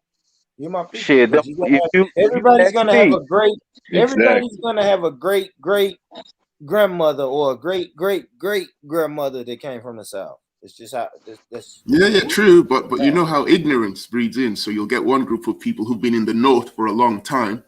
And then all of a sudden they start seeing new black Southerners, and then they kind of see themselves as different from them. They shouldn't, as you pointed out, because of the history, but they could. Yeah. We get that from the North. We get that from the North. Yes, we do. We do. Well, we're all the same people. Well, most of us are anyway. We all come from the same root. That's right. We are. It's crazy to even think like that. You know, like I say, man, they look at us as one way. They don't give a fuck if I got a Southern accent or a New York accent or a British accent or Caribbean accent, Jamaican. They all look at us as the same, and we got to pay attention to that and understand that and link the fuck up and combat this shit. Simple. It like Born Rich, like, I don't see nothing wrong with making connections with black people in Britain. I don't see nothing wrong with that. You know, we could have cousins. We could be distant cousins on the slave ship all at the same time. You know what I'm saying? If you go back in history, so yeah, it's strange to me for any black person to look at another black person as a foreigner. I don't understand that. I think Jimmy said something earlier, man. And he was like, it's just. I think the video I played earlier was like, black people have this innate consciousness to when they see a black person to automatically relate with them. And the brother who was speaking on the video earlier was like, yeah, that's just not a fucking coincidence. You know what I'm saying? And right. I believe that. I believe that, bro. When I'm watching the Olympics, if it's just fucking all white people and the African guy, I'm like, shit, I'm going for the African guy that fucking looks like me. You know what I'm saying? And right. The brother was like, yeah, that shit ain't no accident, man. That shit is, you know, it comes from the struggle And he named a bunch of shit though. That was a dope video we watched earlier, man. Family, if you didn't watch that video that Jimmy suggested, rewind that. It was a Pan-African video, and that brother was all right. That was nice. But go ahead. And bro, we gotta take these live streams to the next level and actually put in work. It's cool to connect and talk, but it's work that needs to be done, brother. And we can do it. No, I'm with it, brother Mike. No, but Bourne's done some. I've seen your old videos on your channel, Bourne, when you were like having discussions with people who were like trying to do things in the community. It's like there's some old videos that you did. I was watching them. There was one you sat down with can't remember her name, this woman, and there was another one you did with this guy. And I guess that's what you were doing back in the day. Yeah, the local politicians. Yeah, and there was actually something I wanted to ask you about one of the videos. It was like some tax thing was going to get put through in a neighborhood, and some people, and you were discussing it, and you didn't like it. Yeah, I don't know what you're talking about. Bro. Oh, I see if I can. The property tax, man, the 30% property tax. You remember when I don't remember, man. Before he was the mayor? What's his name? You know, the interview. I know what he. Brother Lionel Matthews. Is it him, or you talking about one of the mayoral candidates? One of them. I don't remember, y'all. I don't know this. And he became the mayor. He's the mayor now. Yeah, I did, dude. Yeah. And then you did a video with a woman called Cheryl Gwynn. Yeah. She was putting down a lot of information and politically about stuff. Yeah. Yeah, she was running for mayor. That black sister was running for mayor. That was actually at my restaurant too, Lyric. That was your restaurant, because I saw you all sitting down eating, and in the middle of the interview you were eating and stuff. Yeah, that was the idea. Yeah, I thought I had a good idea. Like, I want to invite people to my restaurant. We'll eat my food and talk shit. Or it's not talk shit, but I'll ask questions and we'll do an interview. But I just didn't want to sit down. I ask questions, answer questions. I was trying to spice it up. Yeah, brother Mike is right as well. Yeah, that's the other video I've seen it. The one with Lionel Matthews. Yeah, that's the other one I can see now. Yeah, these videos. So you were doing that stuff before. So I guess I don't know. You stopped. Yeah, no. I'm getting back to it. Man. I told myself probably this fall. I'm gonna get back to it. The most important thing I'm trying to do now is get my the restaurant back open. So I got a new location, and I'm not that far off from opening that. That way, once I get that, I can use the after hours and all of that shit, and I'll have a place to do my interviews and shit. That would be really good if once you get it up, if you can like do a little show on how like as a business owner you can like open a business and stuff. Because I don't know, to me that's always a big deal when I come across black men and black women and they own business. It doesn't matter if it's like a restaurant or it could be. I just find it interesting. I'm like, wow, did you have to write up a business plan? How did you get the capital? I mean, how do you deal with all the taxes and organizing the business, getting the stock in there and stuff, maintaining it? I just find that's a lot of responsibility. It's a big deal, but then it's probably no big deal to people who do it regularly.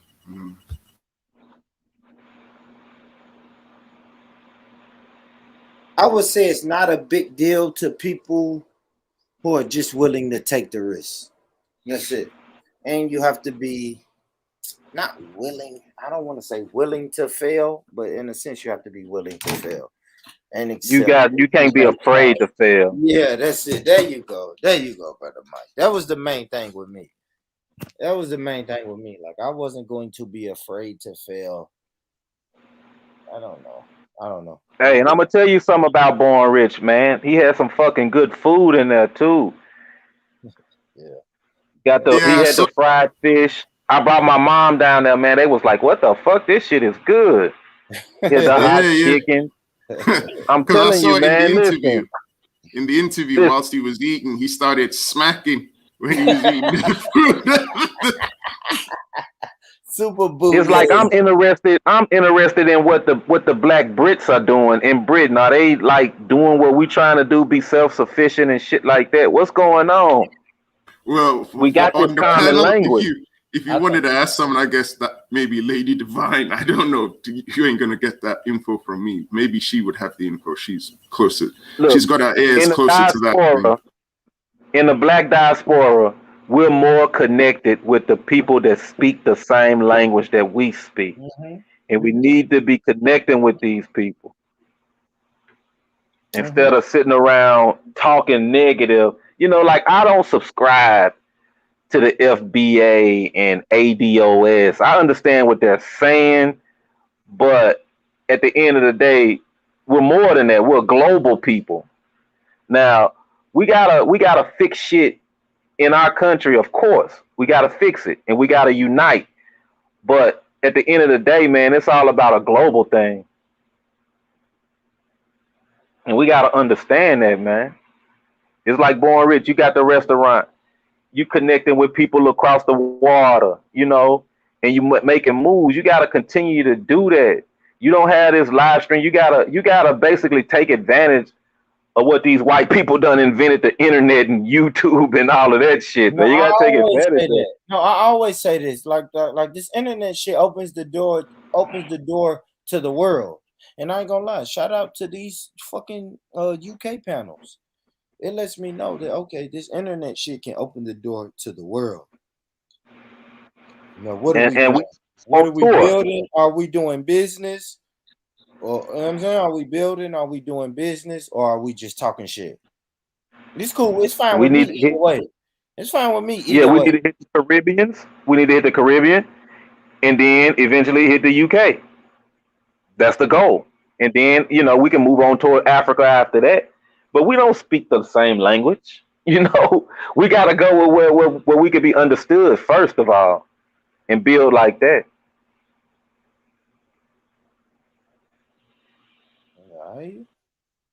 You know, it's like, you know, like we over here, right? A lot of people from Central and South America, they come over here and, you know, and they call them Hispanics. Even though you got people from Brazil, you got people from Ecuador, you got them from Mexico, you got them from all around through there. But what do they share? That common language. And we all look at them as the same. You know, Born Rich, they'll call a fucking Dominican a Mexican in a minute, and a Puerto Rican a Mexican in a minute. They get so fucking pissed off. But our ignorance won't allow us to see them for who they are, because we are a product of white supremacy, and we look at the world the way white supremacist people look at it because they teach us. You see what I'm saying? Yeah. But they understand, and they got a common language, and they sitting around talking about our ass. You know what I'm saying? We don't understand a fucking word they talking, what they're saying, anything like that. But they got that common language, where it's unity amongst them people, even though they may be from Mexico, Brazil, Ecuador, what's that other one where they all come from? I know, you know what I'm talking about. Honduras, there you go. Honduras, a lot. Or they come from Boricua. Yeah, Puerto Rico. What is that? But see, the Puerto Rico is a territory for the United States, and a lot of people don't even understand that. They don't even know that the Puerto Rico is a part of the United States. So they get easy travel back and forth. You can easily travel to Puerto Rico. Yeah, no passport. I could, you know what I mean, easily. People could easily travel to Puerto Rico. So we got to use this language and build. Once we use the language to build, then we can move further. And I'm interested in the Brit struggle. I know it's racism over there. I just don't know nothing about it at all. I know it's a struggle. I know it's a movement. It has to be.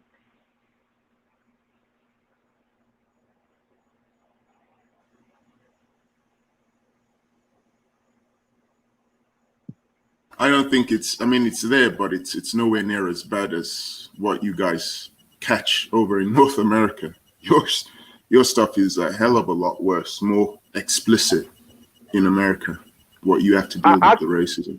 I think it's more overt. I think it's more overt because when I talk to the family in the UK, they say it's more covert. Sorry, I'm back. But you, What you lot talking about? We were just discussing racism in the UK and America, and we're agreed that racism in America is much more overt, whereas in the UK it's covert. Definitely. Is that Reggie? That. That's Reggie.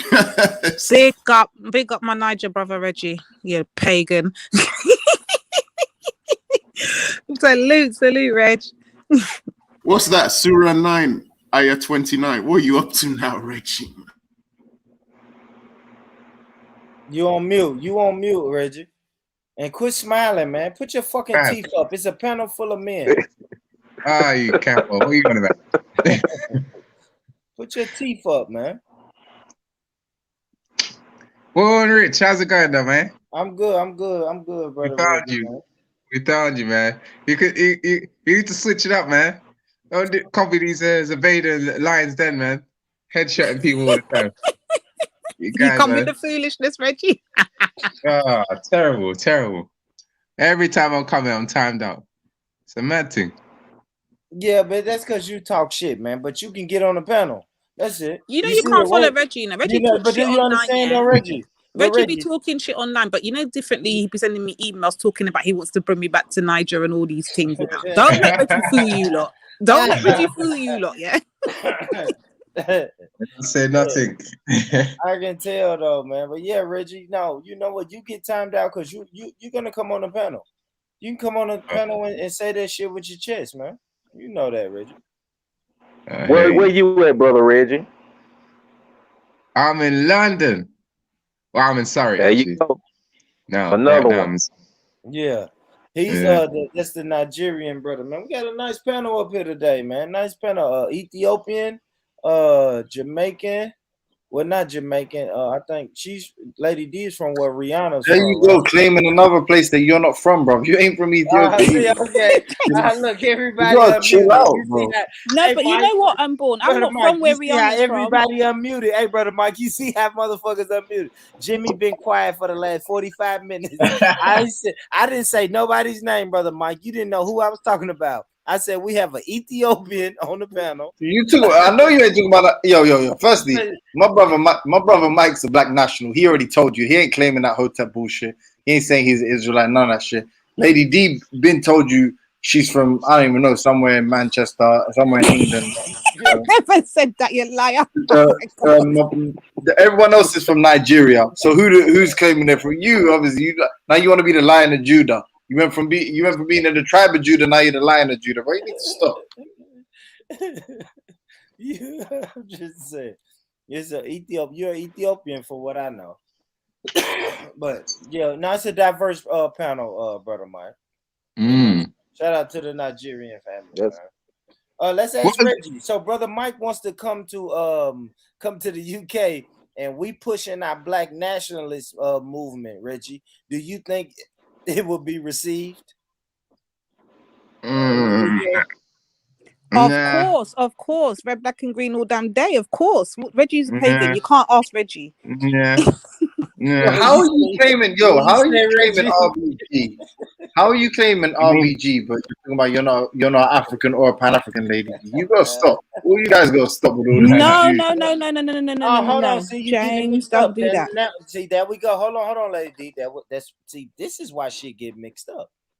Now, is a black nationalist RBG? Brother Mike, before you answer that question, let me get James, Reggie, and Witness. Let me get everybody's answer to the question before a real black nationalist answer the question.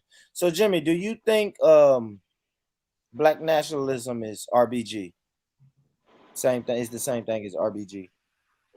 I guess it can be, but just be clear though. The RBG, especially if you're talking about the Prophet Marcus Messiah, we're talking about a flag to represent a Pan-Africanist organization, bro. So you said it can be, yeah. I don't think nationalists. Yeah, but obviously, bro, these are all vague. Depends what you define in black nationalism as. But generally speaking, I was directing at Lady D in it. But carry on, ask other people. Yeah, I know what he's directing. I wanted to answer him though, because what I see happening is because a lot of people associate RBG or any form of nationalism automatically with Pan-Africanism. Yes. They assume it's one of the same, and it's not, James. That's where the confliction is. And some people argue Oh, but it's Pan-Africanism. It's not the same thing, because I've had this discussion with Shakara from a while ago. Even if you go look back on his old Pan-African videos, you'll see my comments in the comment section, and you'll see me say many a times, I've never subscribed to the Pan-African thing. I've never really understood the whole Pan-African thing. How do you feel about orange, black, and green? What's the orange stand for that? What's the meaning behind the orange? I don't know, but you better find yourself a new flag, bro. You be trading on that match. No, because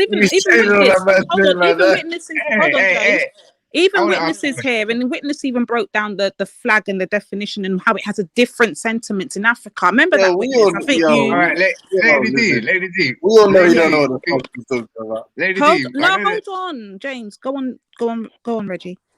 Yeah, just on the red, black, and green thing. Yeah. What are the actual like main differences between what red, black, and green organization represents and Pan-Africanism?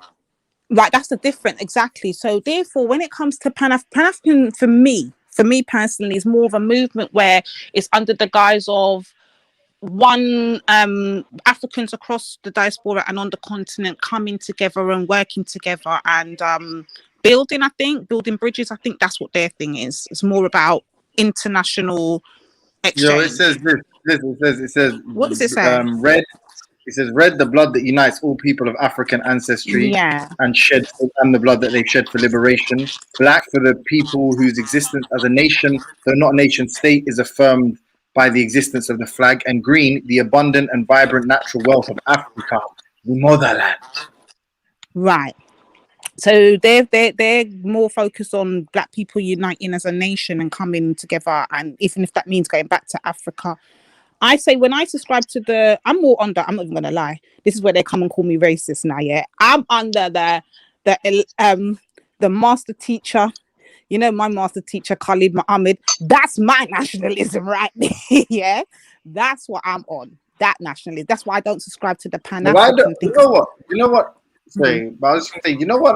A lot of the random disputes that people have online and the disagreements are, it all kind of stems from like redefining or different types of equivocation where like we're both saying different things but using the same terms. Then each of us believes that we should be using another term or we don't have the right to use it. And I think a lot of oftentimes, like if there is something that's clearly defined, right? Like obviously, and we would say that the originator of the RBG is Marcus Mosiah Garvey, the Prophet, alayhi salam. Then if that's the case, then I don't see why people even bother to try to customize their own version. Why don't you just subscribe to something that's separate from that, innit? Like, and just say, because that's the thing, because you've got to also factor in ideologies in between that. Remember, even though, like I said to you before, we've had this conversation, like anyone can be a Black nationalist, but then if you've got a religion behind, you're going to come with a different view on or insight on how you do your thing. For instance, you might have a man that's a Hebrew Israelite and a nationalist. You might have a man that's a Muslim and a Black nationalist. You might have a man that's a Rasta and a Black. You understand? So it depends on the ideologies behind where they politically stand. The RBG is a Pan-African flag. That's what I'm saying. Like, it is. The man created the flag to be a Pan-African flag. Do you know the wickedness? Let me give you lots of information. Sunday was the day. We had the reparations thing here in the UK. They also now have emerged the two, and it's now considered Pan-African Day as well as reparations day. So they've now linked the two. I didn't know that until this morning when I saw the video. So now it's been linked. I'm going to do some more research on it. I want to speak a bit more about the what Brother Mike was kind of touching upon and what's happening in the UK, what the Black people in the UK are doing. And that's kind of all linked into that. So when I do some more homework on that, Brother Mike, we can discuss on what Black people in the UK are doing, yeah? Talking about reparations, you mentioned reparations, Lady Divine. That's quite interesting. I found out that there's only one African country that's ever been given reparations. Really? That's disgusting. What country was that? Ethiopia. They were is it? Hold on, when were they given reparations? They were given reparations by the Italians because the Italians conquered Ethiopia and ruled it for 5 years, 1936 to 1941.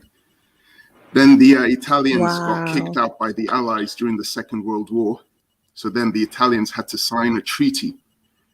And part of that treaty meant they had to acknowledge the sovereignty of Ethiopia and they had to pay the Ethiopians reparations. I think it was like 25 million.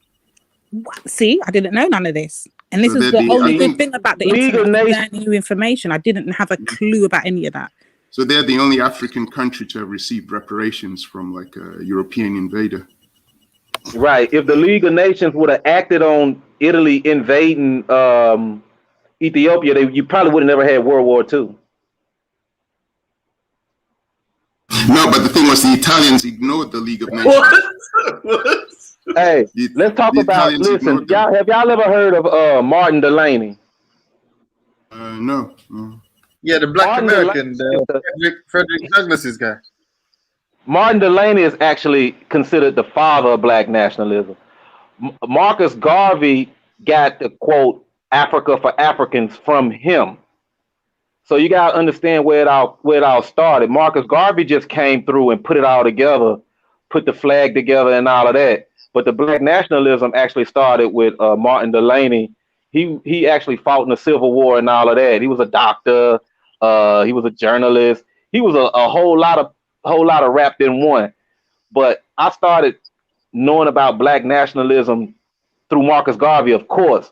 And then I started doing my research and found Martin Delaney as the father of Black nationalism. So like Lady D was saying, it covers a vast array of people the way you think. You can There be we go. a Hebrew The mindset Israelite. and the ideology behind it as well will determine what kind of. Hence, why some people will say that Pan-Africanism is nationalism, because they have majority of the people, I guess, do have that kind of Pan-Africanism mindset, but I don't. Hence, why they will throw me under the umbrella. They will claim that I'm Pan-African, but they will never hear me say I'm a Pan-Africanist, because I don't really understand the ins and outs of Pan-Africanism. Can you not see how it's misleading if you say that you rep the red, black, and green? Though? I understand how it's confusing to people because they're not understanding what I'm saying. No, but you got to understand what a red, black, and green means. We all Thank understand. Look, it's science. Science already tell us that life originated in Africa. We already know this. So at some point, everybody in the fucking planet is an African. If you ask, you know what I'm saying, if you want to be technical about it. But, you know, like they say, the red is for the blood that was shed, the green is for the land, and the black is for the people. So that ties everybody of African descent around the world. You don't have to be a Pan-Africanist to believe that. Like she said, I ain't that far gone as to where I don't study Africa and I consider myself a Pan-Africanist like that. It's just this Black nationalism. We can all come together. Yeah, but I Go ahead, hear you. brother. No, to be honest, it's nothing really to argue about. Yeah, you can use it how you want. I'm not judging you. Like, you can use it and say you're not a Pan-African. It's up to you. I would just say though, for me personally, it's like if that's referred to as the flag of like Pan-Africanism, I would expect that, or I would anticipate I'm gonna have a lot of people with misconceptions about what my political affiliation is if I use that flag. If I rep the flag, if I wear the flag, if I claim the flag represents me, I reckon a lot of people are going to have misconceptions about what I stand for. So it's up to you. True. They But don't know Witness who brought up that Martin argument Delaney is. before to me, though, James, because Witness brought up when he sees the red, black, and green flag, he doesn't see it in the same way because he knows the sufferation of the people in Africa that died under that flag. I didn't know that until Witness brought that to me. I didn't even know that the flag was used in Africa. This is what I'm saying. So depending on your perception of the red, black, and green flag would depend on how you see people that use it under that banner. Reggie's got. If you look at listen. If you look at the new Black Panther Party in the United States, you can't say they're Pan-Africanists, but they wave that flag. You see what I'm saying? But I was gonna say Reggie's got red, black, and green toilet paper. Yeah. Big up Reggie and your red, black, and green. Oh, he ran. He ran Reggie with that one. out of here. No, he said he just left a frozen. message. He left a message saying he's gonna reboot. He says no sound, so he can't hear anything. So he's gonna reboot. Okay, yeah. But yeah, I don't know. So where are we at now with this convo? Where are we going now? I don't know what the fuck. I want to know when James is going to rep red, black, and green in it. That's what I want to know. If he claims he's black, he's supposed to be all for the red, black, and the green. What happened to him? I know he's an Arab. That's why he's not repping it. But yeah, why not? I affirm the prophethood of Marcus Mosiah Garvey. Why not? There we go. That's what I wanted to hear James say. Then now I can probably consider accepting him into the black fold. When we see him when we see him fighting on the panels red, black, and green, then he'll definitely be accepted. Is black nationalism really important to have in this country anyway? In the UK, I don't know if it works in America, but in the UK, I don't know. You know, people don't generally see it as an essential way of moving forward. Why though, Reg? Why would people not see it as essential in moving forward? If you're under the guise of black and you're here in the UK, remember, you don't have to go back to Africa. You don't have to go back to the islands. You don't have to go anywhere. You can stay here and be red, black, and green and fight for the rights of your people from the ground, from the UK. So why would people be frowned upon that? No, people are all for fighting for your people, right? And coming together to fight for that particular issue where you're against, like, maybe racism as a prime example.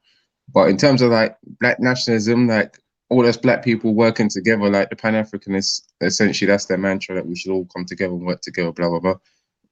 You know, we don't see the effectiveness of that in our own country. So when people come over here and they say, oh, all us black people should come together, they're like, okay, fair enough. We don't mind working like that, but at the same time, we don't see it as the pathway to us being successful, because it doesn't work for us back home. Eventually, let me tell you, the Pan-Africanist got one goal in mind. That's to go back to Africa. You can be a black nationalist, right? And that's not my goal. goal. Go back to Africa. Not necessarily. I haven't seen many of them go back to Africa, if I'm honest. I've seen more of them away from Africa than in Africa. Yeah, but the aim, though, Reggie, he used the key word, though, Reggie. The key word was the aim. So the aim is to return back home to Africa, right? And do work from the grounds and work and build yourself back up. Even discover yourself, especially if you're outside. Okay, Reggie, let me ask you this question. Reggie, where did Marcus Garvey ever go to Africa, and where did Marcus Garvey die? He didn't go to Africa. He was the president of Africa. Hold on, brother Mike. He was literally the president of Africa. Self-proclaimed. He didn't go. He never touched the continent. But you consider him a Pan-Africanist, right? That's a good one. But yeah. Well, yeah. According to what people say about his philosophy, yeah, you'd consider him a Pan-Africanist. Okay, but so he had dreams of returning to Africa, but he never made it. That's a different time. Where did he die? Where did Marcus Garvey die? London, UK, man. Exactly. Are you starting to see the connection? Are you starting to see the connection? Yeah, I see the connection. He had more time for the UK than he had for Africa. But at the end of the day, like, he got kicked. Listen. He came to the United States and he got kicked out of the United States. He ended up in London. We are connected with this language. That's what I'm trying to explain to you. Just because I don't want to go back to Africa, that does not make me I'm not a black nationalist. I'm a black nationalist because I believe in the unity of black people across the globe. My end goal right now in life is not to go back to Africa. That's not what I'm saying. You're straw man there, though. Still, at the end of the day, we're not saying that. We're talking about Pan-Africanists. Pan-Africanists say, like Lady said, the aim is to go back to Africa.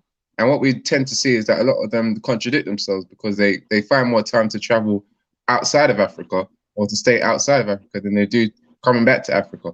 So, you know what I'm saying? Like, it's always the aim, but they never seem to achieve that aim of going back, or very few of them do.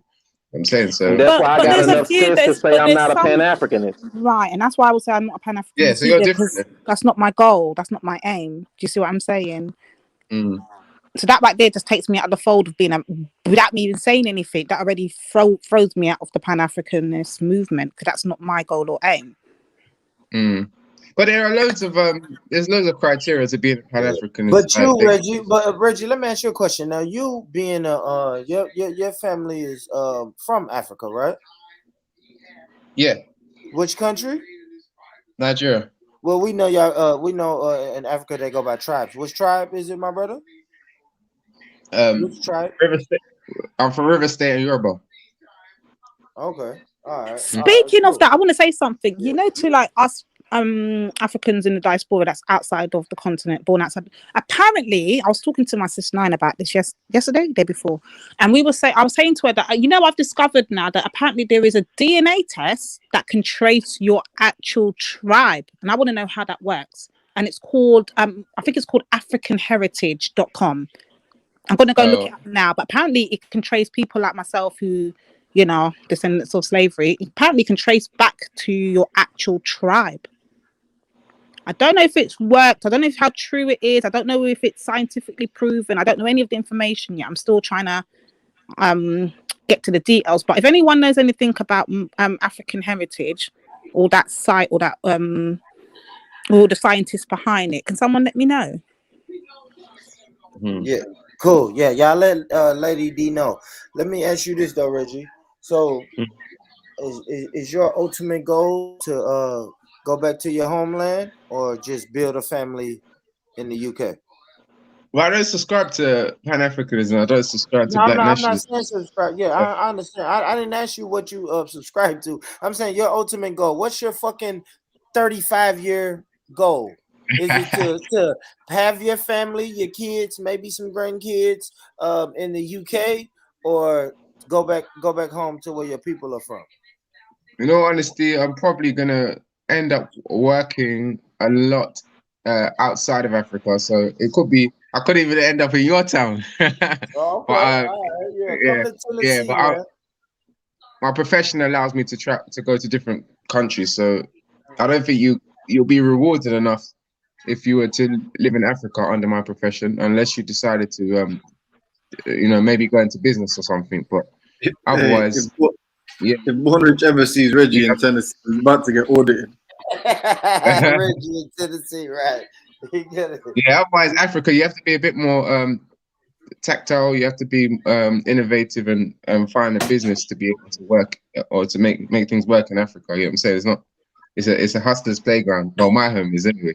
You know what I mean? So you have to go into some sort of business, and it's a bit of the transition is not straightforward. Yeah. Hey, Reg, just because it's me and your tradition, tactful. Tactile is like touching people. Like, someone's like touchy-feely, that's tactile. Tactful is like strategy, like utilization. Yeah, there you go. All right. It's just, it's me and you. You know what? You IC3, you and IC3 probably are the ones that IC3 speaks like a proper Englishman, but you probably have learnt the grammatical English more than anybody else that I've seen on this internet. I don't know whether that's a lot of people will appreciate that, but it's in a way a good thing. You know what I'm saying? But yeah. Thank you, sir. Thank you. Guys, I put the link in the back for the site I'm talking about, but apparently it traces, like, for people like me who are kind of outside of the thing, so it traces all the way back. Apparently their claim is to trace all the way back to your ethnic group, your tribe, all of that. I don't know how what the accuracy is. Shut. You know what, James? Just mute yourself. No, I'm being dead off. Is that done? We all got over that. Yeah, we don't believe that we're some historical. If I take this test here, James, if I take this test and it proves that I'm a Benjamite, in fact, would you take your words? Would you eat your words, James? What's the test? I put a link in the back. This is this test. I'm thinking about taking it and I'll see what it tells me in it. I'm gonna compare three. Oh, is it like a blood DNA test? Yes, scientific, but I don't know how accurate it is. I don't know the research behind it. I don't know how accurate the recordings are, but I've got 3 of them I'm going to try, and I'm going to compare all 3 tests, and I'm going to do it along with one of my sisters. Yeah, but see if we get the same results. You need to come and explain it to us, like how they come to these results. Then that's what I'm thinking of doing, like an educational thing, and seeing how accurate or what do we judge it to be, accurate or non-accurate. And I'm going to take 3 of them. I'm going to do this one, the one I put in the back. I'm going to also do my heritage, and I'm also going to do 23andMe. And I think we're going to see what they come back and say. What does it do for you anyway? Now I want to see how accurate these scientists are. I was talking to Sis 9 about it yesterday. Yeah, but I'm saying, like, what would it do for you if it said, okay, you originate from let's say you originate from the tribe of Hausas in Nigeria, what would it do for you? Do you think I'll give you a very good answer, Ergy. So when you come on the panels and you're talking about you're not African, you don't know your tribe, I'm gonna blast you and say, see it there, boy, eat your words. I know who I be. Watch, that's what I'm gonna do. The real question is, satisfaction of rubbing it in your face, Reggie. When are you man moving to Israel though? That's the real question. Man. When you join us, James, we'll move. We'll make that move when you join us. I'm not Israel. I'm not an Israelite, bro. I don't mind that shit. But Lady D, you know, once you like, okay, even people that are born African and they're raised African, you know, someone's born and raised in Africa, yeah, and then they decide to come here, and they say they're never going back, for example. People are gonna be like, okay, fair enough, you've like kind of like what, you know, you're not really part of their country anymore. You know what I'm saying? Or you just walked away. You know what I'm saying? So even if you find out that you're from Hausa, but you never go there, people are gonna still be like, are you really Hausa? Like, you know what I'm saying? Like so many people here that said they've taken DNA, but they've never really gone back to where they claim they're from. People are gonna be like, you're not really from there then. But what happens if it comes back and it says something about, oh, you come from here and I've already visited that place before, and I'd be like, rah. Yeah, then you say that been there before. You've formed a bond with them. You're actually part of them. You know what I'm saying? Even though you might not live there or might not spend so much time there. At least we know that you've got a connection there. You know what I'm saying? You're not just someone that may have once upon a time had some sort of. It's just like when you see a mixed race person and they got no and they're totally away from the one side of their mixture. You get what I'm saying? They're sounding like they're completely white and they don't know anything about their black culture. You're like, okay, then you're more like a white person, or you know what I'm saying? That's how it is. Big up Witness, man. Our Witness, are you still there? He's on mute. Yeah, wow. Let's let Miss Amelia. How you doing, sis? Grand rising, sis. Hey, how's everyone doing? Miss Amelia. Who's that? My fellow Lucy sister. Big up yourself. I'm Lucian. I'm half Dominican, half ABC Island. But I was saying big up my Creole. Oh, big up. There you go. If Lady Divine, yeah, that is from the Caribbean, can't get it right, then what hope is there for us? No, because she wrote in the chat the other day. She wrote up Lucy's sister, so I assumed that she was a Lucy too. I think I responded to her, but she didn't. Oh. Yeah, she wrote that as well. So I thought you meant you were Lucy as well. Okay. No. But yeah, I recognize you, innit? Creoles, you don't know the Creoles are running to, but I would speak to Brother Palu about the Creole thing. I want to know if it's the same Creoles as our Creoles or is it a different type of Creole? Clearly saw your picture. He wasn't trying to chat to you. Nothing about anything other than marriage, bro. No, but I want to know for real, like, is the Creoles in Sierra Leone the same as the Creoles like we have in the islands? Nope. Or is it two different type of Creoles? Ours is the French-based one. And in Sierra Leone, I believe it's an English-based Creole, so it's a bit different. Hard. So, like, where's the French Creole? So the French Creoles are like Dominique, Guadeloupe, Haiti, Louisiana, Mauritius, them type of places. And I'm going outside of that. Who else speaks? And French Guyana, but other ones. But I came on because you're talking about the African ancestry test. Yes, sis. Tom, do you know about it? Yeah, so basically it only does one specific branch of your family or one of two. So like they'll look at your matrilineal kind of the tribe that your mother's mother came from. Like so it maybe goes down the 500. mitochondrial DNA, right? Yeah, it's just one bit of your family tree or your father's line. So wherever that person came from 500 years ago, they'll trace it back to that thing. Obviously, being of the Caribbean experience, we're like an amalgamation of like lots of different tribes. So it won't tell us all of that information, but it will give us like one specific bit of information. If you're happy to know that there's information, go along with it, but it's not going to say you're this percent this percent that. It's not going to give you that, but it's still something. So.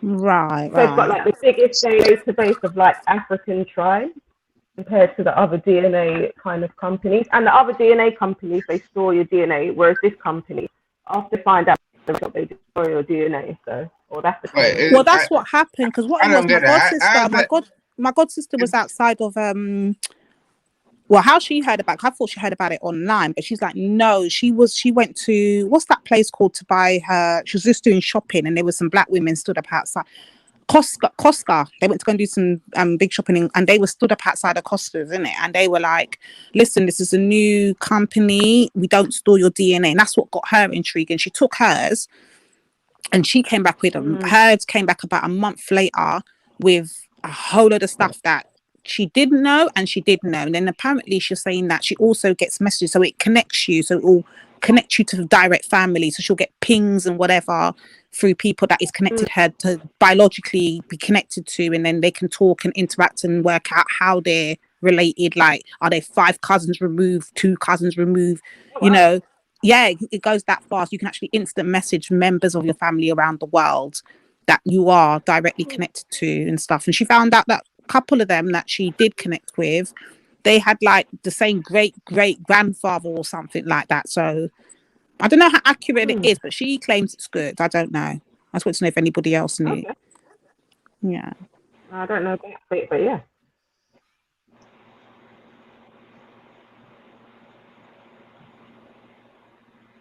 Yeah, I think Reggie should take a test and see how much Jamaican percentage he's got, considering he thinks he's a yardie out here in these streets. Why not? We're not Jamaican. How did I know what? How did I know? There's no tribal DNA, so how did I know you're from X, Y, Z or tribe? You know what I'm saying, without, by DNA, it doesn't make sense. I think it is tribal DNA though, isn't it, Reggie? Because people moved, innit? No Africans stayed in one spot in Africa. Africans have always been moving and migrating from the beginning of time. Tribes have been moving and migrating, so I guess it just probably follows the pattern of DNA along the movements to trace back how far it can go, right? I don't know. They just collect samples, isn't it, from different like groups, and then they have patterns that are typical from this group, that group, and then they say if yours matches to that group, so from that group. I don't know how it works. But that's kind of patterns in DNA. Yeah, that's what they say. Yeah, I don't know about that, man. I don't know about it. I've never heard of that tribal DNA, you know. Oh, that is. You're not convincing. No, I've never heard of this tribal DNA. Like, how you get a tribe of people that have the same DNA. It's like saying all black people have the same DNA, or all white people have the same DNA in their group or something. You know what I'm saying? No, Well, but black people aren't a tribe, though. Exactly. You have you've got different ethnic groups within the black race. Different. So you got people who are black in, say, Papua New Guinea. Their ethnicity is going to be different from, say, black people in Mauritania or something. Well, the DNA will be different. Because they're ethnically different, yeah. Phenotype is different and everything. Or you got black people in the Andaman Islands. Their stuff's going to be different from, say, black people in Sierra Leone. Yeah, but because someone's in the same ethnicity as you doesn't mean they're gonna have the same genetics as you, or even more similar to you than somebody outside of your ethnic cluster. That's the complication. But it is more likely that you'll be related to someone because of your ethnicity, just because of the likelihood of them being a family member. But to do it for whole populations or for whole clusters is difficult. That's why they do matrilineal and patrilineal. So like ancestors, as opposed to like ethnic clusters. Even like face value, you can see a difference, because like when I was in Fiji, the people there could see I was different from them. We were both black, but we could see, they would always ask me, where are you from? And they would always, like when I was walking through the countryside and the farmers would be on the land, they'd have to do a double take when they saw me. They'd be like, huh? Something different about this guy. And then when I would talk to them, they'd say, where are you from? And then I tell them, it's like, because we could see, even though we're black, our phenotype, we were just different the way we looked, texture of hair. So you could see in face value physically.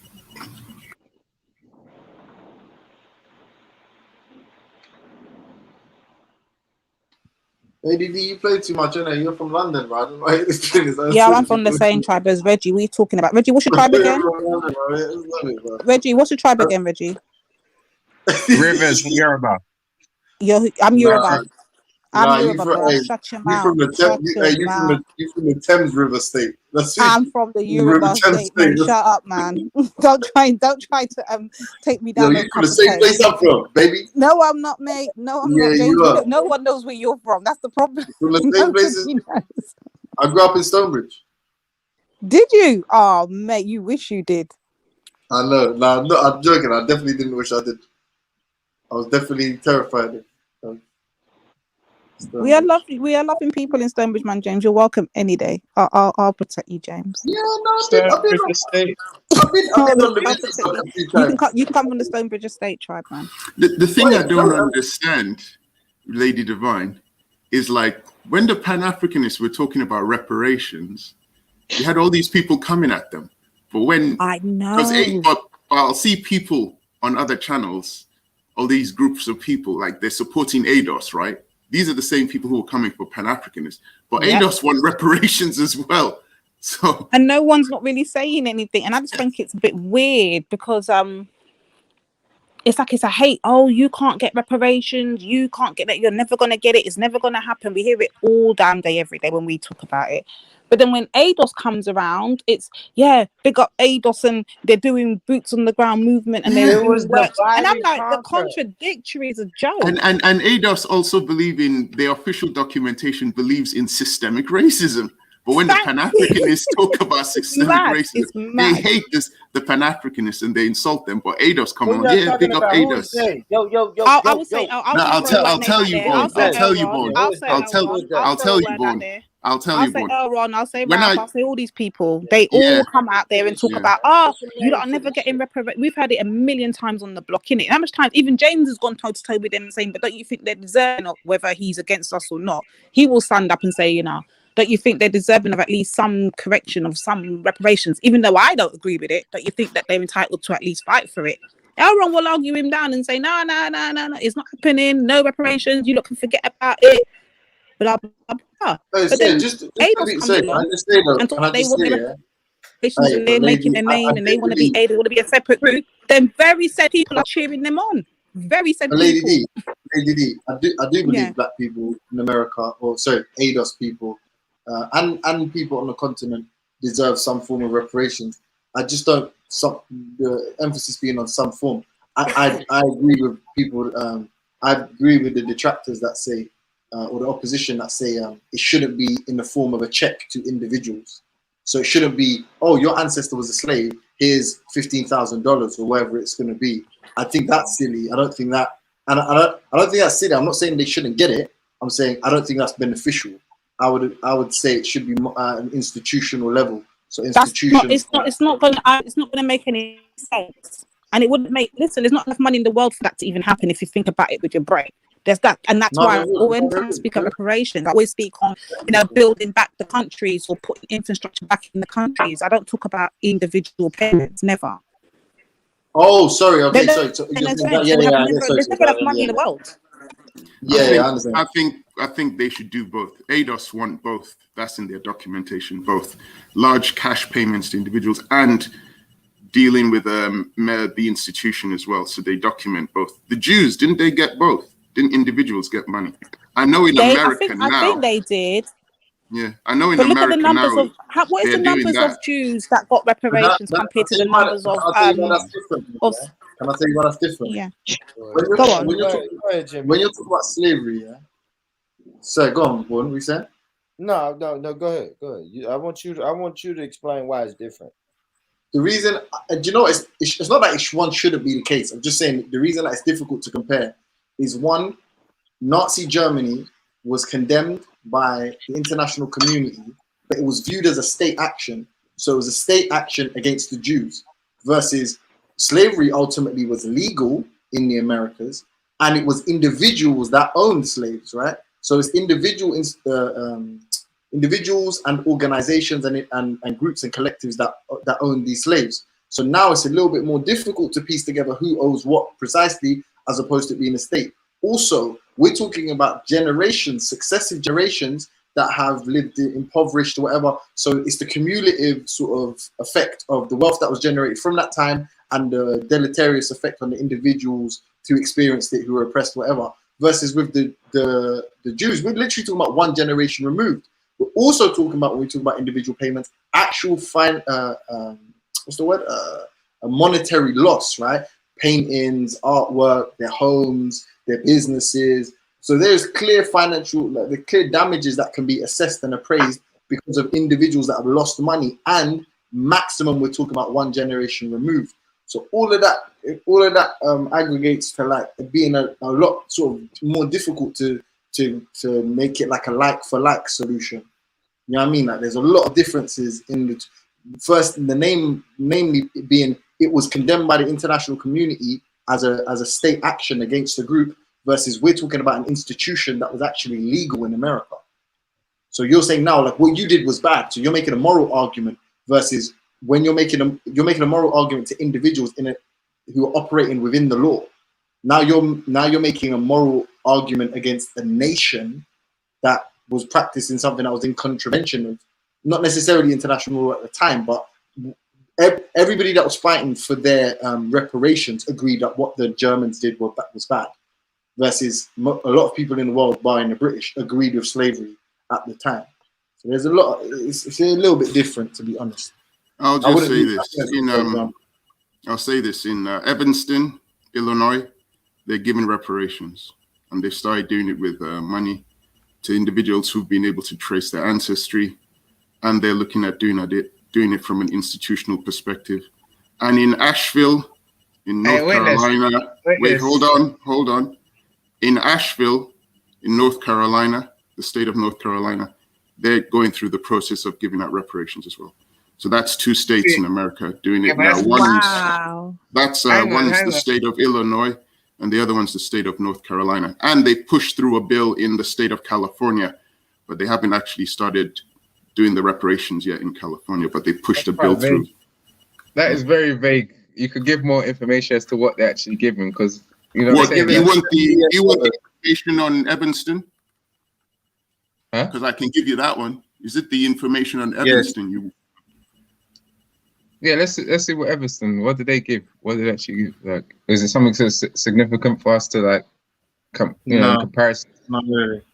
It's 10 mil, isn't it? So what would you regard as significant? Because first you said reparations isn't possible, and then when you find there's a place where it's taking place, you say it's not significant. So what do you mean by significant? I didn't say it's not possible. I think it was James that said it's not possible. Maybe, I don't know. But no, it's possible. But I don't feel it's like possible. I never said I don't feel like they can give them the compensation that you find that a lot of people will find to be significant. You know. Okay, that's a different argument. You're saying that you don't think that whatever they give them is significant enough. Okay, yeah, I would agree with that. I would say, yeah, they deserve to be given more. But the point is, they've actually implemented a reparations program there. So that's being done. They're not talking about it.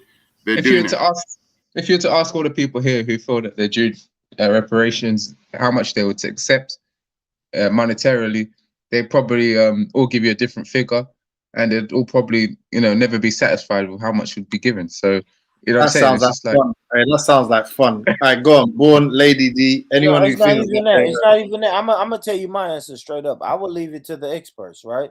No one's gonna ask me, "Hey, Born."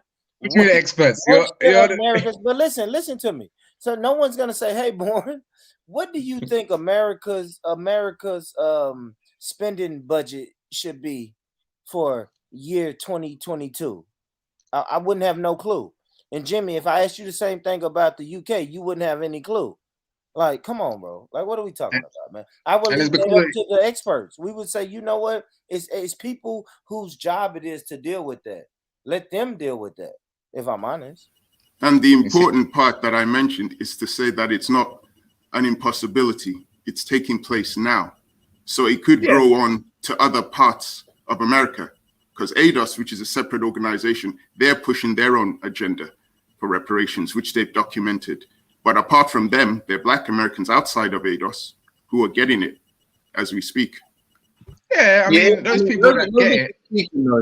Big up to I'm those not Black saying- Americans that are getting it, man. Big up to them. Those people that are getting it would have fought very hard. But what would have happened is they'll get the compensation and they'll probably have to sign or I don't know what they call it, but a document to say that no longer going to be asking for more money from the. We don't know that, Reggie. So don't make this. Hypothetical? Is that hypothetical? Let's be clear. Let's be clear. If everyone, what Reggie's trying to say, to be fair, is his opinion, like everyone's opinion, is he doesn't believe it's ever going to happen, and whether or not people believe, they hope. Yeah, I'm not sure anyone here actually believes that it's ever going to be. I think Reggie used the word acceptable, but I just think it's never going to be fair compensation for what people believe, or what. Yeah, like it's not going to be fair. That's what I would argue. That the best you could hope for is some kind of way of addressing the systemic issues and the money being spent on that. I don't think it would improve Black people's situation. I don't think there'll ever be a situation where man's going to write a blank check and that's going to improve Black people's situation by giving them individual payments or coining or calling it reparations. I think if there was ever like big social reform in America, that's not called reparations. That was just called, end of racism or some shit like that. That would probably be much better, or do more to address the issues in America than this reparations banner, if I'm honest. Like, I don't think that's ever happened. I would argue as an islander, I would argue that's nonsense. I would say if England, for instance, was to wipe off its entire debt of Jamaica, remember, Jamaica's never going to get out of debt, yeah? So wipe out that entire debt, put some infrastructure resources back into Jamaica. Yeah. And healthcare, teaching. To me, that's good reparations. But that's what I'm saying to you, lady. You said back in social reform, innit? Hold on, Reggie. Let me hear him. Hold on. Go on, Jane. That's social reform. That's exactly what I'm saying to you. I'm saying that is realistic. That is possible, right? If some global move towards like fucking equality, yeah. Cool, like equality taxation, equal taxation, whatever, like no more tax havens, all that. Very possible that we could see the kind of social reform that will, achieve some parity. I'm just saying, if under this banner of reparations, that's never happening. It's never been done, and it's never going to happen. Well, in Evanston, that's what they're doing. They're trying to address one of the issues they're trying to address through the reparations program is the unfairness that Black Americans have experienced through housing. Struggling to own property, struggling to maintain their property. So part of that reparations is helping as down payments on property. So it's helping to try and adjust the inequalities that exist within that. So that's a start that they're doing. So, I mean, we can argue that whether they're doing it is right or wrong, but the fact is it's taking place in that place. They've actually started doing it. We can criticize what they're doing. No one's disputing that. But the idea that it's an impossibility or it's nothing, no, they've taken a step. People can then build on that step and improve on it. And it'll be good to know what Asheville, North Carolina are doing, how they're going to improve on it, or what they're doing, or look what they're going to be doing in the state of California. But this idea, this talk about, it's never going to happen, I think it's pointless in 2021 when you've got those groups of people in certain parts of the states who are actually putting their foot forward, trying something.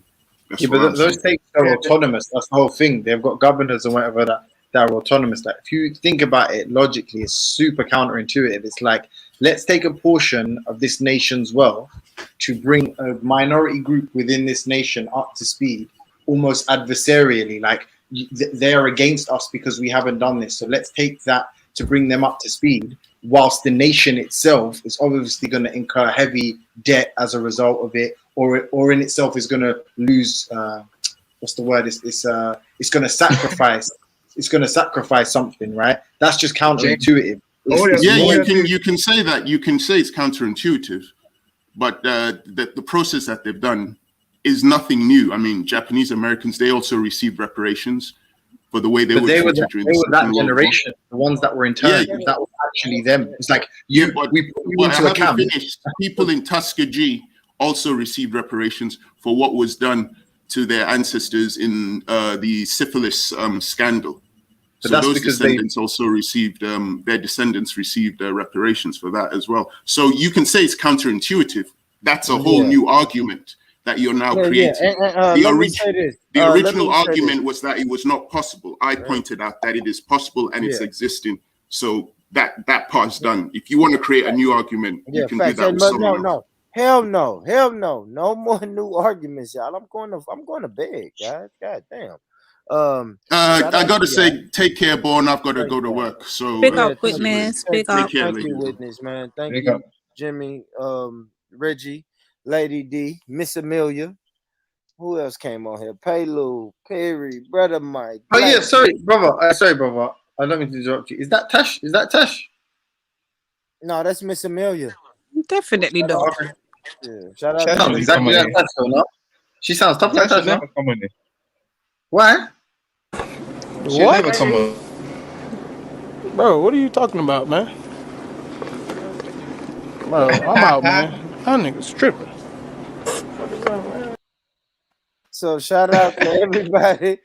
She'll never Oh, roll with Rich you, and cooks. these little one-liners, you know. Shout out to Nice try, Jimmy. man. Shout out Yeah. to It's Sosa. not Tash. Amida.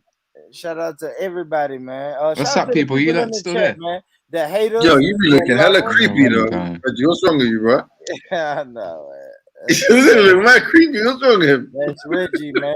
Reggie, what you doing? You got the beard, the struggle beard gang in the building, goddammit. I'm gonna show my face later on, Hey, Reggie. what's My happening? shit filling in, Wait, though, boy. pause. You know, Reggie's the first man to ever go on camera on YouTube and actually have white walls. Hey, Let that be known.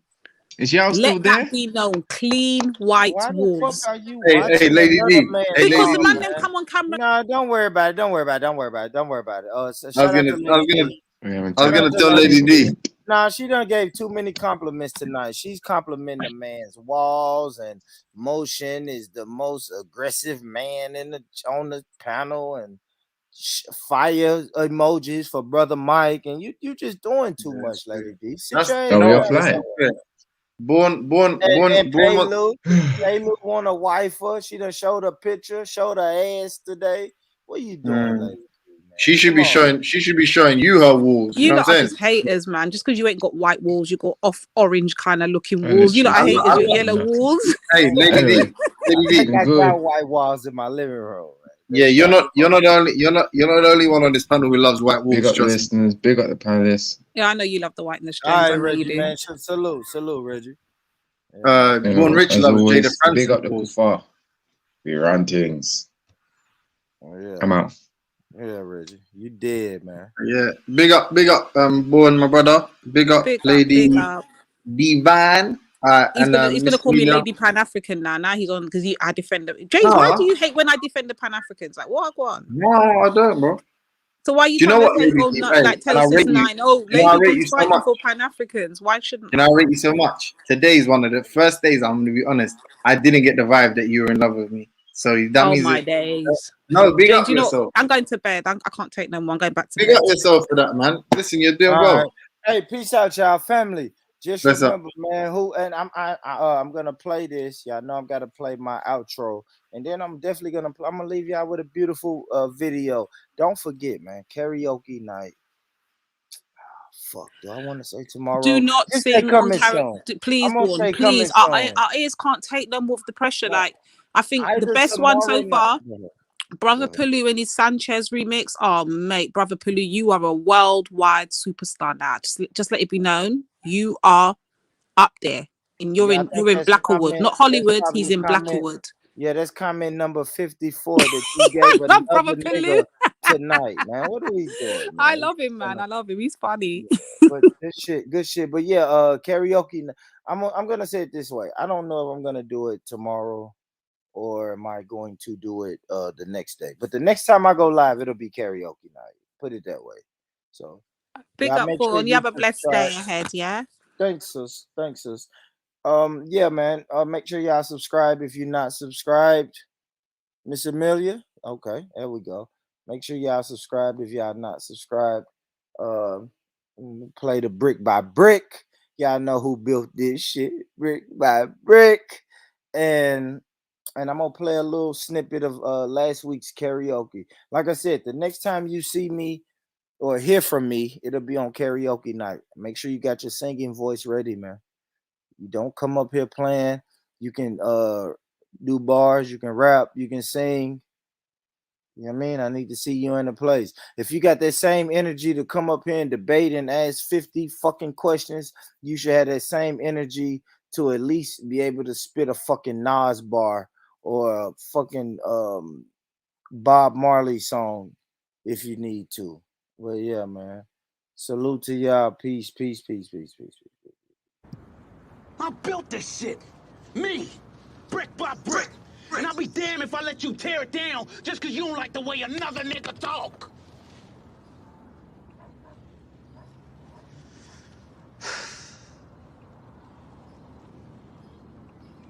Drive, motherfucker!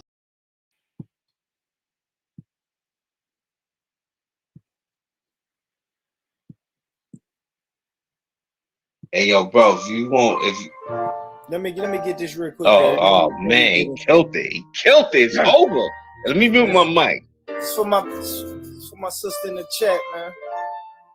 We just ordinary people, man. I'm no better than you. You know better than me. You know what I mean? Oh, oh, girl, I'm in love with you. This ain't the honeymoon. We passed the infatuation phase. Right in the thick of love. At times we get sick of love. It seems like we argue every day. I know I misbehaved. You made your mistakes, and we both still got room left to grow. Although sometimes hurts, I still put you first. We'll make this thing work, but I think we should take it slow. We're just ordinary people. We don't know which way to go, 'cause we're ordinary people. Maybe we should take it slow. Take it slow. Whoa, whoa. This time we'll take it slow. Take it slow. Oh, whoa. This time we'll take it slow.